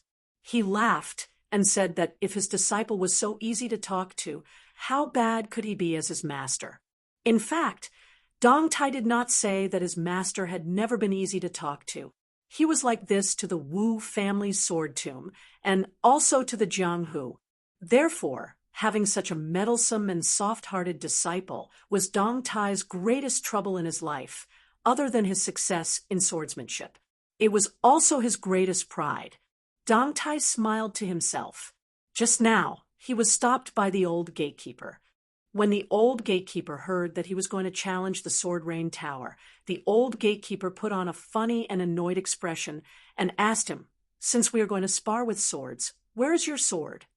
Dong Tai did not answer. His figure flashed, and he arrived at the Sword Rain Tower. Dong Tai raised his head and looked at the main building. There was a golden horizontal board with the words, "The world's first sword rain," written by the Sword Emperor of Western Shu in the early years. Under the spring sunlight, the horizontal board shone brightly. The people of the Sword Rain Tower, who first noticed the sudden appearance of the middle-aged man, was not Zhang Yun, the Grand Master of Swordsmanship, who was known as the Three Cheese Tongxian in the Western Shu Wulin, nor was it one of the elders who had outstanding swordsmanship. Instead, it was a few disciples who were looking around in boredom. Most of these people were interested in the daughter of the Tower Master, but they knew that there was a world of difference between them. They were ashamed of their inferiority in front of the son of the Tower Master of Ijo. When they thought that the girl was about to fall into the arms of another man, they did not want to see it. Then they saw the man in coarse clothes who did not carry a sword and did not have an imposing manner. However, they did not pay much attention to him. Although the Sword Rain Tower of Western Shu was not as famous as the Dongyue Sword Pool and Nanjiang Dragon Palace, it was still the leader of a state. The Tower Master, Zhang Yun, was one of the top 10 masters in Western Shu. When he was young, he was a genius swordsman who was favored by the previous owner of the Spring Invitation Cottage, Xielingzhen. Although he had not reached the first grade, yet the entire Western Shu Wulin Jianghu believed that Zhang Yun was one of the most promising people to reach the legendary realm. Although a second grade master had the word little in it, it was enough to establish a sect in the Liang state. Those first grade masters were usually elusive and did not care about the affairs of the Jianghu. It was even harder for ordinary people in the Jianghu to get close to them. Therefore, in the real Liang Jianghu, the most famous people were the martial Dao masters who could be seen and touched like Zhang Yun. They were the masters of the Jianghu who would show up every now and then. If one did not boast that he had drunk wine with those martial Dao masters, no matter how much he boasted, no one would believe him. This was because not only was Zhang Yun's cultivation base extremely high, but he also had a human aura and was down to earth in the way he did things. If it was said that he was fortunate enough to have met the famous house master of the Sword Rain Pavilion, then it would be able to shock others and cause them to be skeptical. A loud explosion rang out, causing the hearts of everyone in the Reigning Swords Tower to tremble. The horizontal board that was personally given by the old Western Shu Imperial uncle split into two and fell to the ground. Chapter 1781. Everyone looked at each other, feeling incredulous. That board with a prominent origin was made of the first-grade Nanma wood. It should not be so fragile. Moreover, this board had only been hanging for 30 years. How could it be broken in the middle, like it was split by a sword? Everyone looked around and finally focused their eyes on the middle-aged man with his hands behind his back. Even Zhang Yun, a second-level Supreme Power Master, could not find any clues. Could this man be the culprit who destroyed the invaluable plaque? The leader of the Sword Rain Tower. Zhang Yun was one of the few famous masters in Western Shu. He was also an experienced veteran. He admitted that even if he held a sword, he would not be able to break a board from 300 to 400 steps away. Regardless of how domineering and arrogant the arrival of such a person was, he was still not someone the Reigning Sword Pavilion could easily deal with.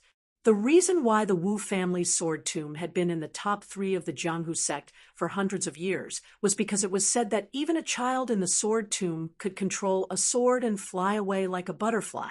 This in itself meant that it was not easy to produce sword energy.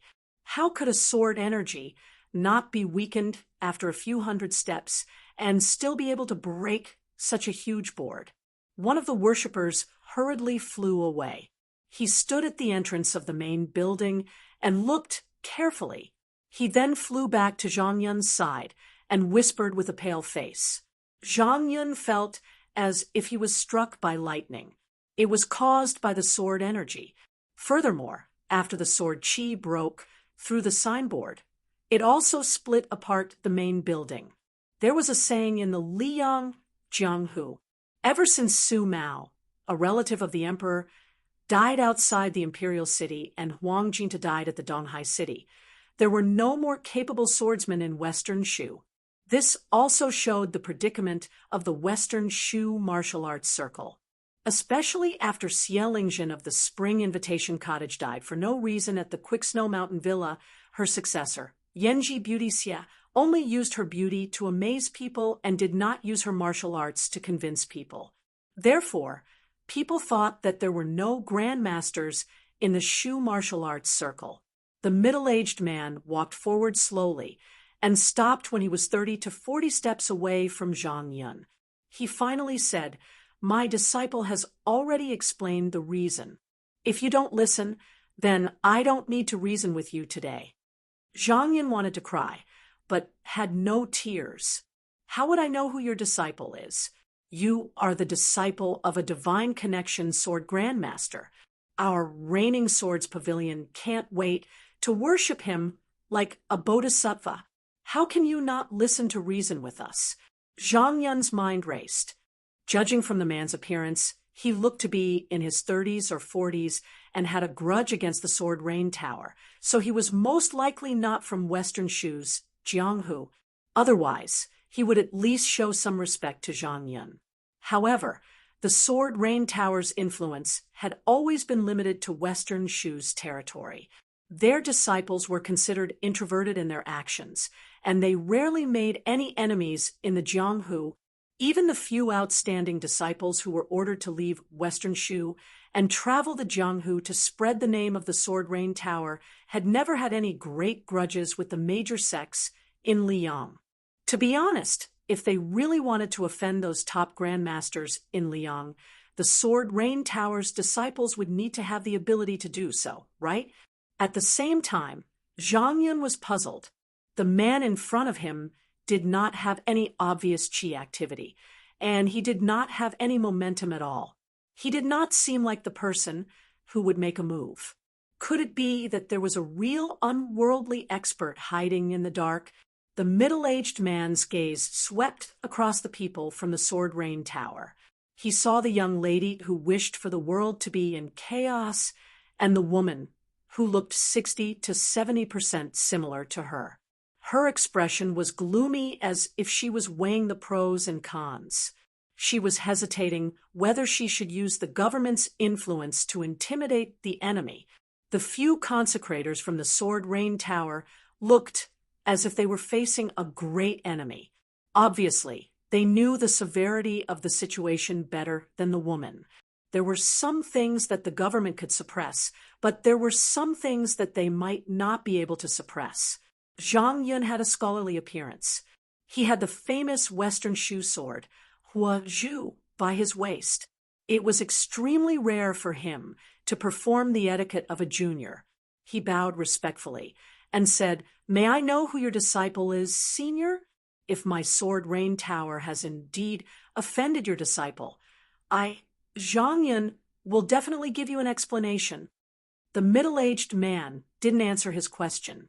Instead, he looked at the group of people and asked, "Who's the one holding the mountain elf?" The provincial general, who was sitting in a high position and had a fat body, narrowed his eyes and said sinisterly, "Today is a big day for me and Brother Zhang's families. I didn't expect that someone would dare to do such a thing in a provincial city. You've really opened my eyes." The deputy general of a provincial, who had thousands of troops under his command, sneered and said, "Who dares to violate the law in my territory?" Zhang Yun was relieved when he saw the two officials of a provincial general's attitude. However, he still wanted to keep the peace. After bowing, he straightened his back and stared at the uninvited guest in front of him. "Senior, could it be that the chief consecrator of my Sword Rain Tower, Hu Dachuan, had a misunderstanding with your disciple?" The middle-aged man ignored the two officials of Western Shu and the Sword Rain Tower's Tower Lord, who was pretending to be humble. Instead, he looked at the swordsman, who had gone to the main building to look at the signboard. He was dressed in white, had white hair, and a white beard. Even the scabbard of his sword was snow white. He looked very sage-like. He asked, "Are you the one who attacked my disciple 3 times?" This Western Shu Sword Dao Grandmaster, whose swordsmanship was not inferior to Zhang Yun's, looked calm and composed. However, he did not answer the question. It was unknown whether he was unwilling or afraid. However, after the middle-aged man asked this question, the expressions of the mother, daughter, and handsome young master changed slightly. The woman's gaze became even more vicious. The young woman pursed her lips, and the young man subconsciously took a step back. The middle-aged man said calmly, "A sword for a sword." Just as the white-haired consecrator with the mandrel was about to grab the sword hilt, his chest exploded and blood splattered everywhere. However, after this silent sword killed him, scarlet blood splattered out of Zhang Dachuan's juk and sea of qi acupoints. Zhang Dachuan, who did not even manage to grab the sword hilt, fell backward, let alone unsheathing it. One sword was enough to kill someone. However, he said that he would return 3 swords.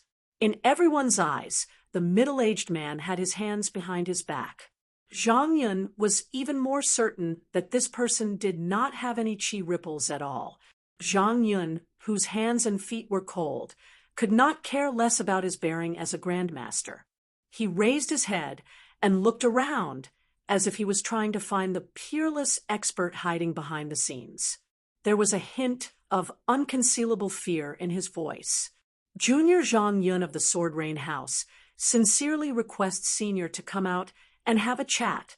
Junior is willing to sincerely apologize. The middle-aged man turned to look at the 2 senior officials of E province. "I don't know what kind of officials you are, but today, even if Chen Jibao is standing here, he can't stop me from killing someone. If you don't believe me, then bring your troops here. Whether it's thousands or tens of thousands, I can wait for you." If you don't call for reinforcements, I'll kill you right now. If you do, I'll still kill you. Remember, don't try to reason with me before you die." Of course, the world did not know that even Xia Guaniying, the mastermind behind Qin Jibao's capture of the Flood Dragon, was killed by him. The woman sneered and said, "How arrogant! You don't even respect our king of Shu, my grandfather, and the Western Shu Dao administrator are best friends." The middle-aged man interrupted the woman. "Then invite your grandfather and the Western Shu Dao administrator to the Sword Rain house. I'll wait for them. If they don't come, I'll just go and kill them." The woman was about to say something ruthless, but her husband, Zhang Yun, who had never said anything harsh since he got married, roared angrily, "Shut your mouth!" The trembling Sword Rain House Lord looked at the middle-aged man and asked bitterly, "May I ask if Senior is from the Wu clan's sword tomb or the Donghua sword pool?" Before the middle-aged man could make a move, the dumbstruck E-province official fell backward and died on the spot. The middle-aged man's tone was still indifferent. "I'm somewhat related to the Wu clan, but not the Donghua sword pool." The deputy general of E-province said in horror, "Did you really kill E-province's official?" The middle-aged man made a joke that wasn't funny at all. "If you think it's fake, fine. But let me remind you, if you don't call for reinforcements, you'll die soon." Then the general made an even bigger joke with a sobbing tone. He said in a trembling voice, "Hero, we don't have any grievances. Hero, you can't kill the innocent. This has nothing to do with me, and I won't care anymore. Hero, you can kill whoever you want in any province. If you don't want to do it yourself, I'll help you. Is that okay?" The middle-aged man didn't say anything. After he left the Wu clan's sword tomb, he actually didn't like Jianghu. However, his disciple liked it very much, so he was willing to treat Jianghu people and Jianghu with respect. Therefore, among the 4 grandmasters of martial arts evaluation, only Hidong Tai, Chao Chongqing from West Chu, Su Fingyan from Beiliang, and Tuoba from Beimang, Dong Tai was truly free and unfettered. Therefore, he didn't care if Jianghu people caused trouble for him. However, if he, Dong Tai, wanted to cause trouble for the people of the world, no one could escape from him. Therefore, Xia Guaniying, who was ranked first on the immortal leaderboard of continental dynasties, had hidden for thousands of miles from Great Peace City in the north to the coast of the South Sea. However, he still couldn't escape death under his sword. At this moment, another 2 Sword Rain Tower's consecrators, who had the intention to kill, fell dead on the ground. Zhang Yun, who was at a loss, looked at the middle-aged man in front of him whose name he still did not know, and said with great sorrow, "Senior, Zhang Yun, do not know what happened, but Zhang Dachuan's descendants did not deserve to die." The deputy general of E-province suddenly came to his senses and ran away. He wanted to run as far as he could after leaving E-province. No matter how much money he had to spend or how many connections he had to use, he had to seek refuge in the King of Shu's residence. The middle-aged man didn't even look at the Shu general who was running away. He glanced at the Sword Rain Pavilion's leader and said, "I've said that I'm not here to reason with you." Zhang Yun, who was in despair, asked, "Senior, are you really not afraid of becoming enemies with the Western Shu government and the entire Western Shu martial arts world?"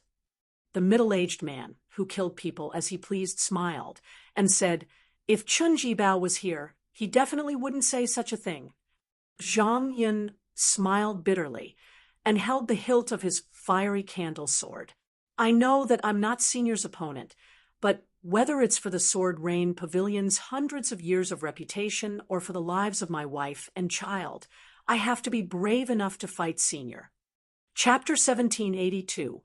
Unexpectedly, the middle-aged man shook his head and said, "I won't kill you today. My disciple said that you, Zhang Yun, are a kind and chivalrous person. Based on this, you don't have to die." The handsome young master knelt on the ground and wailed at the corpse of his father in Province. "You lunatic! Why did you kill my father? You will die a horrible death." When Zhang Yun's daughter saw the miserable state of her beloved man, she was also weeping. She squatted down and wanted to comfort him, but was pushed away by the young man. "Get lost. It's all because of you, you jinx. My father died because of you. If it weren't for you and your mother's instigation, why would I, the son of Province, make things difficult for that nobody time and time again? Why would I use my official position to ask Zhang Dachuan to hurt him?" Zhang Yun looked as if he was struck by lightning. He turned around with a wooden expression and looked at his wife and daughter. He asked expressionlessly, "Tell me what happened. Since we're already in this state, you should at least let me know the reason for my death." The charming woman no longer had her usual graceful bearing. Her expression was ferocious and terrifying. She said sternly, "Zhang Yun, how would I know that the master of that poor boy is so powerful? If you want to blame someone, you can only blame that young man with the surname Li for pretending to be a fool. If he didn't hide his identity and tease us, why would I deliberately stop him from marrying our daughter? Ha! Now I only regret that I didn't ask that old trash Zhang Dachuan to kill him." Zhang Yun looked at his crazy wife with disgust. He turned around again and said, "Senior, can I exchange my death for the lives of those unrelated to the sword raining tower?" The middle-aged man shook his head and said, "No." Zhang Yun's lips trembled, and he couldn't say a word. The middle-aged man said again, "Don't worry, I came here today only to kill Zhang Dachuan. Now, I'm only here to kill the one on the ground, and the Province Deputy General who escaped from the sword raining tower. As for the other dead people, since they wanted to kill me, they have to pay the price for having such thoughts. Although, in my opinion, your wife and daughter deserve to die, my disciple never had such thoughts. I won't let him feel guilty." Zhang Yun couldn't understand this person's thoughts. It was just like how every time he went up the building and looked at the pictures of the sword immortals of the past, he never understood why the same sword in their hands could be so powerful that it could shake the earth and mountains.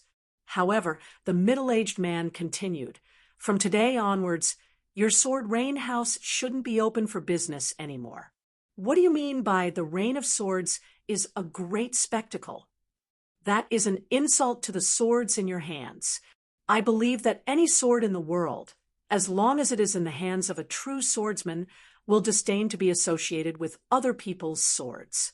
Li Chuangong's wooden horse and ox are the same.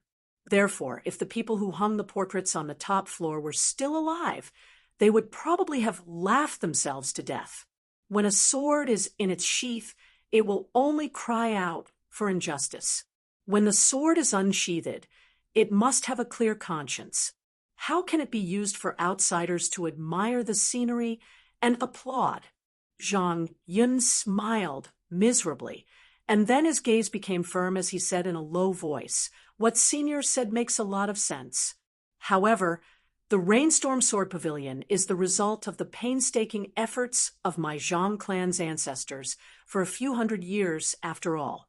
Thus, Zhang Yun can die today while the pavilion doesn't exist, but Zhang Yun can't live on while the pavilion doesn't exist." This was the first time the middle-aged man looked at Zhang Yun seriously. Zhang Yun held the fiery candle sword tightly, and there were no more distracting thoughts in his mind. My Zhang clan's sword rain house once had ancestor Lu riding a crane. Sword sovereign Su Xiu once commented on the swordsman of the world, and sword god Li Chungang was here to give pointers to my grandfather's swordsmanship. If I, Zhang Yun, retreat today, then the Rainstorm Sword Pavilion will really perish. Zhang Mingjing, Zhang Ziyuan, Zhang Dambua, Zhang Mingji, the four of you remember, after my death, the people of the Rainstorm Sword Pavilion can die, and the signboard can fall, but the words Rainstorm Sword Pavilion must not disappear. It must not be humiliated.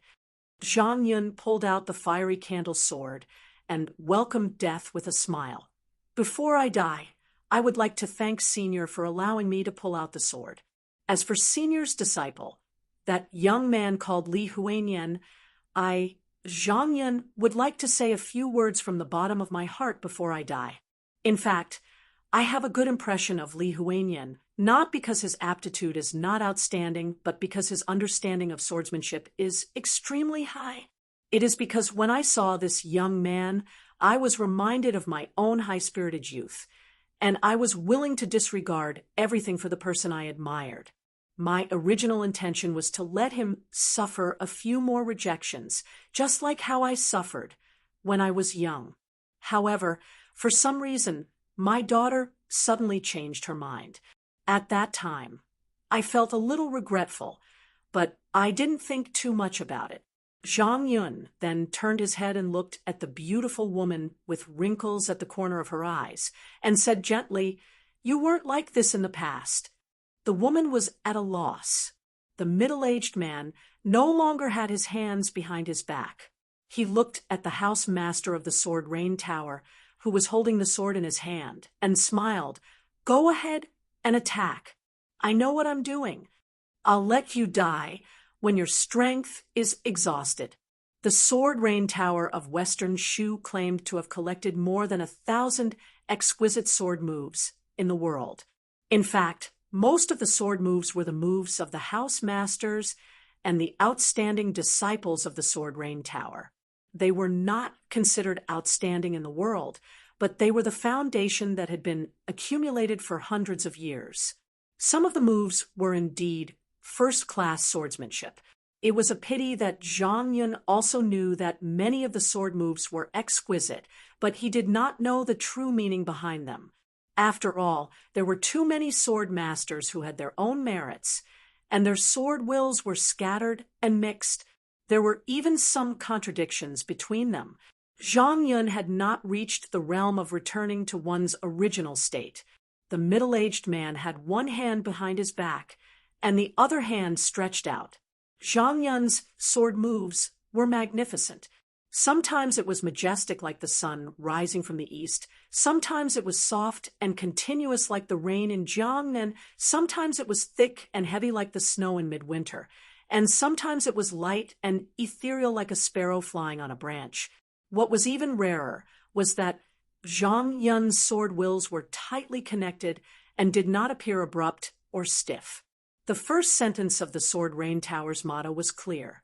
The sunrise of Kunlun, the bright moon of Songhai, the water of the spring god lake, the great tide of Guangling, the haze of Crimson City, the flying snow of Liao Liao, the yellow sand of the great desert, and various other wonders all contained sword wills that merged into one. The end of the way of the sword.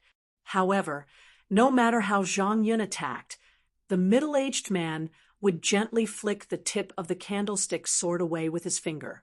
Therefore, every time the sword vibrated, it meant that Zhang Yun's exquisite sword wills were stopped abruptly.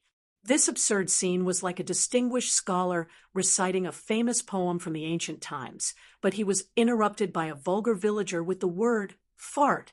In the square, only the rainbow-like sword chi could be seen. Zhang Yun and his sword were indistinct. Only the middle-aged man stood in the same place, casually flicking his two fingers. Even the odd-job disciples of the Sword Rain Tower, who were laymen, knew that the difference in their attainments in the way of the sword was like the difference between the clouds and the mud. Their master or grandmaster, Zhang Yun of the Sword Rain Tower in Western Shu, was one of the 10 grandmasters of the Western Shu Dao.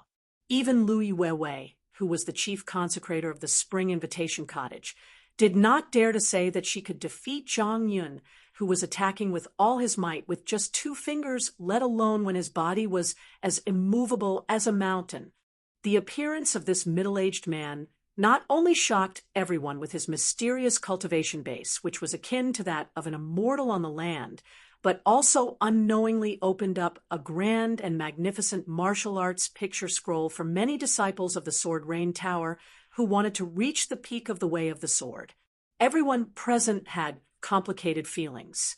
who could turn the tide when the Sword Rain Tower encountered such a powerful enemy. It was destined that they would not be able to avenge themselves today, but would they really be able to in 10 or 20 years? Just as Zhang Yun's sword momentum was weakening, the Sword Rain Tower's master knew that he was going to die. However, Zhang Yun did not feel too indignant. He only felt that after displaying all his skills to his heart's content, it was only a matter of flicking his fingers. He felt that he had let his ancestor down. He had gone through untold hardships to get what he wanted, but at this moment, his sword heart had reached a clear state. He no longer had any regrets. Master, don't kill people.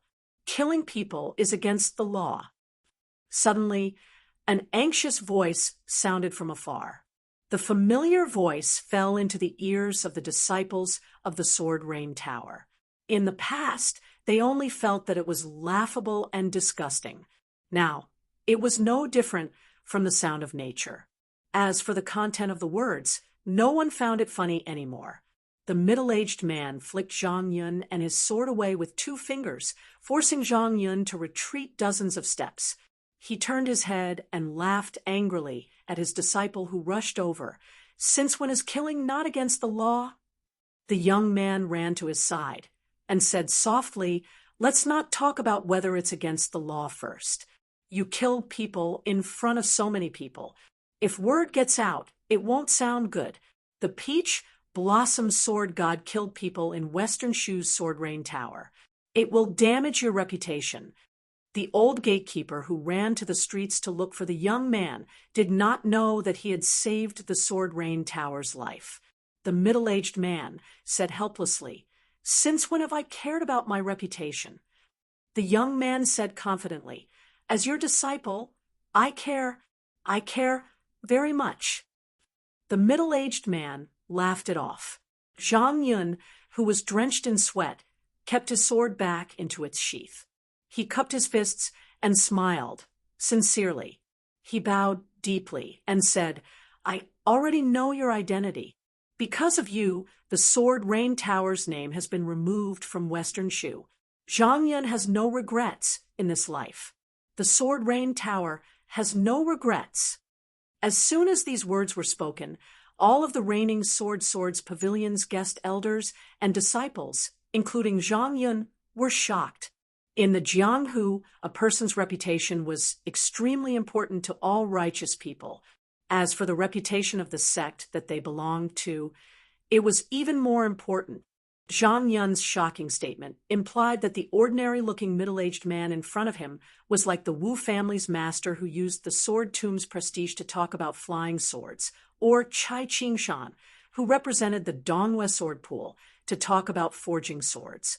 Otherwise, no matter how high this person's martial cultivation was, no matter how much he regarded everyone as ants, Zhang Yun, who had the intention of sacrificing himself for the sword, would not have taken the initiative to say such a thing. The middle-aged man did not show any change in his expression. He accepted it calmly, or more accurately, he completely ignored it.